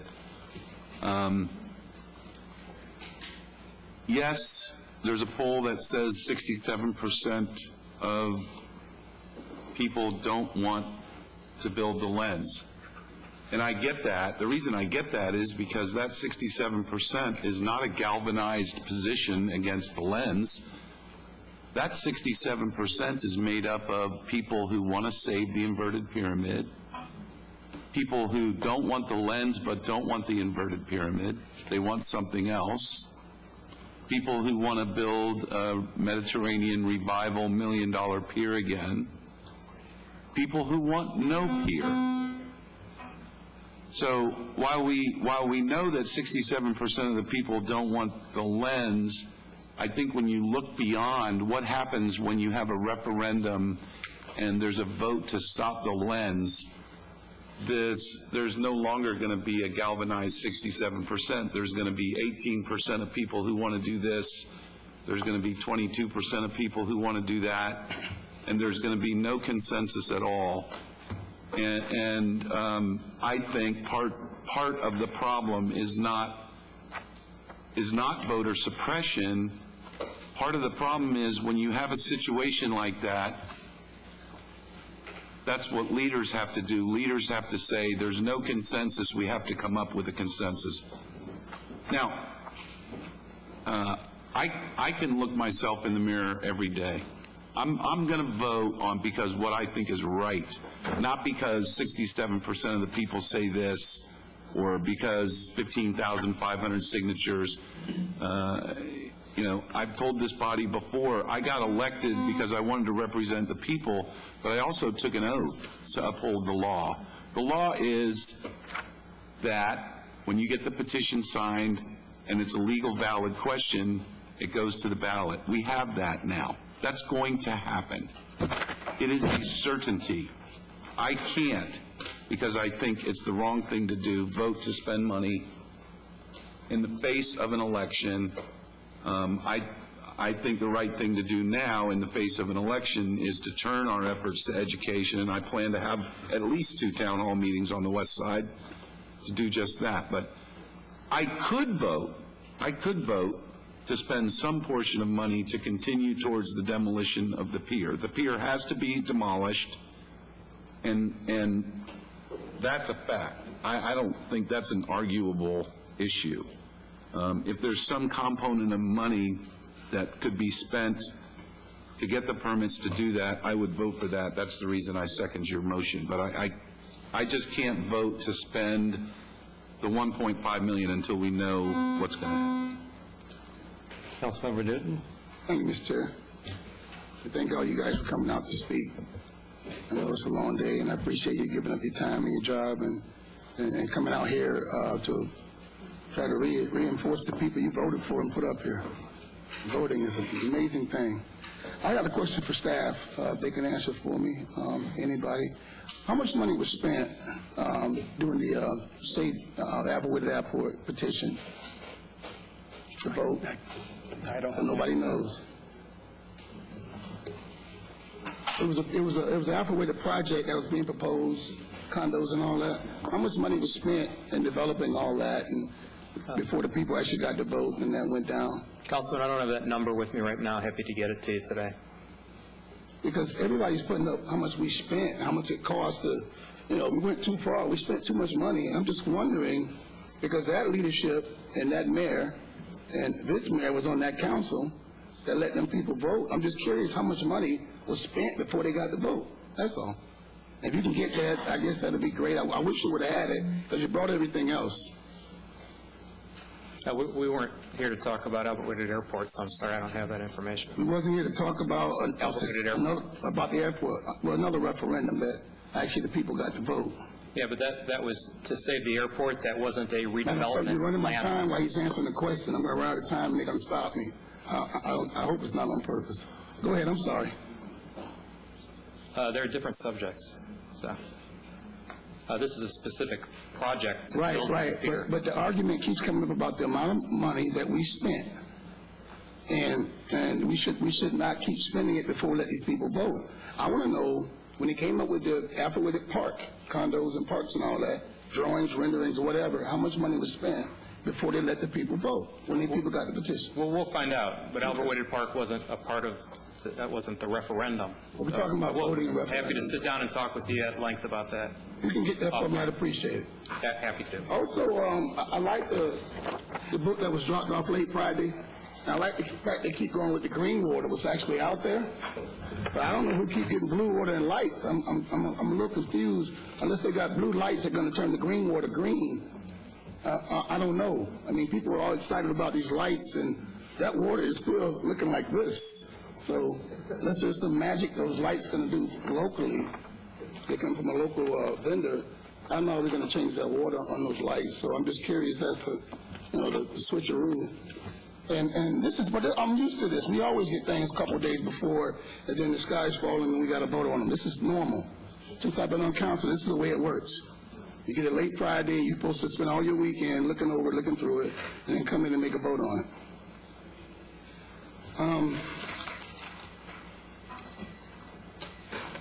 My next question, in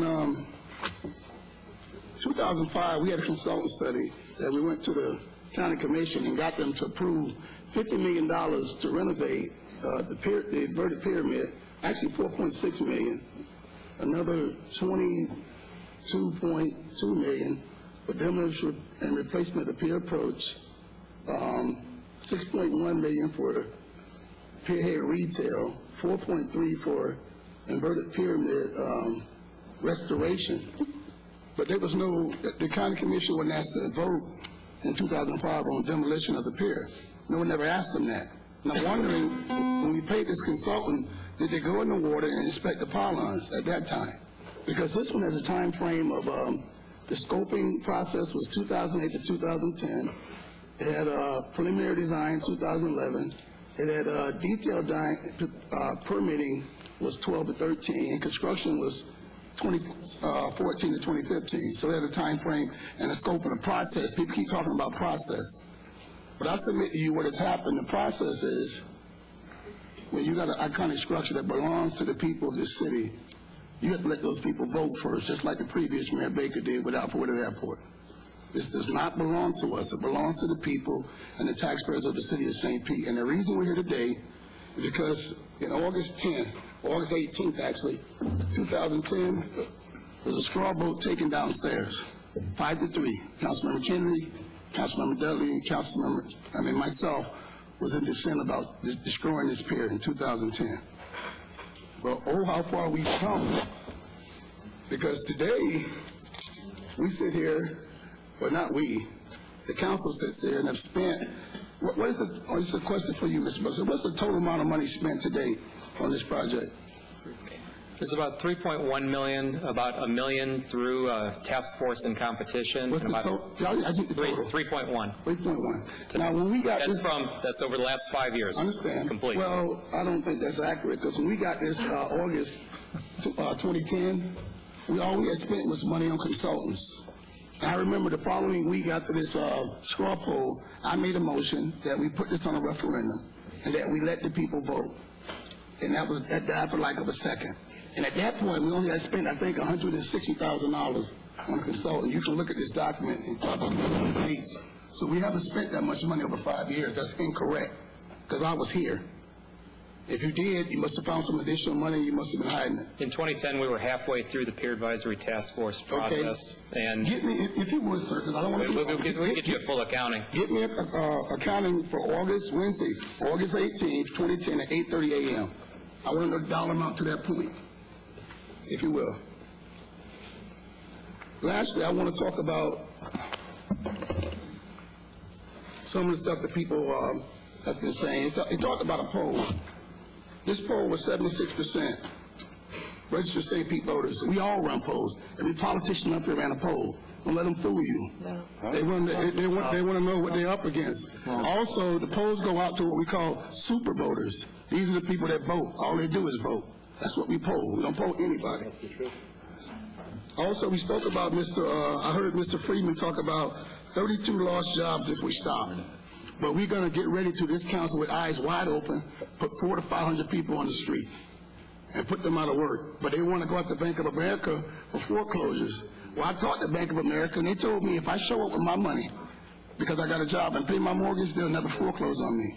But if these people can't work, can't pay their mortgage and feed their families, what they going to do? They're going to be in line just like the 800 people from Universal Health.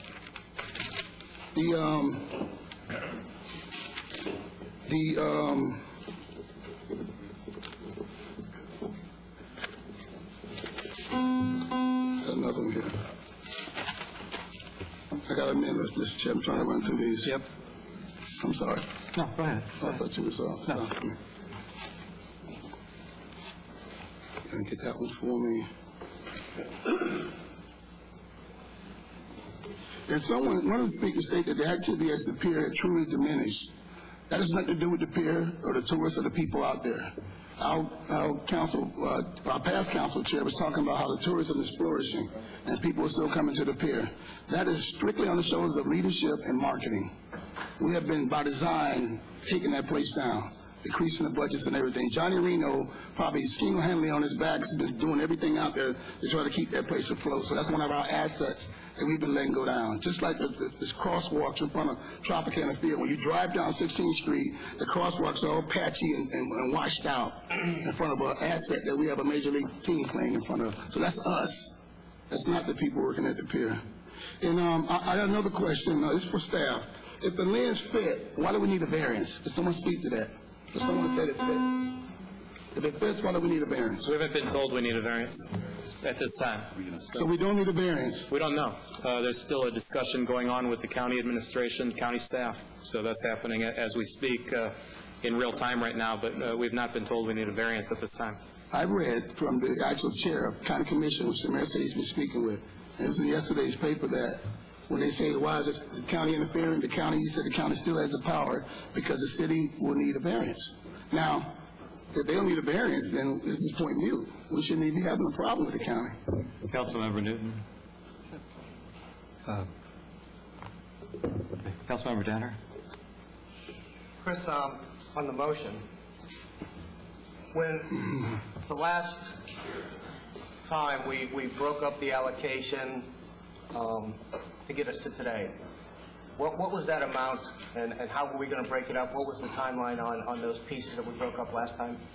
Back on December 6th, the original request was to fund the balance of design. It was about a total of $4.7 million, I believe, about 4.7 if I remember, and it broke it up into effectively 3 phases, of which we've just completed the first phase. And your desire was that we come back incrementally for each subsequent phase. So through today, we're 100% schematic design complete, and the next 2 phases are design development and construction drawings. So today, as Rawls mentions, about $1.5 million, which includes not just architectural, but Skanska and administration. And then what's the remainder? Yeah, the 4.7 included the basis of design, the 3 design phases, and the construction administration phase.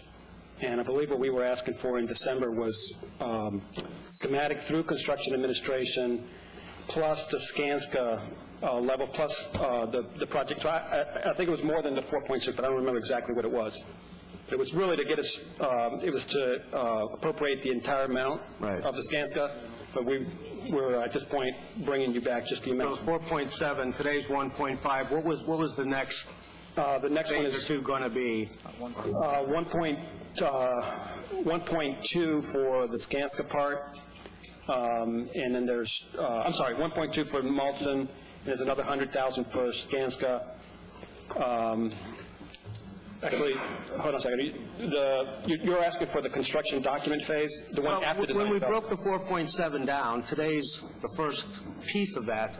What were the other ones going to be to get us back to the 4.7? Okay, the basis of design portion was 577,000 roughly. The schematic design, which we just completed, was I think 1.2. The design development, I believe it's like 1.3. Then there's another I think it's 1.4 for the construction document phase, and then the construction administration phase is the balance, which I think is about $600,000 or $700,000. I have that information, but I don't have it with me right now. And what's the timeline when those separate components would be completed? The next phase would be in the August-September timeframe, which would be the authorization for the construction document portion, and then the construction administration portion would be authorized with the GMP that's essentially going into construction. So when we bring you the guaranteed maximum price with the Skanska contract, we'll also authorize Michael Malton to proceed with the construction administration phase. Well, I'm not going to support the motion. I can understand wanting to maybe even break the 1.5 down, have more information, but I don't know that 2 weeks from now anything's going to really change. We have a idea of the maintenance cost, and now that we've got more detail, we can refine it. Like I said, I'm not going to support the motion, but we'll see how that motion goes. But maybe there's an additional breakdown of the 1.5 that would make sense between now and August. But I don't think delaying 2 weeks is going to change a whole lot of opinions as to, you know, is the maintenance 600,000 or 400,000 or 700,000. I think we need to move forward with, again, getting the information, but I don't know that a 2-week delay and then further breakdown is going to help. But there might be something in there. I just don't think doing nothing today or doing nothing for 2 weeks is the right way to start. Okay. Goes to the motion. I had a question to the motion. Just a second. I accidentally just wiped out the lights. Good way to keep the meeting moving. It was an accident, but you had a question, sir. Thank you. Yeah, on the motion, I agree with Councilmember Daniel. We should keep the momentum going, and I would move that we approve this to $1.5 million. Let's don't play kick the can. Let's lead. Move approval of the $1.5 million requested by staff. We've got a motion. Sorry, it's a substitute motion. You got a motion. Can I make a substitute motion, legal? Is that doable? Well, when you have a motion to suspend consideration or actually postpone discussion, that'll take precedence over the main motion would have been to. Okay, so we need to wait on Councilmember. We need to vote on the motion to defer before we go into the other. Okay. Okay. Mayor Foster, then. Well, thank you, Mr. Chair. And we are prepared to get you any information that you need to feel comfortable moving forward. And if there's some more information, some more numbers to give you that comfort level, we can. If there's demolition information, knowing the timeliness of that you need, we can break all of that down, and we can do it within the next 2 weeks. I would much prefer an action on the motion in general, but if the deferral is what it takes now to get you that comfort level, we can certainly support that.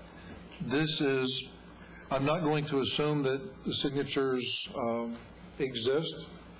I believe personally that they do. I don't have any doubt in my mind as to the character of those obtaining the signatures, but they need to be deposited with the clerk.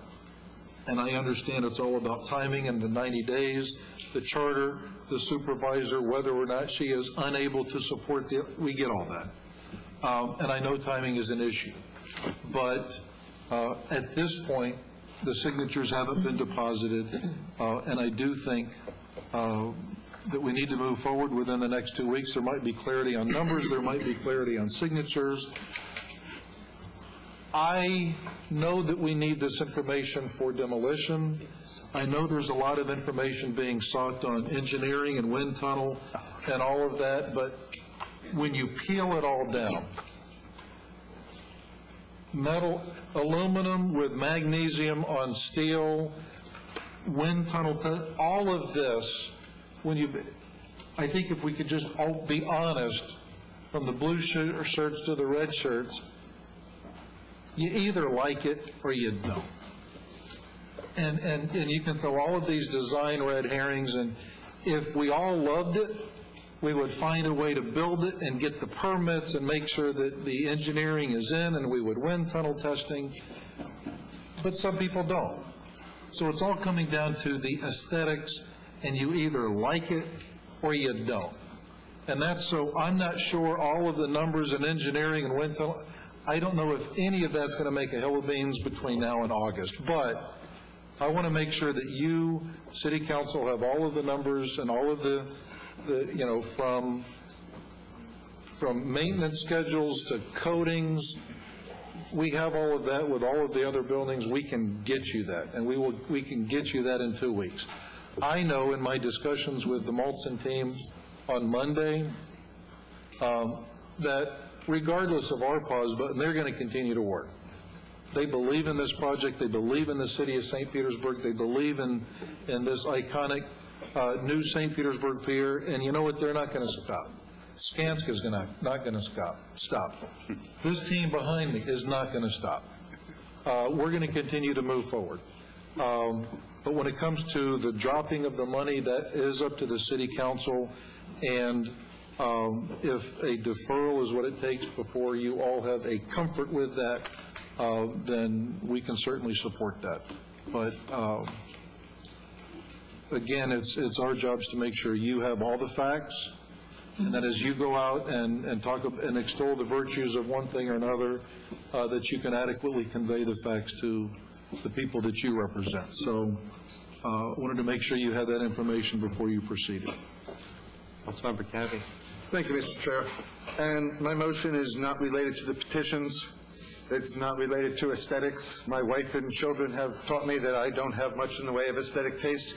So, you know, my motion. It's the closest I can come to a pier. It's fish.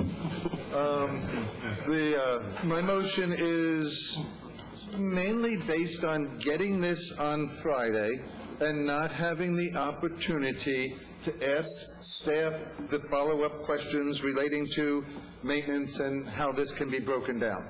If we probably would have had more than, 3 business days with this, even though it was read over the weekend, I would have probably had my answers from discussions with staff.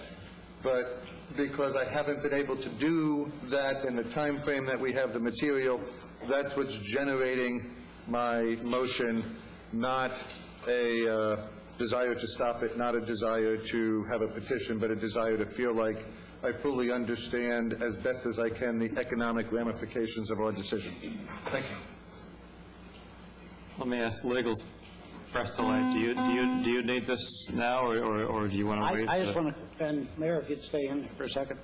I would just like to footnote what the mayor said with respect to the architects continuing to work and the construction manager continuing to work.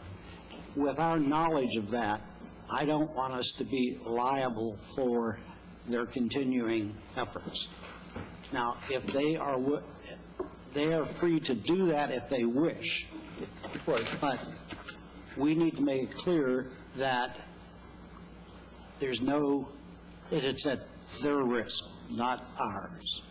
And since we have knowledge that they're going to do it, I think that clarification needs to be made, that if they are going to continue working, it is completely at their risk.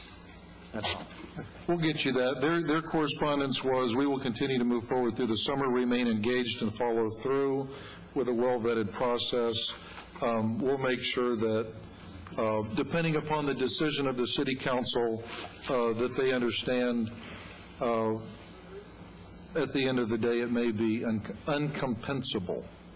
We'll get that clarity. Thank you. Let me ask a couple of quick questions here, and then I'll move on to more lights.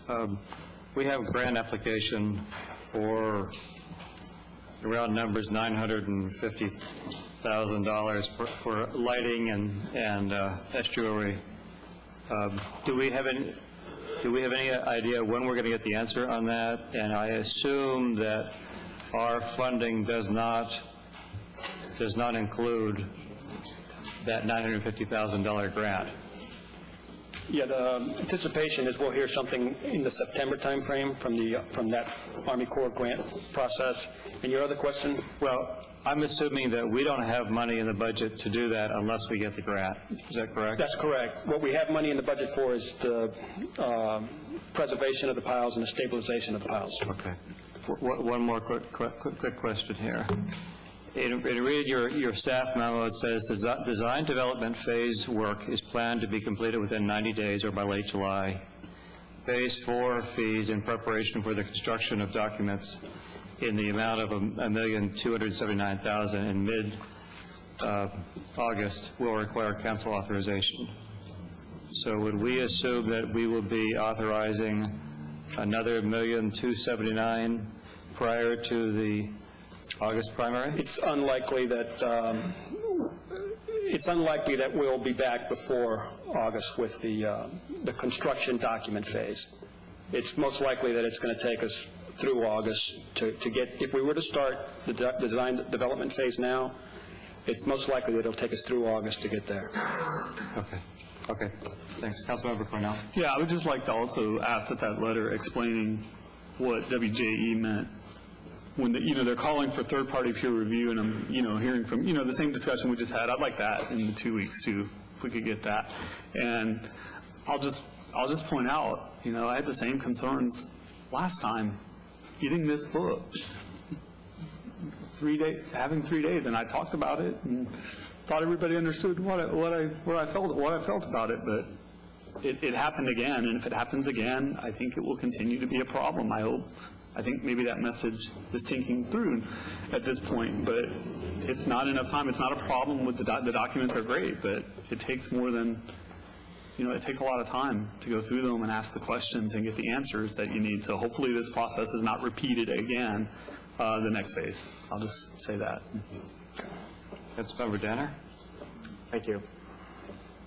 What I hope we could do, and I guess I don't know what the comfort level of the amount, but I would like to see us today have a vote that shows we want to move forward to get more information that is needed, and whether it's because of the referendum or not, we need to have the information. There's just a lot of questions. The more information we get, the more answers there are, the more comfortable the public feels. So trying to figure out, could I talk? Would that be all right if I talk without your comments? Okay, well, I'd appreciate it just to let me have the floor. Okay, guys. Now it's Can we all just get along? But to have that vote to move forward, and there is going to be a referendum, and the early voting will be in mid-July. So how much information can we have? How much information can we get out to the public in that time frame? And what will it cost to clarify some of these questions, some of these very good questions, as to how we move forward with this what is that information we need? And that's what I'm trying to get, and I don't know. I understand Councilmember Kenny's concerns. I don't want to defer, but I do think a show of support for the project moving forward is important. It's just what that time frame would be and what dollar amount gets us to a comfort level of information we need for the public to move forward. And if I think of it, I'll make a motion, but I don't have it right now. Right now, you can't do a substitute motion because that would be a motion to amend, and it's subordinate to motion to defer. Okay. Councilmember Newton, you have used Yeah. 7 minutes. This is on the motion, I'm not speaking on my peer issue. This is on the motion to defer? Yes. Okay. Yeah, I will not support a motion to defer. All these people have come here, all these people waited. We gave most of them $1.7 million in December of 2012. We got this book on Friday. We had 3 days and the weekend to look at it. I think it deserves a vote up or down, what they brought us. And if we want to show leadership and keep the momentum going, I think we should vote on this. We should vote on just what they brought us. And I think anything less would not show confident that we willing to move forward, because anything different is pausing or stopping. And everybody said they don't want to do that, so let's just vote. I will not support a deferral, but I will support a vote on the 1.5 million. Okay, thank you. Okay, let me just say that I didn't get to start reading this until Tuesday, and the reason for that, frankly, was that I was engaged in a project in Campbell Park, and then Tampa Bay Water yesterday, day before yesterday, picked a new executive director. And I mention that because Tampa Bay Water has spent $190 million, or will have spent $190 million more than it should have, because we didn't ask hard questions. And so the fact that there are lots of hard questions being asked, I think, is something that we should be proud of, not embarrassed by. And frankly, the lack of hard questions was how you got a desal plant that didn't work until we spent another $40 million, and a reservoir that you get to build twice. From my perspective, I thought that Mr. Connor's suggestion was probably the most rational, which was to proceed with the permitting money, proceed with the wind tunnel testing, and the testing of the caissons, because those are the big questions. I mean, the wind tunnel question is a big deal, and frankly, I actually think it is in our interest to have that answer before we talk to the voters. And I also think it's in our interest to have the answer on the condition of the caissons, because that also has a real financial impact. But with that, we have a motion to defer for 2 weeks. And a second, and roll call. Cornell. Yes. Nurse. Yes? Newton. No. Danner. No. Curtis. Yes. Kennedy. Yes. Dudley. Yes. Curran. No. What was the vote on that? It was 5-3. Cornell, Nurse, Okay. Curtis, Kennedy, and Okay. Dudley. Okay, so we have moved to defer this item for 2 weeks. That's it. I mean, And- discussion's over on it. Well, Okay, and let's see, the first light is Danner. So what are we going to do in 2 weeks? I don't want to suggest Well, I mean that seriously. Because, if he's going to wait and come back in 2 weeks, or leave and come back. I think I just heard the motion or asked me what we're going to do in 2 weeks. No, but I mean, No, my intent is to break down the major assets if we intend to build, and then to report back to you when the maintenance of those assets will be necessary over a long-term period of time. So we want to get to you the answers to your questions as to what it's going to take to maintain this structure over a lengthy period of time. Thank you. If there's any other questions, And then we're going to respond to Councilmember Cornell's question regarding the WJE comment. in terms of a peer review and their role therein. And the breakdown of the 1.5 as to where that's all done. So wait, I'm not, well, there's too many distractions. I can't hear you. Could you say again what we're going to do in 2 weeks? The maintenance dollar amounts for the... Maintenance, WGE role as a peer, and the budget breakdown. Well, and I think it's important, too, and maybe it'll just come up in the discussion is, then what? Because, you know, if you provide that level of comfort as Councilmember Kennedy has moved and succeeded, then, again, you still got the 1.5 question out there.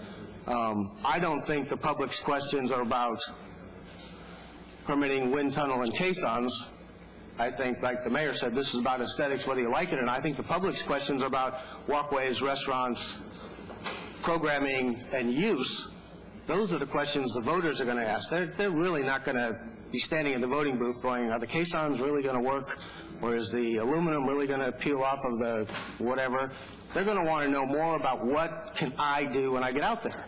And if we're going to move forward, those are the questions we need to somehow get to quicker than later. These are good technical questions, but they're a distraction from what the people want to know. And somehow we need to get to there. And I don't know if that's in 2 weeks or if we have that discussion in 2 weeks, but I think that's where we eventually need to get. We hope to answer the questions that have been asked of us in 2 weeks, and then ask council to vote on the request to appropriate the monies to commence with detailed design.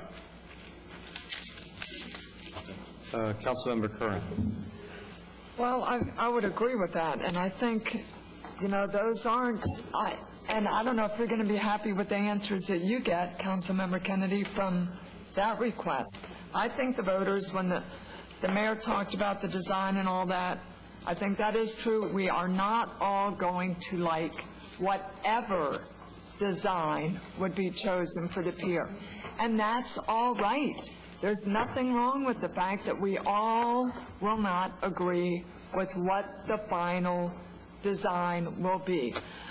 You don't want everyone to like the same thing, but I don't see how just those questions that you're asking are going to assist the voters with their decision. And I mean, maybe you think maybe it will help you decide whether you think we should move forward, but I don't know what additional information. Maybe we should have another surveyor do another survey of all the caissons and everything else, because are we really sure that survey reflects the conditions out there? You know, how many more people do you want to throw into this process to muddy the water instead of focusing on the facts, the points that people want to know? What am I going to do when I go out there? A lot of people think, nothing. It's 2 sidewalks to nowhere. Not really. There's no place to eat. Not true. You know, the sidewalk's too narrow. No. There's no ADA accessibility. No, that's not true either. So put out there all the questions you want answered and bring them back in 2 weeks, and we'll review them once more. But we're either going to do a service to the public or a disservice, and I don't see where just waiting for that helps anything. The reason I was interested in the wind tunnel is that from a can we build this, from my perspective, that's probably the largest issue. And then the condition of the caissons, well, depending upon what shape they're in, how much do we have to do to extend their life, that's real money. And so I think those are useful things to know. And so I guess my interest would be that if we decide in 2 weeks we need them, how long will it take us to get that information? Can I just add on one more thing? Sorry. I just want to make sure if we get these answers back within the, for a decision in 2 weeks, that we get them in a timely manner so that my colleagues will be able to sit down and read them. That would be good, because apparently they didn't have the time to read the report that's here, so I want to make sure that this report won't be so detailed that they don't have time to read it. Thank you. Councilmember Kennedy. Thank you, Mr. Chair. I had time to read it. I had time to outline it. I had time to get my questions. Talking about you. And I'm not going down the aesthetic line. I'm not trying to say that the door should be on the left rather than on the right or anything like that. I'm doing an economic analysis. What's the expenses? And how do we break up this 1.5? So if I get those answers, I would like them before we get on the dais, but, you know, a little bit of time, I should be able to get through them. Thank you. Thank you. Councilmember Newton? Yeah, I just want to say that I'm sorry and sad that we're deferring this because everybody was here. And if they can go out and pay someone to do all this work and dump this on my front doorstep at Friday morning, I would have thought staff was ready. That's all. And I think the people who are sitting here deserve to vote up or down. Anything else was a pause. Because right now, Stanza came, they came to get, Marston and Stanza came to get $1.5 million, and they're leaving with nothing. Absolutely not one brown penny. So you can call it what you want. It looks like to me that this is something that should wait for the voters to decide on the fate of what should happen out there, and then we can spend money as we want after that. But you know, all of us had the opportunity to vote on what they brought forth. Staff brought that, staff recommended it. You heard them say we recommend approval. You know, I thought that's what should have happened. All this deferring and kicking the can, to me, is placating. If you were going to do it, you'd did it right here. Break it down or not. We've been spending money and saying yes. I think Chris Balestra corrected me for over 5 years. It's been 7-1 council votes to spend money, spend money, spend money, spend money. So why now? So I want to see what the maintenance thing is, you know? The people deserve to vote up or down. They didn't get it. Well, thank you, sir. I get the authority to make this decision. We are in recess until 2 o'clock.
We're ready when you're ready, boss.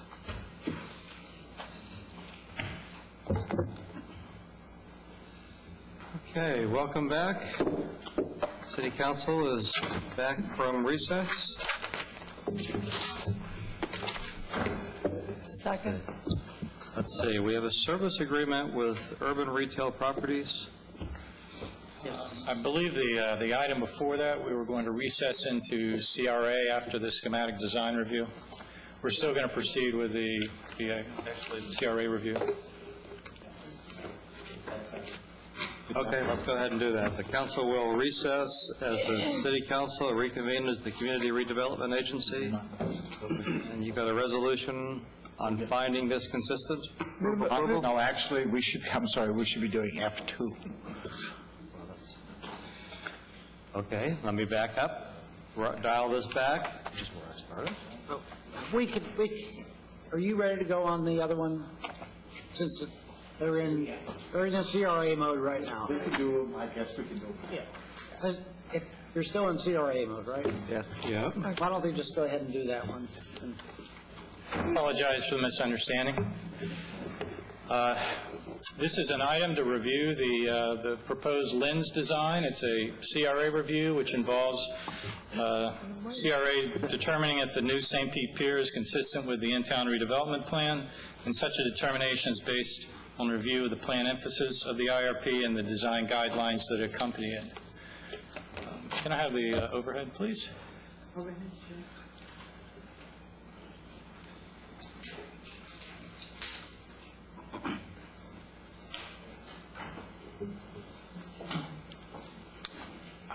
Shows the boundary of the project, as you're well aware. There are 7 main design features: the welcome mat, hub, overwater drive, overwater bridge, lens, canopy, promontory, and marina. I'm going to scoot through these. I'm sure you're quite aware of the design features, but the welcome mat is located on the upland section and consists of traffic roundabout and a public plaza. The roundabout will facilitate the flow of the traffic while also providing pickup and drop-off opportunities for buses and trolleys in future upland activity. The hub will be the main retail and dining attraction for the project. As you're well aware, the Columbia Restaurant has put in a request to locate on the hub site. The hub will also include an elevated platform and a viewing balcony of Tampa Bay and the pier. The overwater drive will serve as the main access for vehicles such as trolley and emergency vehicles, as well as pedestrians, skaters, bicyclists, etc. Show you some of the design features there. You can see the separation for the pedestrians as well as the bicyclists, and the overwater bridge that's crossing it. The overwater bridge starts from the south portion of the welcome mat and leads to the northern portion of the canopy. That's where all of the pedestrian activities, exclusive pedestrian activities, will take place. The lens canopy is the main design feature of the project and will be the iconic symbol to the world once completed.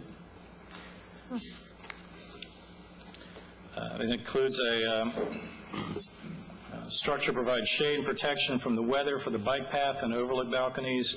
During special events, the canopy can also be illuminated. The promontory is located at the far end of the new lens pier. It includes features allowing people to go down to the water, available areas for fishing, and also includes a turnaround for the trolley, which will be able to access from the uplands all the way out to the end of the pier. Finally, we have the marina, which will have non-motorized vessels available, such as kayaks and boards, and access to and from the marina will be available from the north side of the marina. As I mentioned, consistency with the in-town plan focuses on two things. First, the plan emphasis.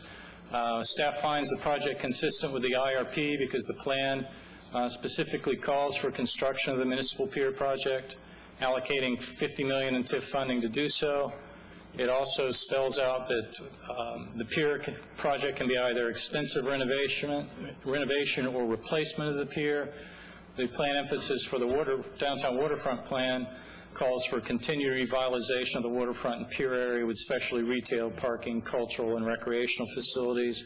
The program and vision for the new LINs includes several of these features, and we find it consistent with the plan emphasis. We also looked at the design of the project, but of course the design standards spelled out in the in-town redevelopment plan deal almost principally with new buildings in a downtown urban environment, and this obviously doesn't fit that feature. However, there are a couple of design standards we looked at and we found that the project compatible with. That includes the internal design and architectural compatibility of the LINs, as well as the variety of activities programmed for the LINs to augment cultural, dining, and recreational activities on the waterfront. There will be concessions, dining, also recreational activities available. With those features in mind and that finding in mind, staff recommends that CRA finds the municipal pier project consistent with the in-town redevelopment plan. Thank you. I'd be happy to answer any questions. Second. Councilmember Danner. I was going to hold my comments till after we heard from the public. And I'm serious, though. I mean, this is the document that the public should weigh in on. That's right. This is the one that determines, does this project fit into the character of our waterfront? The design, the architecture, the activities, and there's nobody here. They were here worried about canopies and wind tunnels, and I just find that ironic. But I do. Thank you, Rick, and I think it is a good project and does fit within our comprehensive plan objectives. Okay. Councilmember Curran. Maybe we should defer it for 2 weeks. Okay, roll call. Oh, you didn't take me seriously on I that? didn't take you seriously. Cornell? Yes. Durst? Yes. Newton? No. Banner? Yes. Curtis? Yes. Kennedy? Yes. Kern? Yes. Okay, we will recess the Community Redevelopment Agency and reconvene as the City Council. We have a F2, a service agreement with Urban Retail.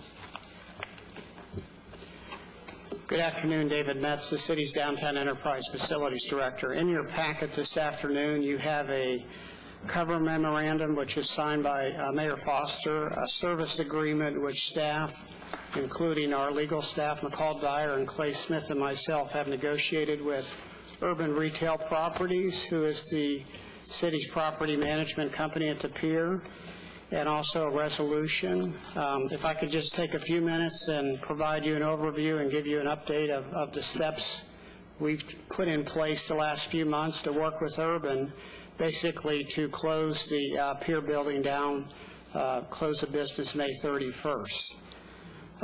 As most of you are aware, Urban has operated as the city's management company at the pier since 2001. City Council approved the initial 5-year agreement. It's been amended twice.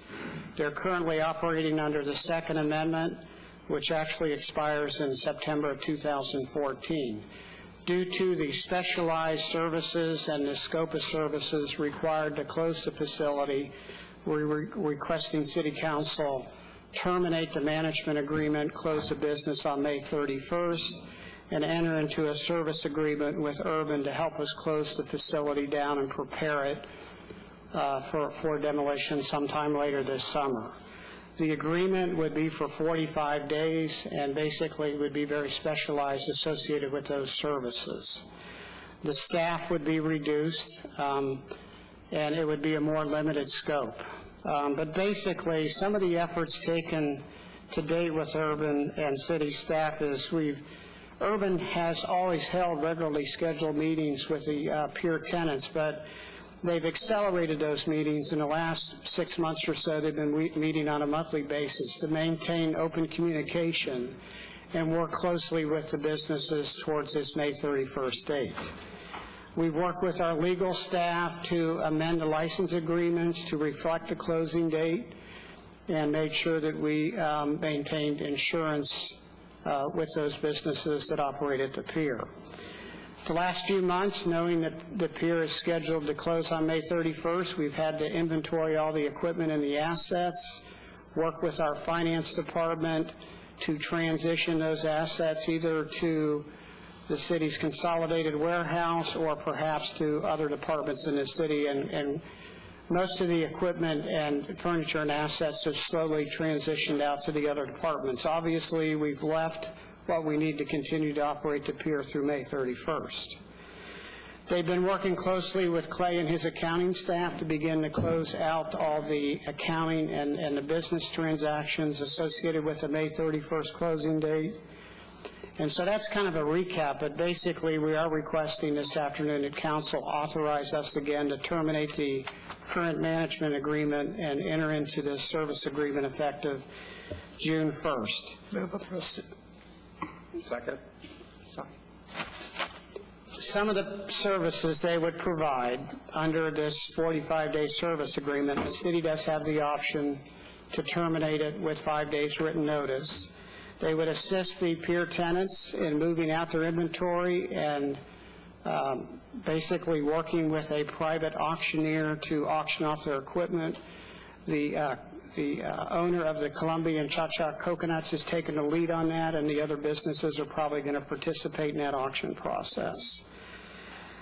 They would continue maintenance and security during the 45-day period to basically make sure that the area is safe and it's secure, and the removal of the equipment and inventory is done in a safe manner to protect the city's interest.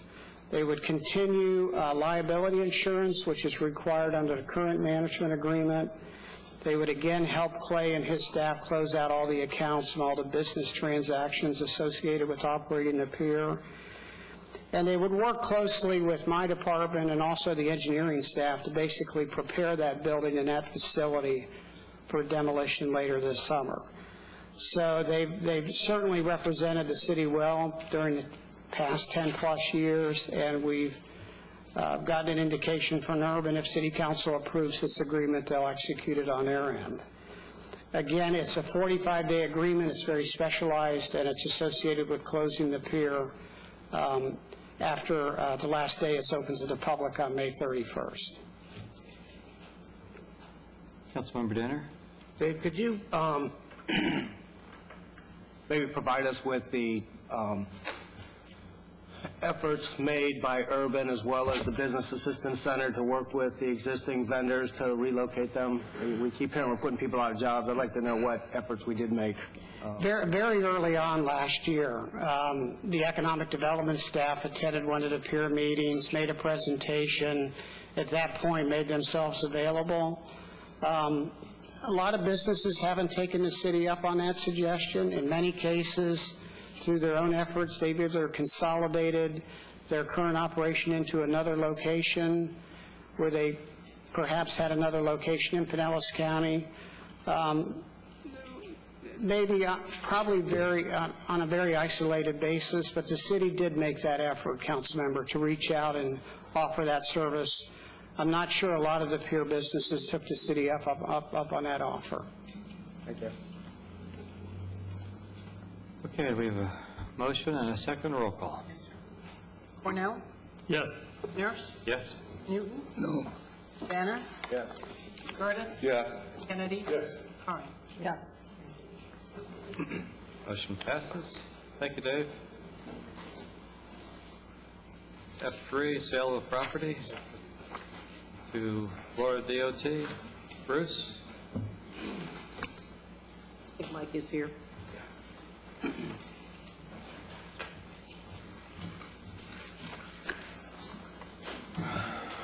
Good afternoon. Good afternoon. I'm Mike Sorakis. I'm with the Real Estate Department.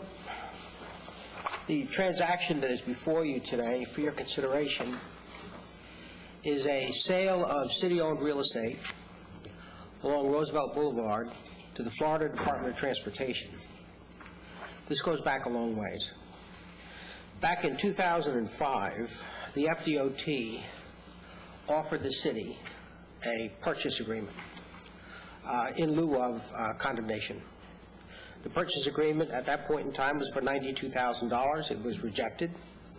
They came back subsequently in 2007, 2009, and 2010 with increasing offers.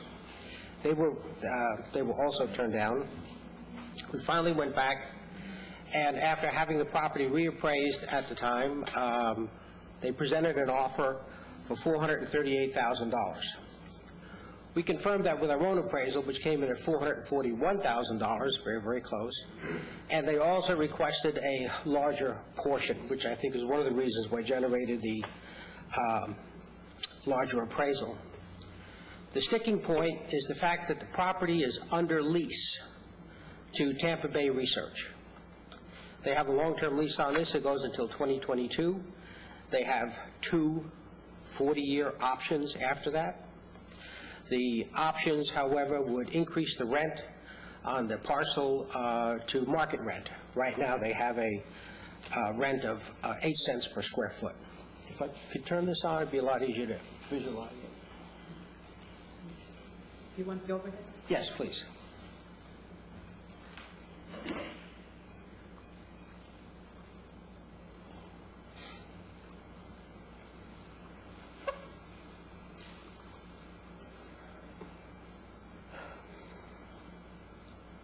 Okay. This is the entire parcel right now that is under lease to Tampa Bay Research. In the beginning of the lease, which goes back to 1982, which was issued by Pinellas County, who owned it at the time, they entered into this lease agreement with TBRI to allow them to operate there and have this lease for, at the time, 8 cents a square foot for this portion of the property right there. One of the conditions of the lease is that it had to be for biomedical research and nothing else. They decided, after the 2005 offer from DOT came in, to exercise an option that they had on the reserve parcel, which is this part right here. That increased their total lease area to approximately 10 acres, and it also increased their rent on the spot. What the DOT wants the property for is to mitigate stormwater runoff from Roosevelt Boulevard. This has been going on, like I said, a long, long time. We tried to negotiate with TBRI to try to determine how we were going to split the proceeds. We obviously did not want to go into eminent domain. We did not want to have the DOT take a piece of city real estate. We wanted to work out the numbers as best as we possibly could.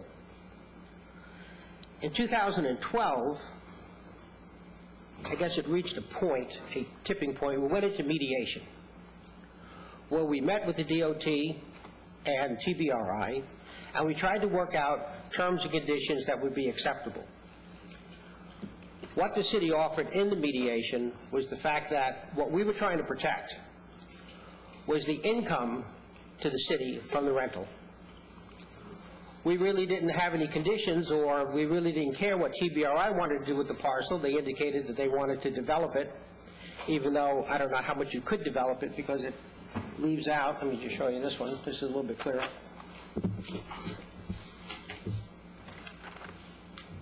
This is the whole site, that's their building. This is the taking. This here would be the remainder on the 2 sides. They indicated that they wanted to develop it, and they also said, they basically said that they wanted all of the money. We wanted to protect the city's interests. We also feel that we should have been compensated for the city-owned land in as much as that it was under a lease. We made an offer to TBRI at the time that we would give them the property, give them the 3.1 acres, which was the subject of the taking, as long as they would maintain the rent to the city. So instead of going on a per square foot basis, it would go on a fixed rent for the remainder of the lease until 2022, at which point in time the rent would change, I would think, escalate to market rent for that parcel. I can't even say that it was rejected. I think the best word I can use here is that it was ignored. What we came up with then is that we talked to DOT, and we decided, because the lease allows the city to sell the property, subject to first right of refusal by the tenant. We sent the tenant a letter, we're saying we are planning on selling the property to the DOT. Would you like to buy it? Once again, we did not get a response. We worked it out with the DOT that we would sell it to them for $270,000, which we arrived at by simply taking the cash flows that the city would receive over the next 40 years, till 2020, well, actually from 2022 to the end, which is like about 60 years. And that's how the number came back at $270,000. They will take the property subject to the lease, which will give them the option, give them the right to simply negotiate directly with TBRI.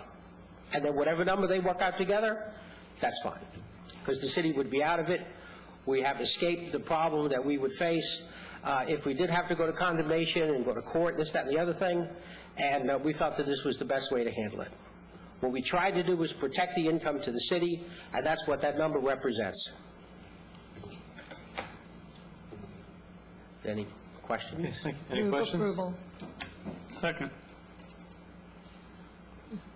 Councilmember Gertis. Thank you, Mr. Chair. So the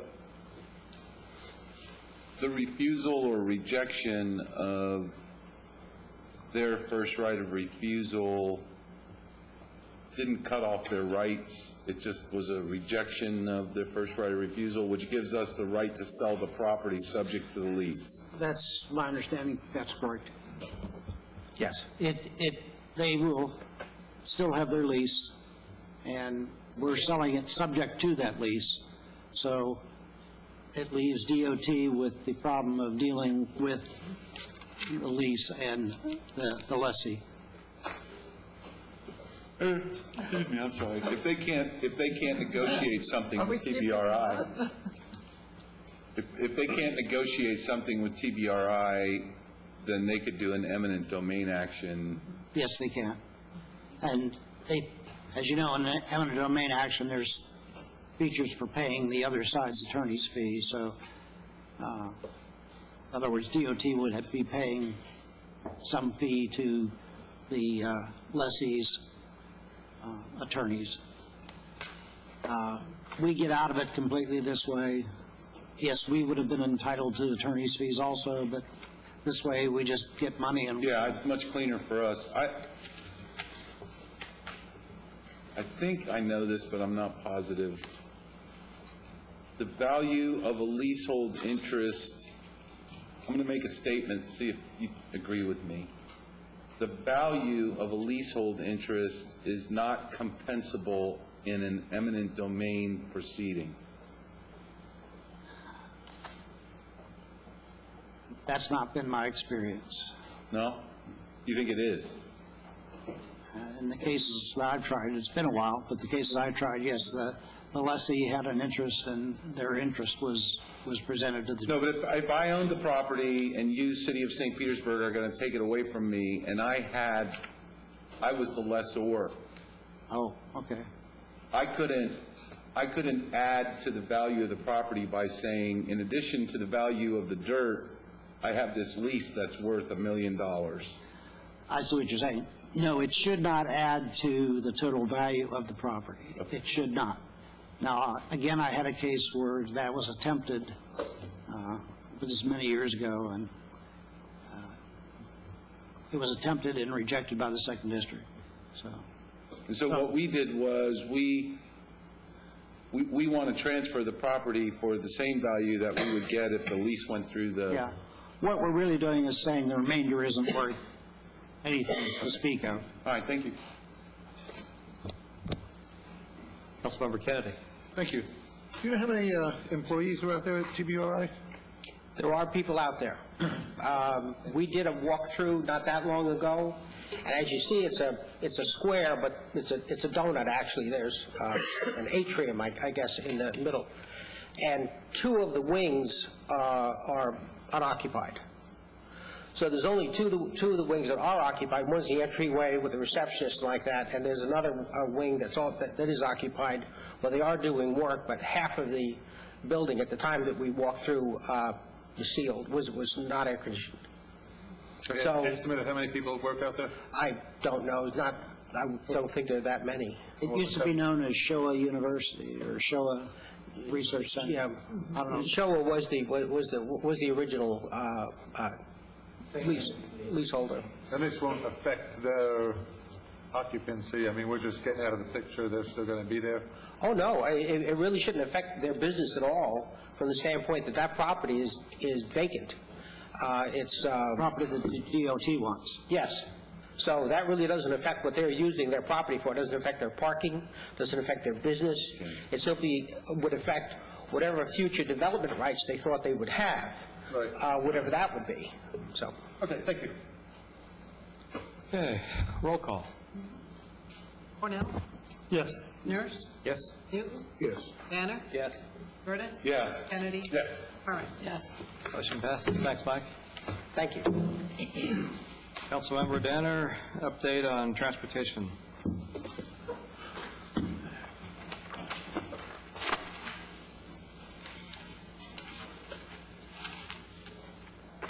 Well, at the Advisory Committee for Pinellas Transit, we saw the presentation on the Green Light Pinellas Plan.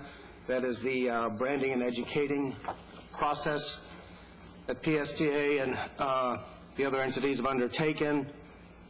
We're putting all our plans together, branding them as Green Light Pinellas, and we'll get out, have the public engagement process. We've got and I will set up a presentation in the future for Tucker Hall to give the presentation of the timeline, excuse me, and how the ACPT will transition and create a series of green light committees. There'll be a business review committee, a government review committee, and a civic review committee that will all look at the components of the plan, have their input as to how it might be modified or adapted to ensure that all the transportation needs in the county are addressed. Then in the September to October timeframe, that'll transition over into the Green Light Council, which will be 3 members of each of those groups to finalize the entire plan and package and be the one that hands it off to the Pinellas County Commission and ask them to go to referendum next year.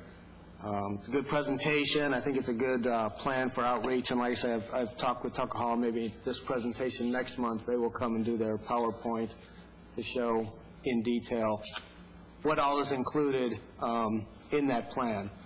At that same time, we also kind of looked at the work, the public outreach, things we're going to do this year on the 2013 work plan, reviewed the Transportation Task Force of 2010 recommendations, which are part of this plan, as well as DOT's managed lanes master plan that they're reviewing, as well as the Howard Franklin Bridge update. So a lot of pieces moving, but they're all coming together, and that is the committee and the plan that they will all land in.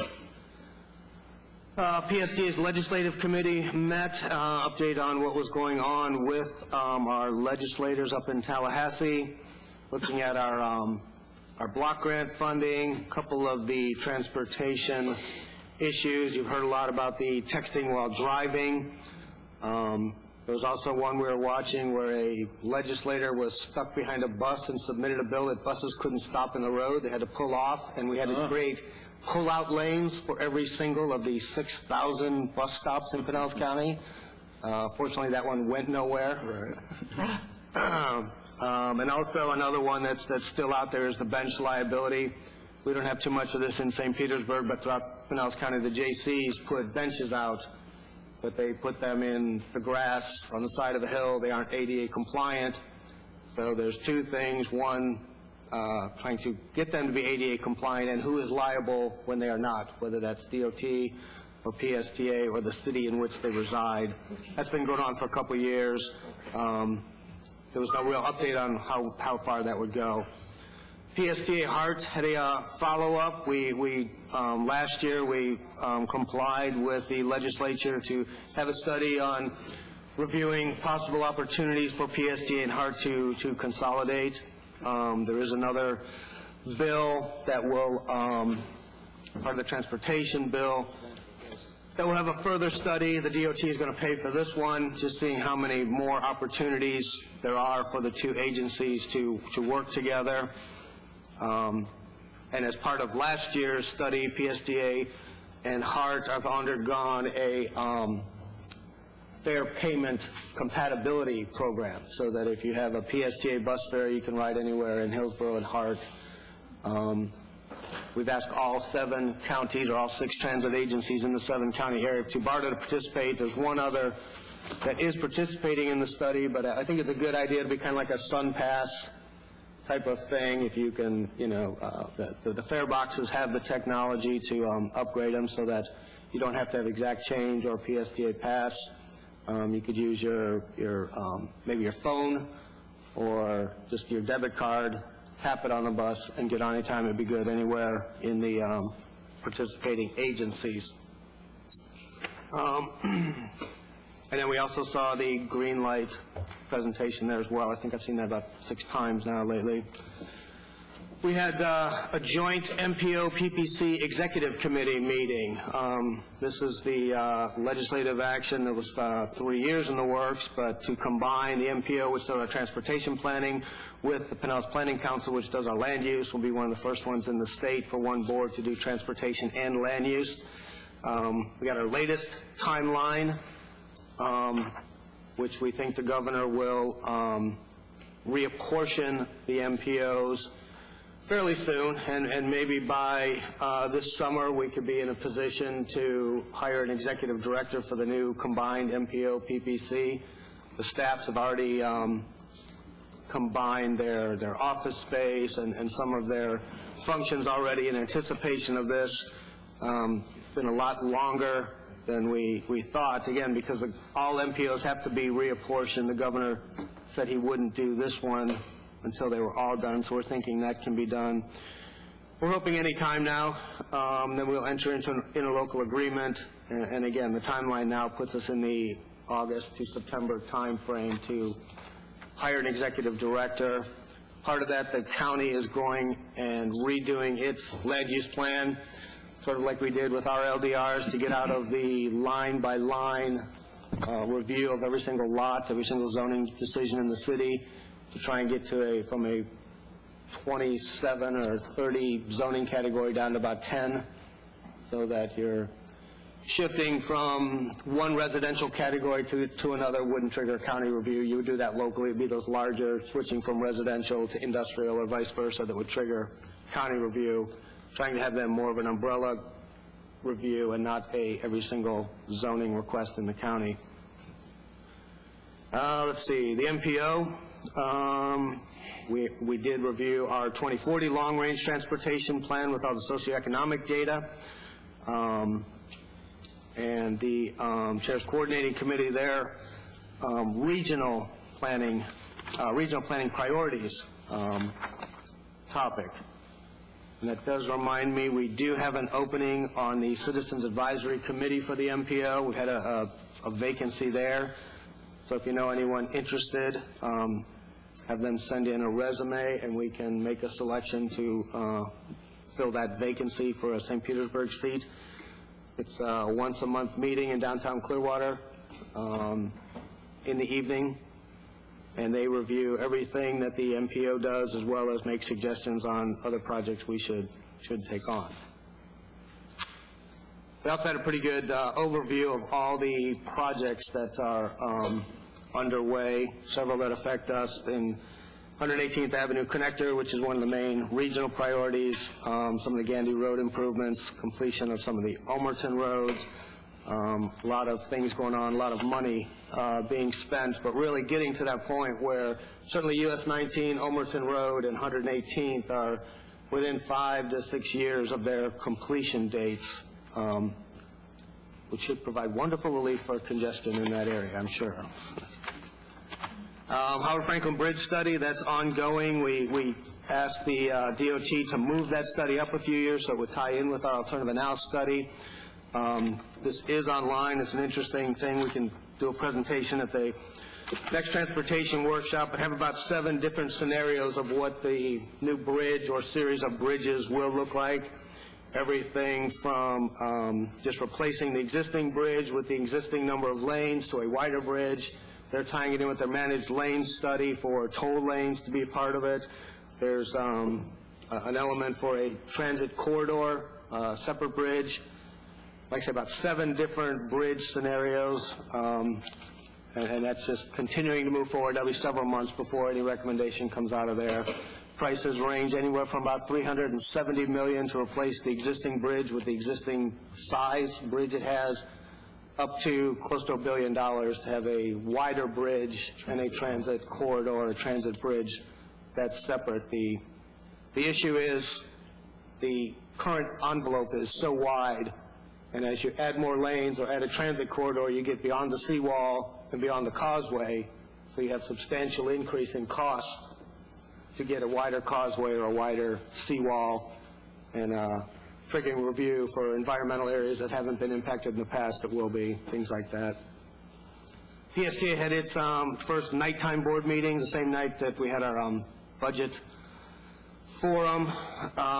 Went there. The idea was to see if more people come to PSTA meetings in the evening. The answer was no. The same public speakers that spoke at the evening meeting were the same ones that spoke during the daytime meeting. But it wasn't, people said we should try it, so we did. But it was a very productive meeting. We adopted the Green Light Pinellas Plan. We adopted the Community Bus Plan as well as the ACPT's Memorandum of Understanding. The bus plan scenario, the initial scenario, is to change PSTA from a hub system. So now if you're going to Clearwater, you'd go from the Williams Park hub to the Grand Central hub to the Tyrone Mall hub to the Park Place hub. You kind of stop, wait for other buses to meet you there, pick up people. They suggested a much more efficient process would be to use the grid system that most of the county has, and then increase the headway. So if you wanted to go to the mall, you would take the 4 down 4th Street and get off at 22nd and take the 22 to the Tyrone Mall. And with the shorter headways and the express routes, you would have maybe a 5 or 10 minute transition between those 2 buses, but you wouldn't have to go out of your way and sit at a hub for 10, 15, 20 minutes. We only have 2 routes in Pinellas County that run on 15-minute headways, the 4 down 4th Street and the Central Avenue trolley. They're suggesting, and we're going to get into the financial scenario in the next few months, but there are routes that we could increase those, shorten those headways, and be more efficient. And instead of going to these hubs all the time, just if you're going to Gateway, you run to Gateway. If you're going to the beach, you run to the beach. So most people are pretty supportive of that. And again, it has 3 different funding scenarios with the existing funding, with a full penny referendum and a half penny referendum as to how those would play out. Also had a award for a PSDA driver who, after 35 years of driving, was never in an accident. Wow. And see where I saw it on here, how many miles this person had driven. I saw it. Dave Beck was his name. Where is it? It was interesting. How many times around the planet he had driven. I mean, it was just amazing in 35 years. 2.5 million miles going around the earth 100 times, never getting in an accident in 35 years. The transportation has a task force, and met with them on April 30th. Again, saw the green light presentation.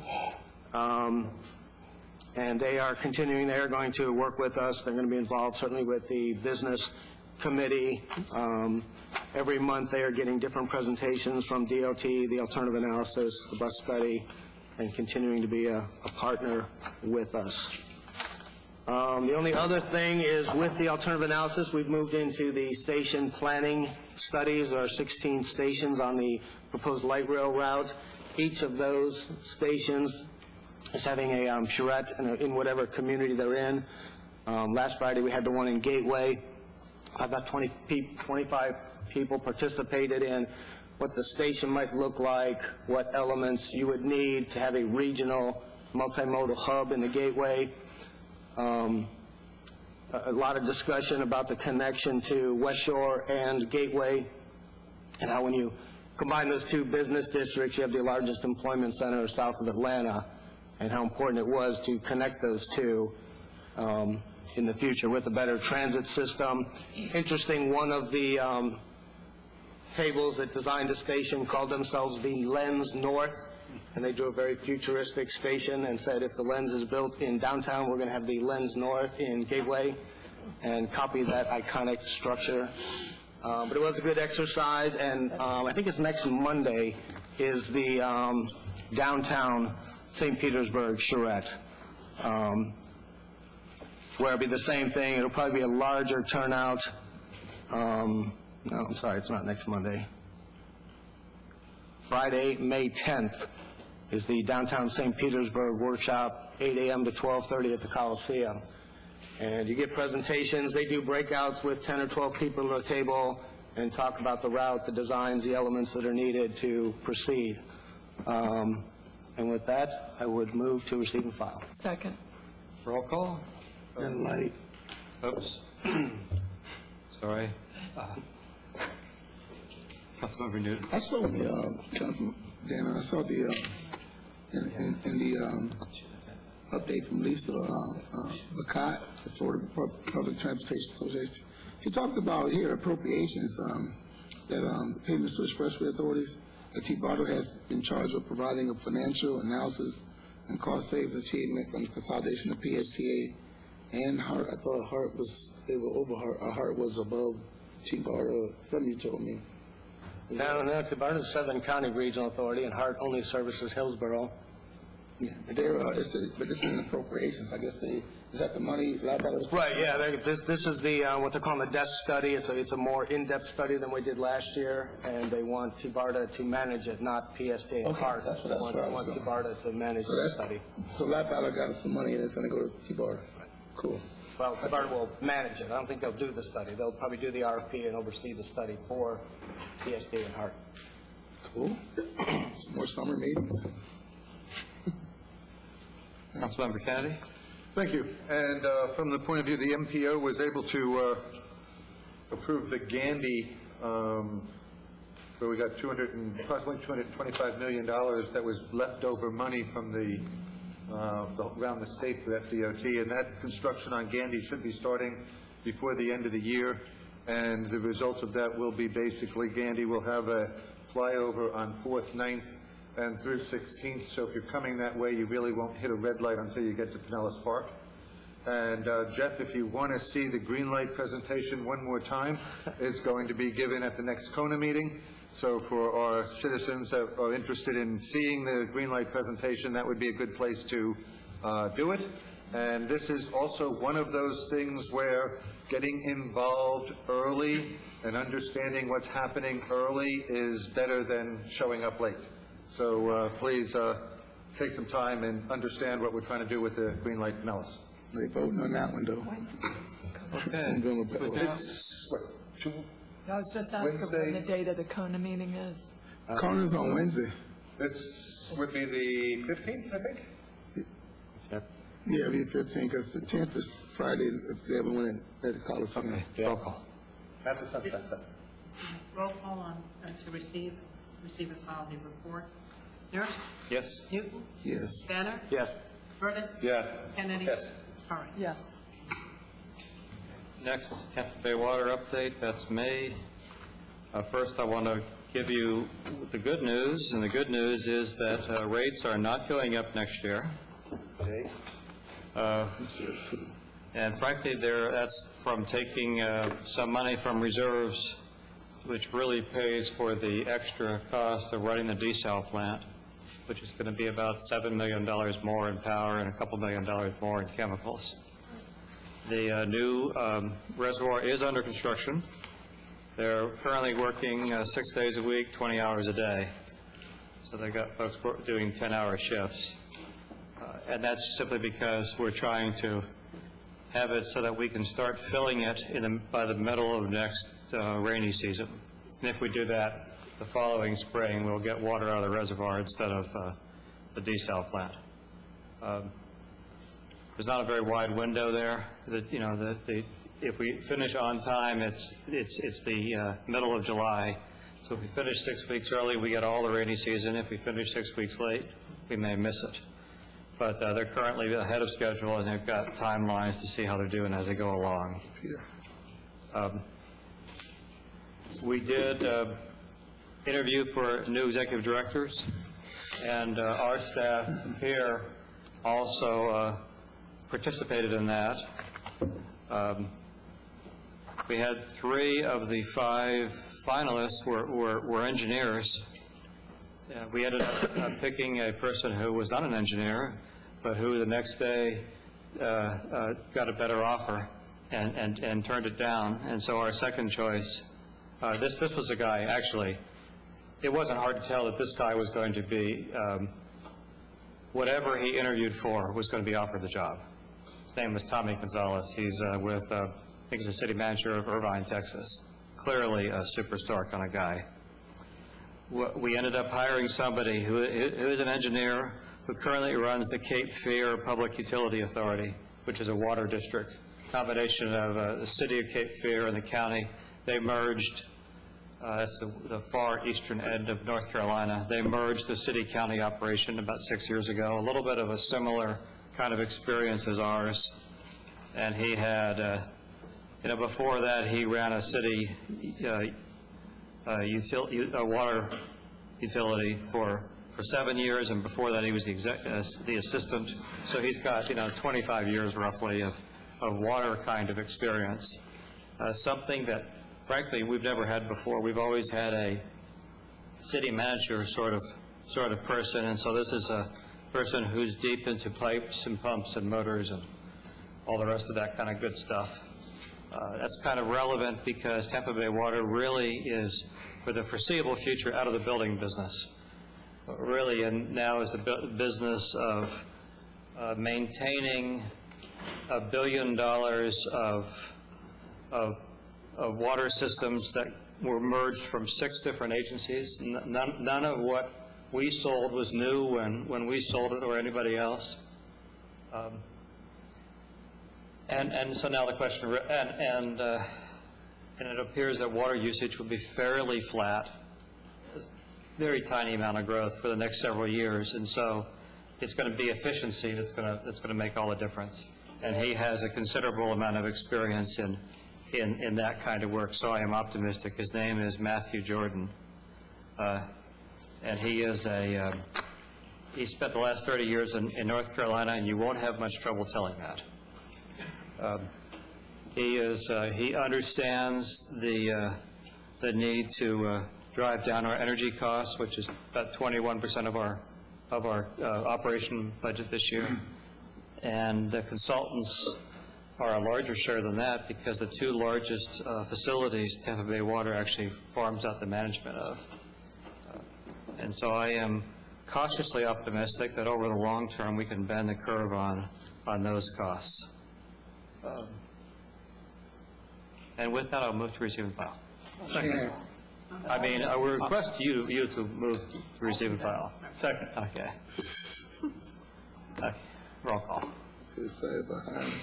Cornell? Yes. Nurse? Yes. Newton? Yes. Curtis? Yeah. Kennedy? Yes. All right. Yes. Okay, motion passes, and now we're going to get a lift from Mr. Connors, lift station 85, or I guess Steve's going to handle that. Tom Gibson here. Oh. Good afternoon, Tom Gibson, Engineering Capital Improvements Director. I shouldn't have had that piece of cake. I'm on a sugar low that is, yeah. I've been called a lot worse things than Mike or Steve.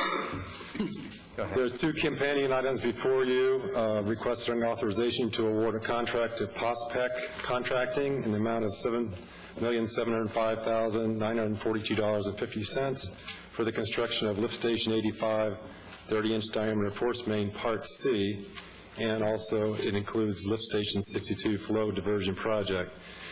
This is the last of 5 projects. The Part A, B, D, and E have already been awarded and are underway. The companion item requests authorization to execute Amendment Number 1 to the task order for Design Engineer of Record, Camp Dresser, McKee, and Smith, in the amount of $65,000 for construction phase services. And I'll just brief you real quickly on the scope, the schedule, and the SBE and local hiring opportunities related to this project. Part C of the project includes approximately 1.5 miles of 30-inch force main from Dr. Martin Luther King Jr. Street South and 26th Avenue, southerly to Country Club Way and Dr. Martin Luther King Street. The work includes construction of approximately 1 mile of 24-inch gravity sewer pipe from 26th Avenue along Martin Luther King to the existing lift station 28 at about 40th Avenue South. And construction of that gravity pipe will allow us to close the 1960s era lift station number 62, which is located on 18th Avenue South and 5th Street in Bartlett Park. That's the flow diversion part of the project. This project also includes replacement of 3,340-odd linear feet of 1920s cast iron and lead joint water main, 16-inch water main, which is along the route of the force main pipe on M.O. King, and that'll be replaced with ductile iron pipe and rubber gaskets.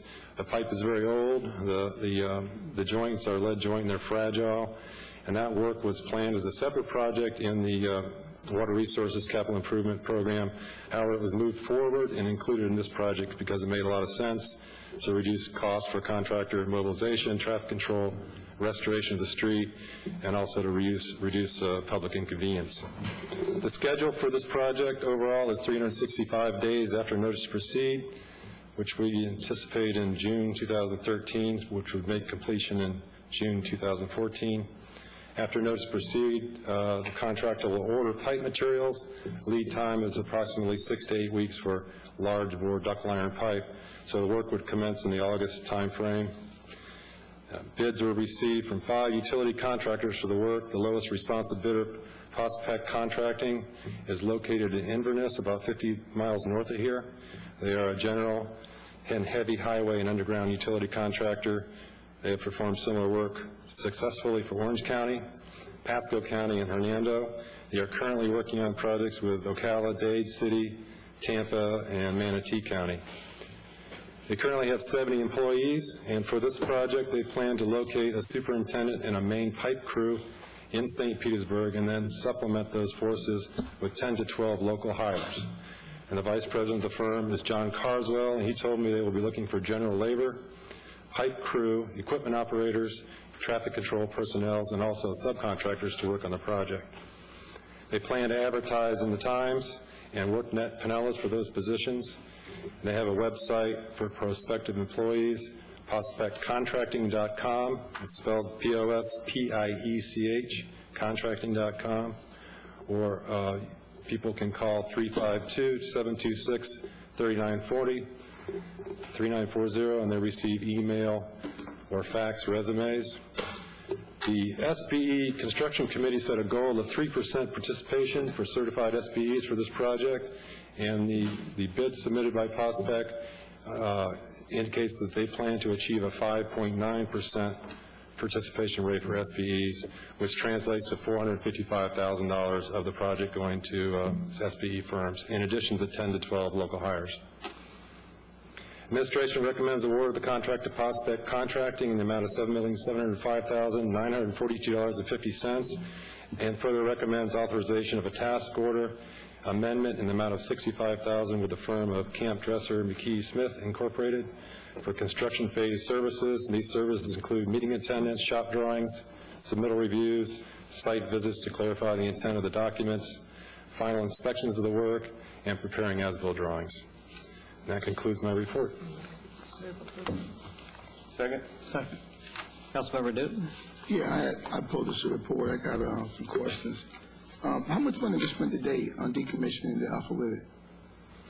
The force main and lift station projects total about $36 million. The demolition project is yet to be bid. That'll be bid later after we get everything in place. That's what I said today. I know you haven't done that yet. But On the construction side, $36 million. 36? And this is, you said it's the final phase? This is the last of the 5 pipeline projects. Oh, the pipeline. So it's 36 million. Is that right? Yeah. Okay, how much exactly is sewage is being diverted down to, I guess it's 5, 6, and 7, with the closure of Alpha Wooded once this is completed. Albert Woodard runs about 7.5 million gallons a day average. For all that's going, 7.5? Yeah, yes, sir. Okay,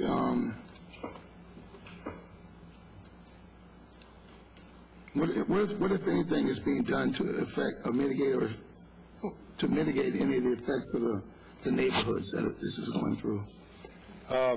Well, we studied various routes to get to from here to there, so to speak. It's about 7.5 miles, and we chose going down ML King because it's a wide right-of-way, and so we can maintain traffic to businesses and the properties while we build the pipeline. And then during the development of this project, we had a public meeting with neighborhoods, and we invited all the neighborhoods that were affected so that we could coordinate with them. Okay, have you received any new concerns or complaints since the project started? No, sir, I have not. Nobody? None? Okay, affecting neighborhoods. Okay, I know you had the initial meeting, but what are they doing, if anything, to keep affected neighborhoods in the loop?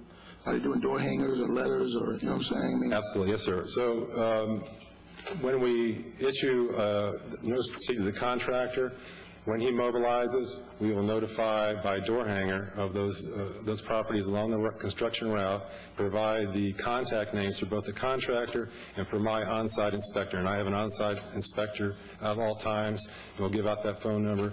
So any issues that arise, the best way to address them is to get the people on the job together to take care of it, whether it's driveway or business impact.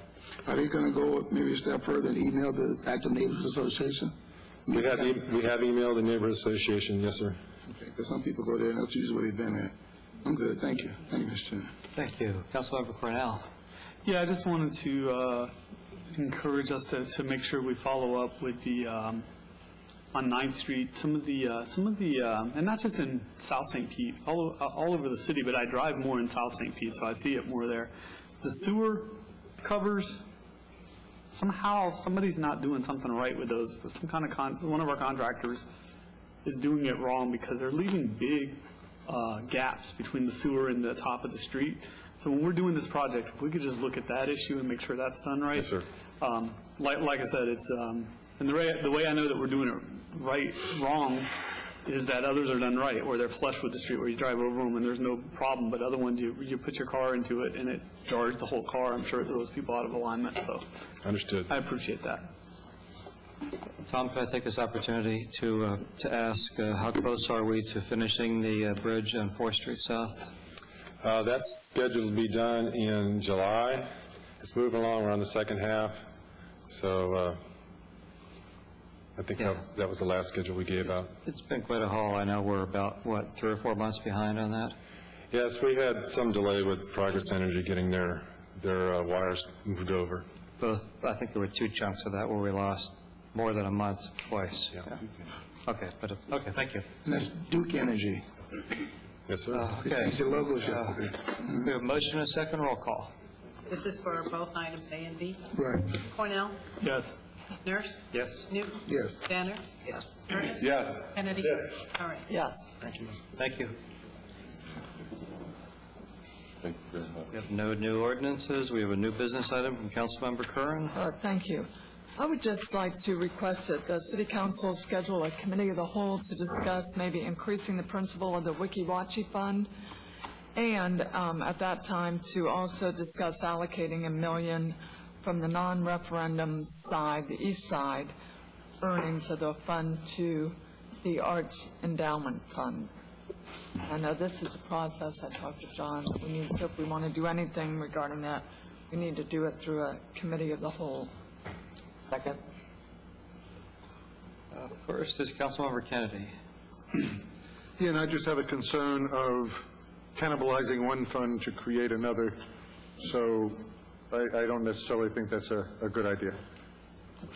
Well, this is, can I respond to that? This is for 2 items. One to increase the principal and the other for discussion of that. So instead of scheduling 2 meetings, I thought perhaps we could do it at 1 meeting. Do you have a suggestion of what you're trying to increase the Wikiwachi Fund limit to?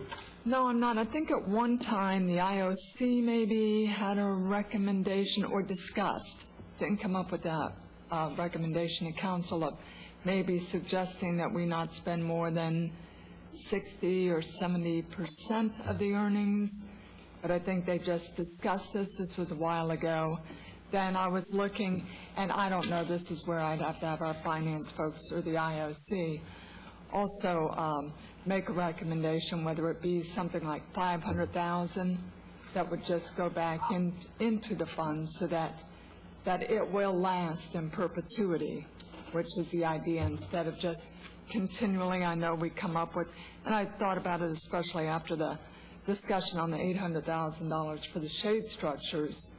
You know, that's a nice little chunk to take out, but maybe we could think about increasing that principle so we make more money to do more projects like that. So of course I would ask them for their input also. Still, okay. Thank you. Councilmember Curtis? Thank you, Mr. Chair. I think my question got answered, but I just want to make sure they're two separate subjects, but you want to have it at one meeting. Yeah, they're two separate issues, but instead of calling two separate counts, why don't we just discuss it at once? Councilmember Cornell? Yeah, I'm very happy to support discussing the arts. I completely do not want to support putting money into the back into the principal, because there's a list of projects and some of them are mine, and other council members have some as well. And I think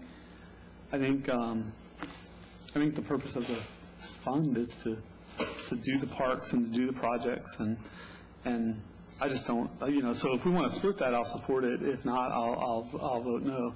I will completely support discussing the arts. I do not support putting principal back.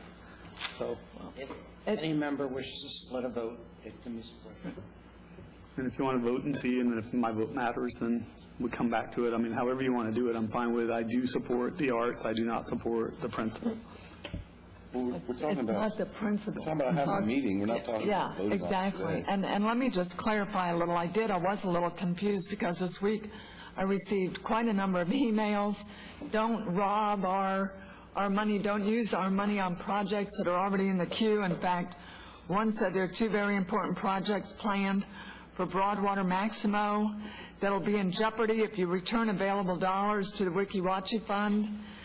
The interest payments were intended to provide funds for Maximo Park expansion and a possible park in the Broadwater neighborhood, and to augment the planned improvements for the Marina District along 34th Street South. And I don't think those were anything that we really, there are a lot of things in the queue. Right, well, they're both in the queue. Okay, but that's not robbing anything to Well, take money. I didn't say rob. I didn't say rob. Well, apparently that's the word your constituents, or that's the All of our idea that they thought. I didn't realize they were just mine. They're all of ours. Excuse me, please just let me finish. The reason I called some of these folks that sent the email was I didn't know where they got the information that we would be scavenging the money from these projects that are not even approved to put, when really what I'm trying to do is build up a bigger fund so that down the road we will have money to do more of these projects. Right, and I So think, that's- since it is my turn to speak, and I think I understand all that, and I think good. that if we take the money and put it into principal, there's 0% chance that any of those projects on the queue will get done until the money builds back up. And I understand that, I get it. I don't think it's a good idea. I mean, we could do that forever. We could say, let's not do any projects, just put all the money back into where do you draw that line? At what point do we do projects, and at what point do we want to build the principal back up? I can support the discussion about the arts. I don't support the discussion about the principal. I think there's projects and there's people that are, and people understand those may not get funded, but there's really I don't need to keep saying it. There's 0 chance they're going to get funded if we take the money that could be used for the funding and put it back into the principal. Councilmember Newton? Thank you, Mr. Chair. Mark or John, how many votes do we need to touch money, do anything with Wikiwachi money? many, Well, it depends what process you're using. I don't know, I mean, what's being proposed? What's being proposed? Committee of the whole. Please, let me give some advice to my lawyers on my life, please. I'll wait and let you guys talk, please. I believe, obviously, to schedule a committee of the whole meeting, you only need 5. Coming out of the committee of the whole, if you're making a recommendation, I'll have to look, but I still think it's 5. Okay, the reason I was asking that is because I don't support using the money for other than the proper purpose that it was set up for in WikiWatch, because we've been around with this since I've been on council. I want some for summer jobs, people want some for arts. I do support the arts, I approve the arts allocation budget. I voted for the 2.5 million we gave Dali, so I mean, that goes without saying. I don't just say it, I did it. That was a yes vote for me for those major art projects. And the Dome Arts District is sitting right in the heart of my district, so. That said, I think we can probably find other solutions for that. It's not the first time we went out to WikiWatch it for the arts. The other one, as far as the principal, I think all the projects that the council people want to get done should get done. And then what we have left over, we can put back. Councilman McKinney has a park going up that may need some additional stuff. Councilman Cornell and also my district, which is Broadwater now, they have a park they don't want, and where's that money going to come from? The fund is working the way it was. We do have a ability to put money back in the principal, but I would not support that now until all these projects are done. And also you have the whatever 10-year maintenance set aside for them, because it's still a change in venue. I asked for one shade structure. Now we're going to get $800,000 for shade structure. So it's ever changing. And the reason that's about the vote, I don't know how many people up here is going to support taking WikiWatch the money and putting it in the arts fund, but it might be good to know that before you go downstairs. And if they're going to support putting money back in the principal, because if you ain't got 5, I don't think we need a meeting. Well, taking money and separating it out of the money that was used for the non-waterfront property would need a change in the ordinance, and that is only a vote of 5. Okay, we need 5 people. Okay, Councilmember Danner? Well, the request was to schedule a committee of the whole with 2 agenda items, not to have the committee of the whole up here and take the vote beforehand. That's why these meetings run so long. Rather just get to what we're supposed to be doing, scheduling committee of the wholes to discuss things in detail, and never mind, that's good. Well, I'm enough into the vote. Okay. Some more lights. Yesterday was 5 years that I've been on council, and I think that in that 5 years, what we funded out of WikiWatch was a few $100,000 dog park. 162.5. $250,000. Okay. Sounds like an option. I think a small park in Councilmember Newton's district, and that. No, that didn't come out of WikiWatch. Did it not? No. Okay. We were waiting for something out of it, though. And frankly, and until about a year ago, there was no money. Right. And so for about 4 years, it was really very modest that was able to happen. Because the market has done well, we were able to fund Councilmember Kennedy's project. Yeah. And we'll be able to fund the shade structures. If you take $1 million for the arts and a similar amount that you put back into principal, we're done. That's essentially the money that's potentially available for future projects. Right. And that's my angst. Councilmember Curran. So in other words, you want to discuss that without even knowing the amount that's suggested to go back into the fund here, instead of sending it to a committee to have that discussion, to hear input from the IOC, or send it to them for a recommendation. You're just going to decide that's the amounts, so that's what we're going to do, which, again, is a bit of misinformation that really guided the beginning of this city council meeting today. Misinformation, and you made up your mind about something that you're not right about. So all I want to do is send it to committee. Are we doing this as one vote, or are we splitting this? How are we doing this? One member has requested that it be split, so you have. No, was that me? Yes. Oh, no, I just asked. If Councilmember Curran does not want to split it, that's fine. I just let her know what I will do if she does and if she doesn't, that's all. It's up to her. Okay. In that case, I guess there's no split. Roll call. Send this to a Cal. Cornell? No. Nurse? No? Newton? No. Banner? Yes. Curtis? Yes. Kennedy? No. Curran? Yes. Okay, motion failed. Thank you for that. And to answer your earlier question, I was looking at the ordinance, and there are certain procedural guidelines that would require 6 votes, depending on the project and how it came forward. And one of the things is adding to the principle does require 6 affirmative votes of city council. Okay. But again, that whole ordinance can be changed with 5 votes, so. Okay.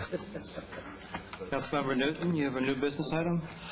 Oh, I'm sorry, that was off. I'm getting ready to read announcements. Where'd it go? Come on.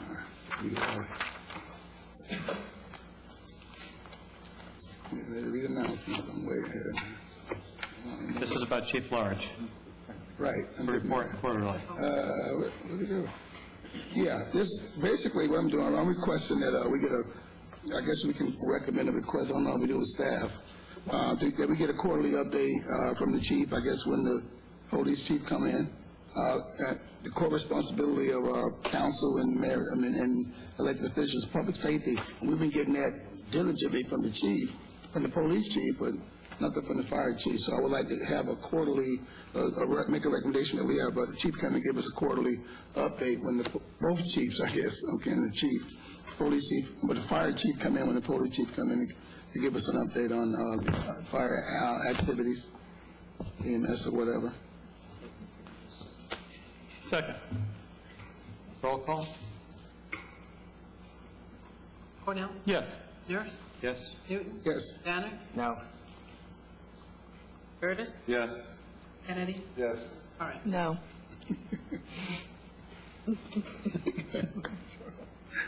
Oh, God, it is funny. The pass, right? Yes.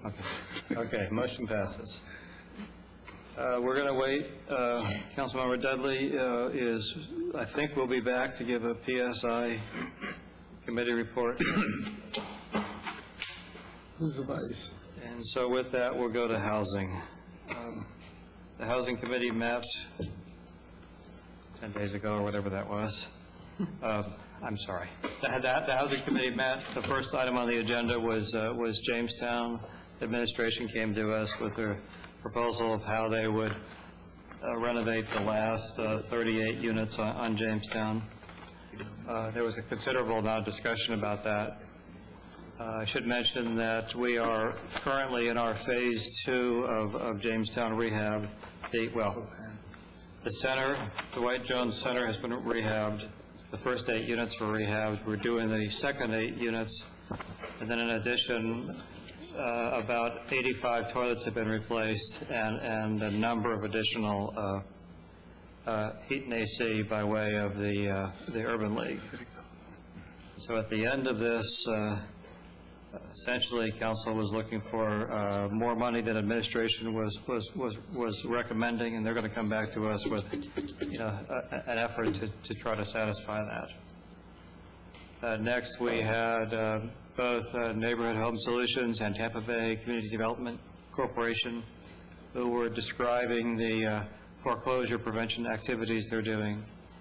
And the bottom line message they want to give is that the rules have been changing on an ongoing basis, and if somebody attempted to get a mortgage refinanced, interest rate adjusted, a principal reduction, any of those things, and was turned down, they should go back and ask again, because rules have changed even within the last 6 weeks. And so there are more people who could save their houses than they realize. And you can call either Neighborhood Home Solutions, that's on MLK South in St. Petersburg, or Tampa Bay Community Development Corporation, that's headquartered in Safety Harbor. Either one of them would be happy to help you. They're both getting money from the foreclosure settlement to work on this. Speaking of the foreclosure settlement, You may recall the Attorney Generals sued the 5 biggest banks. As part of the settlement, $334 million was to go to mitigate the impact of foreclosures. The Attorney General had an agreement with the President of the Senate and Speaker of the House that $200 million of that would roll on down through to communities to work on this. The bottom line was that we're going to get about 13% of the money that was originally awarded. So about $40 million will go through to communities by the SHIP method that we use that. We believe for St. Pete that should be about $500,000.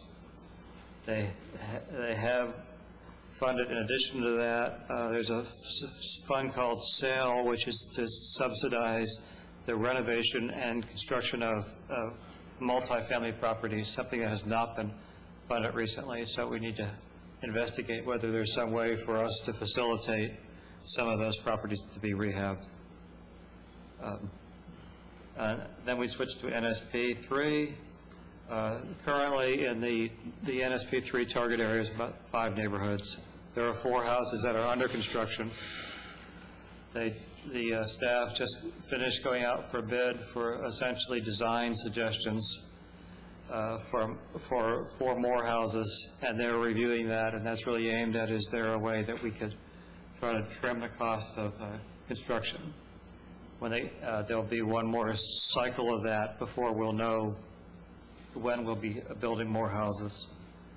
We did kick off about 10 days ago the rebates for rehabs, and if you go to the city's website and put in rebates for rehabs within the NSP 3 areas, or our 5 target areas, there is money available to subsidize substantial rehabs if it's more than $25,000. And with that, I will take a motion to receive and file. Move to file. Second. Councilmember Cornell. Yeah, I just had a question after that. Just if we could add the, since Councilmember Dudley's not here for PSNI, the bike share program, if we could just add that to our list of I think he's going to be. I think he's going to be back. If not, we'll do that. Yeah. Okay. Oh, I'm sorry. Okay. Okay. I thought he wasn't going to be here. Okay. Roll call. Cornell? Yes. Nurse? Yes. Newton? Yes. Danner? Yes. Curtis? Yes. Kennedy? Yes. All right. Yes. Legal has a Swift Mud matter. Yes. This has to do with something you previously approved.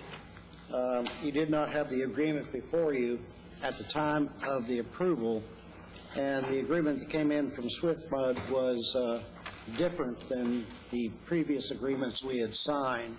And we felt it was different enough that we should bring it to your attention as to what the differences are, and that there are far more obligations upon the city than our previous ones. Rick, you want to go ahead and here's the... Well, there are a couple areas that we always look at when these agreements come in, and one is what kind of indemnities are involved, and the other is whether we have a provision in there that limits our future exposure to appropriated funds. And in this case, the agreement that came in originally didn't have anything about appropriation, and it also had kind of convoluted provision there that it greatly expanded upon our duties to take care of any future problems that may have arisen. And also to pay back the grant. Right. Then there's a third provision that's brand new that provides that if for any, there's a whole raft of conditions that if the project doesn't get finished, if it gets finished and then the goals of the agreement are not being met, and a whole bunch of, we would have to pay back the money they had given us. Now that's subject to the appropriation. We did get them to put in a clause that's not what we like to see for a non-appropriation, but we think it is it's adequate. It's it provides that the document is legally acceptable under the law with respect to appropriations. You can't promise money in the future unless you've appropriated it, or you have a clause in there that says it's subject to appropriation. And, but they've made it subject to appropriation. The priority has moved up as far as the need for that appropriation on a payback basis. It's one of these, they're giving us money, and these are their conditions. For the benefit of the public, this is to install backflow prevention vaults in 13 locations in Riviera Bay and Snell Isle neighborhoods, which we've done in Shore Acres, which helps until, of course, you come over the seawall. And then, Councilmember Kennedy. Well, and like you said, there's a whole plan in Riviera Bay, so I'm very much in favor of, excuse me, getting the vaults in. So basically, what you're saying is we run the risk that if our plan doesn't work, we have to pay back the money? Possibly. Possibly. Is there, from the fact that it worked very well in Shore Acres, gives me a lot of faith that it will work in Riviera Bay. Do we have any other risks in here? Well, the indemnity risk, which is broader than it has been, we think we've limited it as much as we can. But when you say the indemnity risk, basically, we're responsible for any malfunction or that occurs. That basically, if the if Swift Fund gets sued because of this project, it's our lawsuit. Okay. And we pay. I would move approval based on a very successful, Mark, I'm sorry. I just wanted to add, one of the important things about this is it's likely to become their standardized contract. So that's part of the reason we want to make sure that you're aware of it, not just for the changes, but there'll probably be the same changes in the future. It's kind of the way they work with these things. Once they get something, they standardize it. I think I'm comfortable with the risk in that this is not a first-time experiment, and it is something that the Riviera Bay neighborhood definitely can use. So I move approval. And I've communicated with engineering, and they've read the agreement, and they're okay with it. It's not probably everything they'd like to see, but they're in agreement with the business provisions, and in particular, that would mean that they didn't have a lot of concern about the conditions happening that we'd have to repay the money. Councilmember Gertis? Thank you. I think it's important too, but I mean, this just seems very one-sided to me. On the one hand, they're allowing us to condition work on the city's appropriation of funds. So if the city council didn't appropriate funds, We used to have just a general statement. yeah, it says the city's payment of any financial obligation under this agreement is subject to appropriation by the city council. They've added a little more to it. But then it goes on to say that if the city fails to appropriate sufficient funds to meet tax deadlines, they can get money back from us. So, they give it, then they take it away. I mean, here's what, subject to appropriation by the city's council of legally available funds, that, by saying legally available funds, you encompass, it's not just subject to appropriation. If you got the legally available funds, I think they're going to say you have to appropriate. So, oh yeah, I get that. yeah. So, but what if we don't have the funds without a millage increase? They can't force you into a millage increase. But they can default us basically for not appropriating enough money. And then when funds become available, we'd have to pay them back, yes. Whatever they paid us. Did they say why they're changing this? It was part of My understanding was part of a complete rewrite of the way they do agreements, because they originally sent me what they called a template that had a lot of if this and that in it, and a lot of it didn't apply to this particular. So they're trying to come up with one document that they can pull paragraphs and approve paragraphs and send it out. So it's part of their basic rewrite. I also don't like this 5.1B, the district determines in its sole discretion and judgment that the city has failed to maintain scheduled progress. I mean, scheduled progress seems to me to be kind of subjective. There's a lot of things that bother us about this agreement. The thing is, if we want the money, this is what they've... Can we ask them to take out sole discretion and judgment? We've asked them to take out a lot of things and put in a lot of things, and this is as far as we got. Now, this is part of give and take.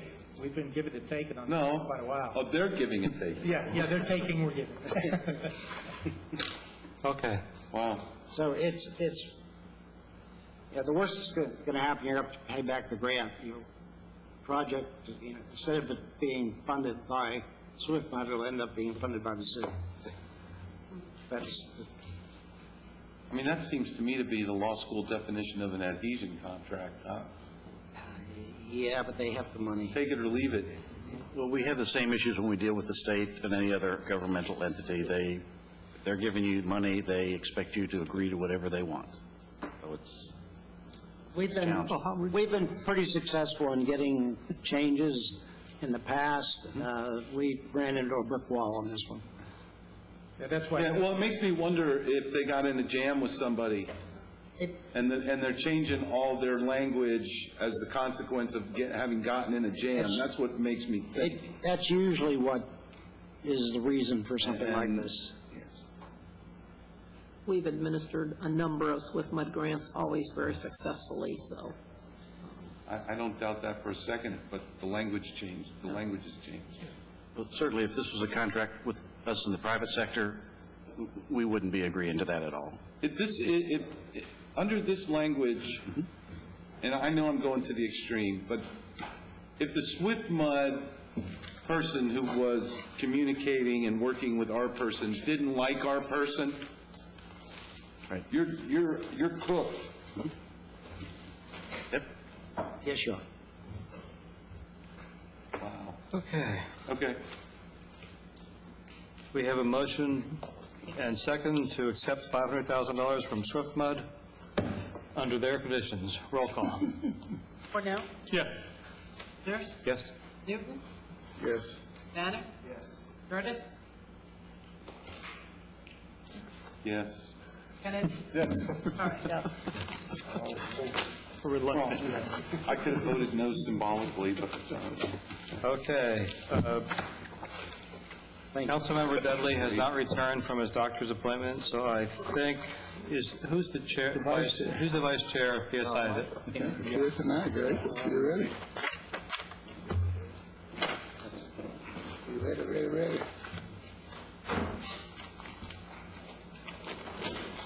It was a bike share, wasn't it? Yeah. Pull up the report here. Special exceptions.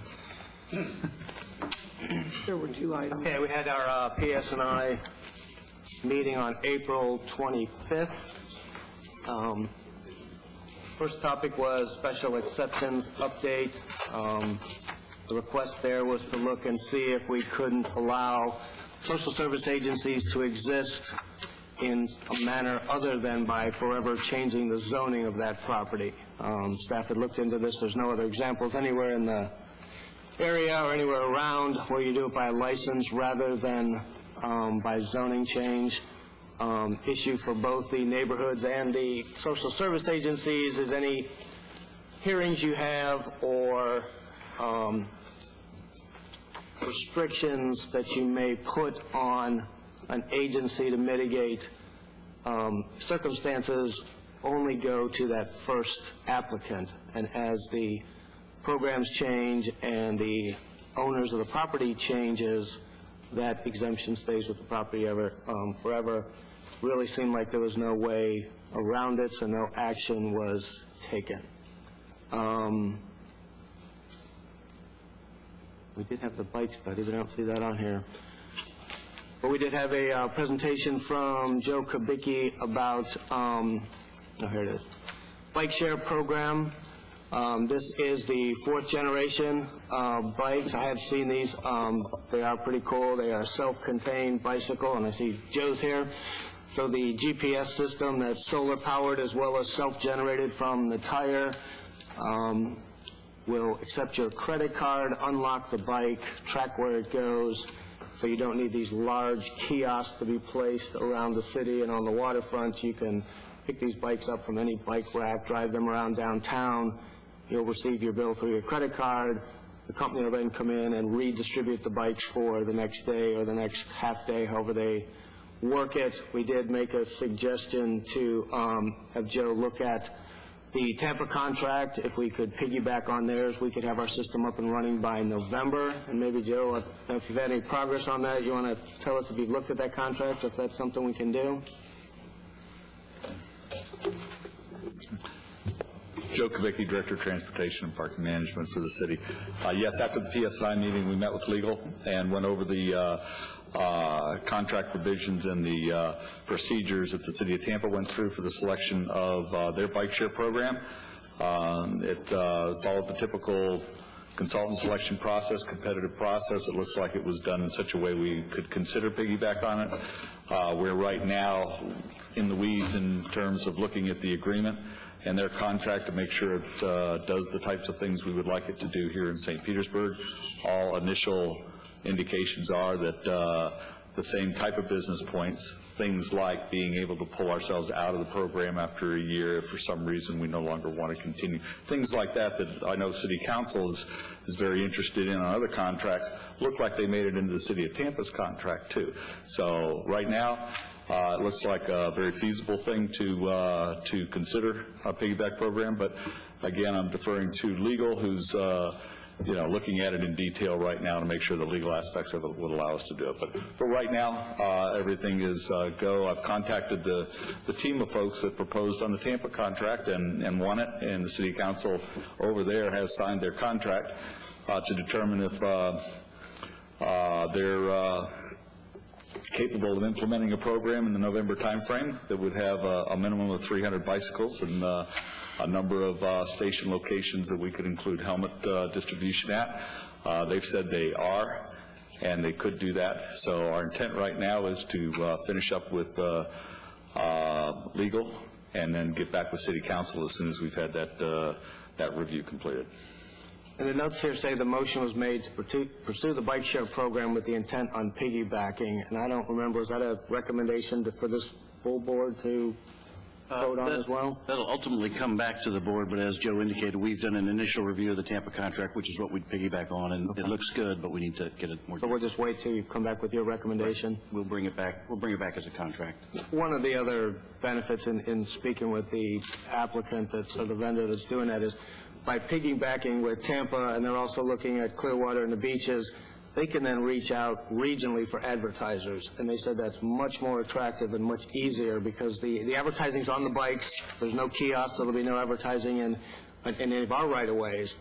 But they said by piggybacking one, they can buy, instead of 300 bikes for Tampa and 300 for us and however many for Clearwater, they can receive some discounts by the mass construction and order these bikes, but also much easier on their part to receive regional backers and advertisers. So it would be a benefit to us to have the program quicker and with their buying power with at least two, and like I said, they're talking to the beaches and Clearwater. So that was the only other action we took. So with that, I would move to receive and file. Councilmember Kennedy. Thank you. Joe, and that's at no cost to the city, correct? That is correct. It's completely funded by user fee and advertisement, and the advertisement is very minimal on the bicycles. It's a very interesting program. Do you have any idea of what the term, the length of that contract is? Yeah, theirs is their contract is a 10-year contract with a 5-year renewable. But it allows, after 1 year, the City of Tampa to withdraw out of the program at its discretion. So it's a 10-year program. expandable to 5 more years on the other side of it. It has 3 phases. That's the contract amount, or that's the contract duration, but there is an out clause in it for the city if they decide not to continue on with it after a year. Without cost. Without cost and without cost. Okay, thank you. Councilmember Cornell. And when that's ready, that will come back to council or PSNI? Come back. Council. Okay, it'll be ready at that Trying point. to get Okay. back as soon as we can. Do you have an idea of a time frame or no? We're working on it. Another thing we're looking at to make sure we don't have some ordinance changes and things like that we have to do for the advertising, and, it's a larger issue than that. But, I mean, it's going to be very short. Within 30 days, we're going to be back, or in that time frame.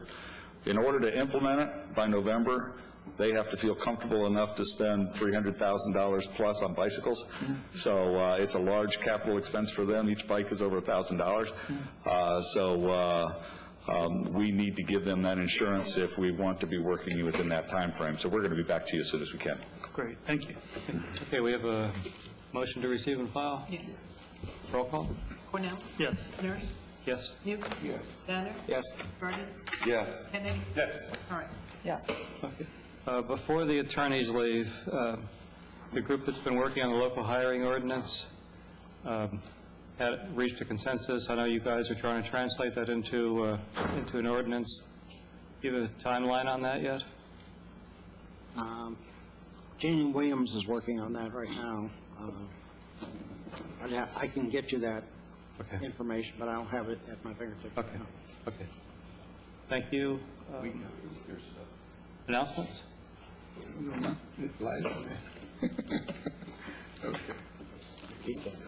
Councilmember Danner was fastest. Just one announcement that the Grand Central District has been designated as a national Main Street program for meeting their commercial revitalization performance standards set by the Main Street Center, a subsidiary of the National Trust. We all got this email, so I won't read all of it, but they do get evaluated every year for 10 different categories on the performance standards. Commercial revitalization, building comprehensive and sustainable revitalization includes such standards as developing a mission, strong public-private partnerships, securing operating budget, tracking economic progress, and preserving historic buildings. A good thing here in the end about the National Main Street District. It has 2,200 downtown and urban centers that have Main Street designations, with more than $55 billion in new public and private investment. Participating communities have created 473,000 new jobs and 109,000 net new businesses. We have more than 236,000 buildings and leveraging an average of $18 for every dollar invested on the Main Street program. So congratulations to the Grand Central District for receiving their accreditation, and also just to point out that this is a good program. Thank you. Councilmember Newton. Thank you, Mr. Chair. I'd like to remind everybody that the Pinellas County Job Corps is having their second annual prayer breakfast in the morning at 8:30. They're located at 500 22nd Street South. The cost is $15. I understand the first one had a huge turnout. I kind of missed it. Also on tomorrow at 9 a.m., we will have the city will be hosting their 2013 Reverse Trade Show. If you haven't been, and it'll be at the Coliseum, 535 4th Avenue North. If you haven't been to one of these, you're missing out on a treat. As you arrive, then make sure you're a registered vendor. They'll sign you up. We also have different vendors participating. I think PSTA was there, Job Corps, Pinellas County, and you're actually speaking with the people who spend the money. So it's not just where you go and you hand out flyers and network with cards. You can actually talk to the people who actually do the spending in these apartments. That's at 9 a.m. tomorrow, the Cities of St. Petersburg Reverse Trade Show at the Coliseum, 535 4th Avenue North. And on Saturday, we have the 17th annual Family Fun Day and Festival at the Sanderland Center. And that's going to be at 10 a.m., and that's located at 2335 22nd Avenue South. Please come out. They got a whole list of things they're going to do. It's from 10 to 3. We have Tasco there. Some of the sponsors are Juvenile Welfare Board, City of St. Pete, the St. Petersburg Police Department, Edwards Family Foundation. GTE Credit Union, Simply Healthcare, and also the James B. Shanlin Center. So come out to the 17th Annual Family Fun Day at the Sandlin Center at 2335 22nd Avenue South at 10 a.m. on Saturday. On Tuesday, May 7th at 6:30 p.m., the Live Oak Neighborhood Association meets. They meet at the Triangle at 52nd Street North and Burlington Avenue. And it's literally a triangle they're on, and that's at 6:30. That's the Live Oak Neighborhood Association. They meet at the Triangle at 52nd Street North and Burlington Avenue North, and that's at 6:30 p.m. And on Saturday, May the 11th, the Bay Point Middle School 50th anniversary celebration, 50 years. That'll be held at the 2151 62nd Avenue South. That starts at 11 a.m., so if you're not doing nothing, come by and enjoy that celebration with them. I have two sad notes. Sister Kathleen Jackson, member of our church, she lost her son to diabetes on Monday. He passed away. I'm sending her out our condolences, and also condolences from my family, Sister Jackson, we lost. And the Johnson family, they lost Mr. Clifford Johnson. He was he was a graduate of Gibbs High School, class of '63. That dance everybody's always going to, not knowing what it was about. This was the only school during that time that African Americans could attend, and that was Gibbs High School. He's also the associate minister at Greater St. Paul Baptist Church, and he was a counselor for the Pinellas County school systems. He's survived by his wife, his loving wife of 49 years, Louise Johnson, his son Xavier. He has daughters LaDonna Jones and Christy Holmes, and his brother Robin Ski Daniels, Christopher, and Paul Reed. His funeral services are going to be, the wake service is going to be at, let me get this right here, I want to tell you the wrong place.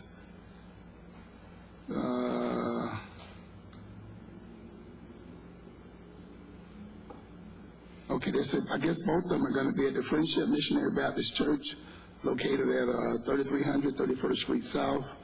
It says that both the wake, which is Friday, 6 to 7 p.m., and the funeral service on Saturday, May 4th at 1 p.m., will be held at the Friendship Missionary Baptist Church. I want to send my condolences out to the Johnson family. I've known them a long, long time. And I know his son works here for the city of St. Pete. So I'm sorry for your loss, and I know how it is to lose a parent. I lost my mom in '85. And last but not least, I want to wish my son Junior a happy birthday.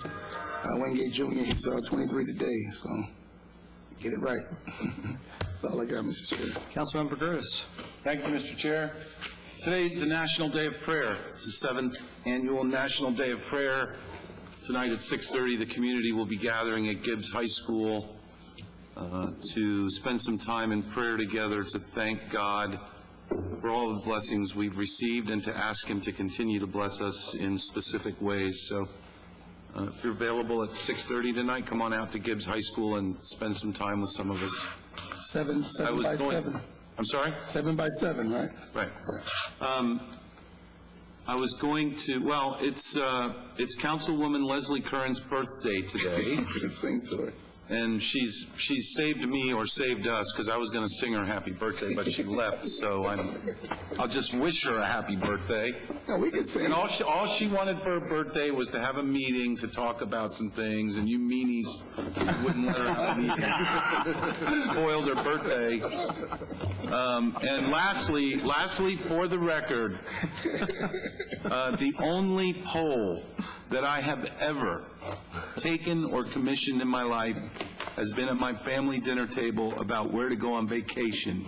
I have never, ever taken a poll. Councilmember Kennedy. I believe we took a poll among us that none of us have ever taken a poll. And just remind everybody, our Rays will be, who are playing right now in chilly Kansas City and then going to snowy Denver, will be looking forward to coming home to their nice warm Tropicana field. And they start their homestand on Monday against Toronto. And as the Rays ownership have indicated, if everyone can attend one more game than they did last year. That should help them with their attendance. So come out and support your home team. Thank you. They're down 1-0 to Kansas, bottom of the third. Councilmember Cornell. I want to say thank you to everybody that made the 34th Street South redevelopment plan kickoff meeting a big success. Thank you to Councilmember Nurse and Councilmember Newton for coming out, the mayor, Mayor Foster for coming out, and the entire city staff that was there were phenomenal, and over 250 people were there, and that's a legitimate number because we counted chairs.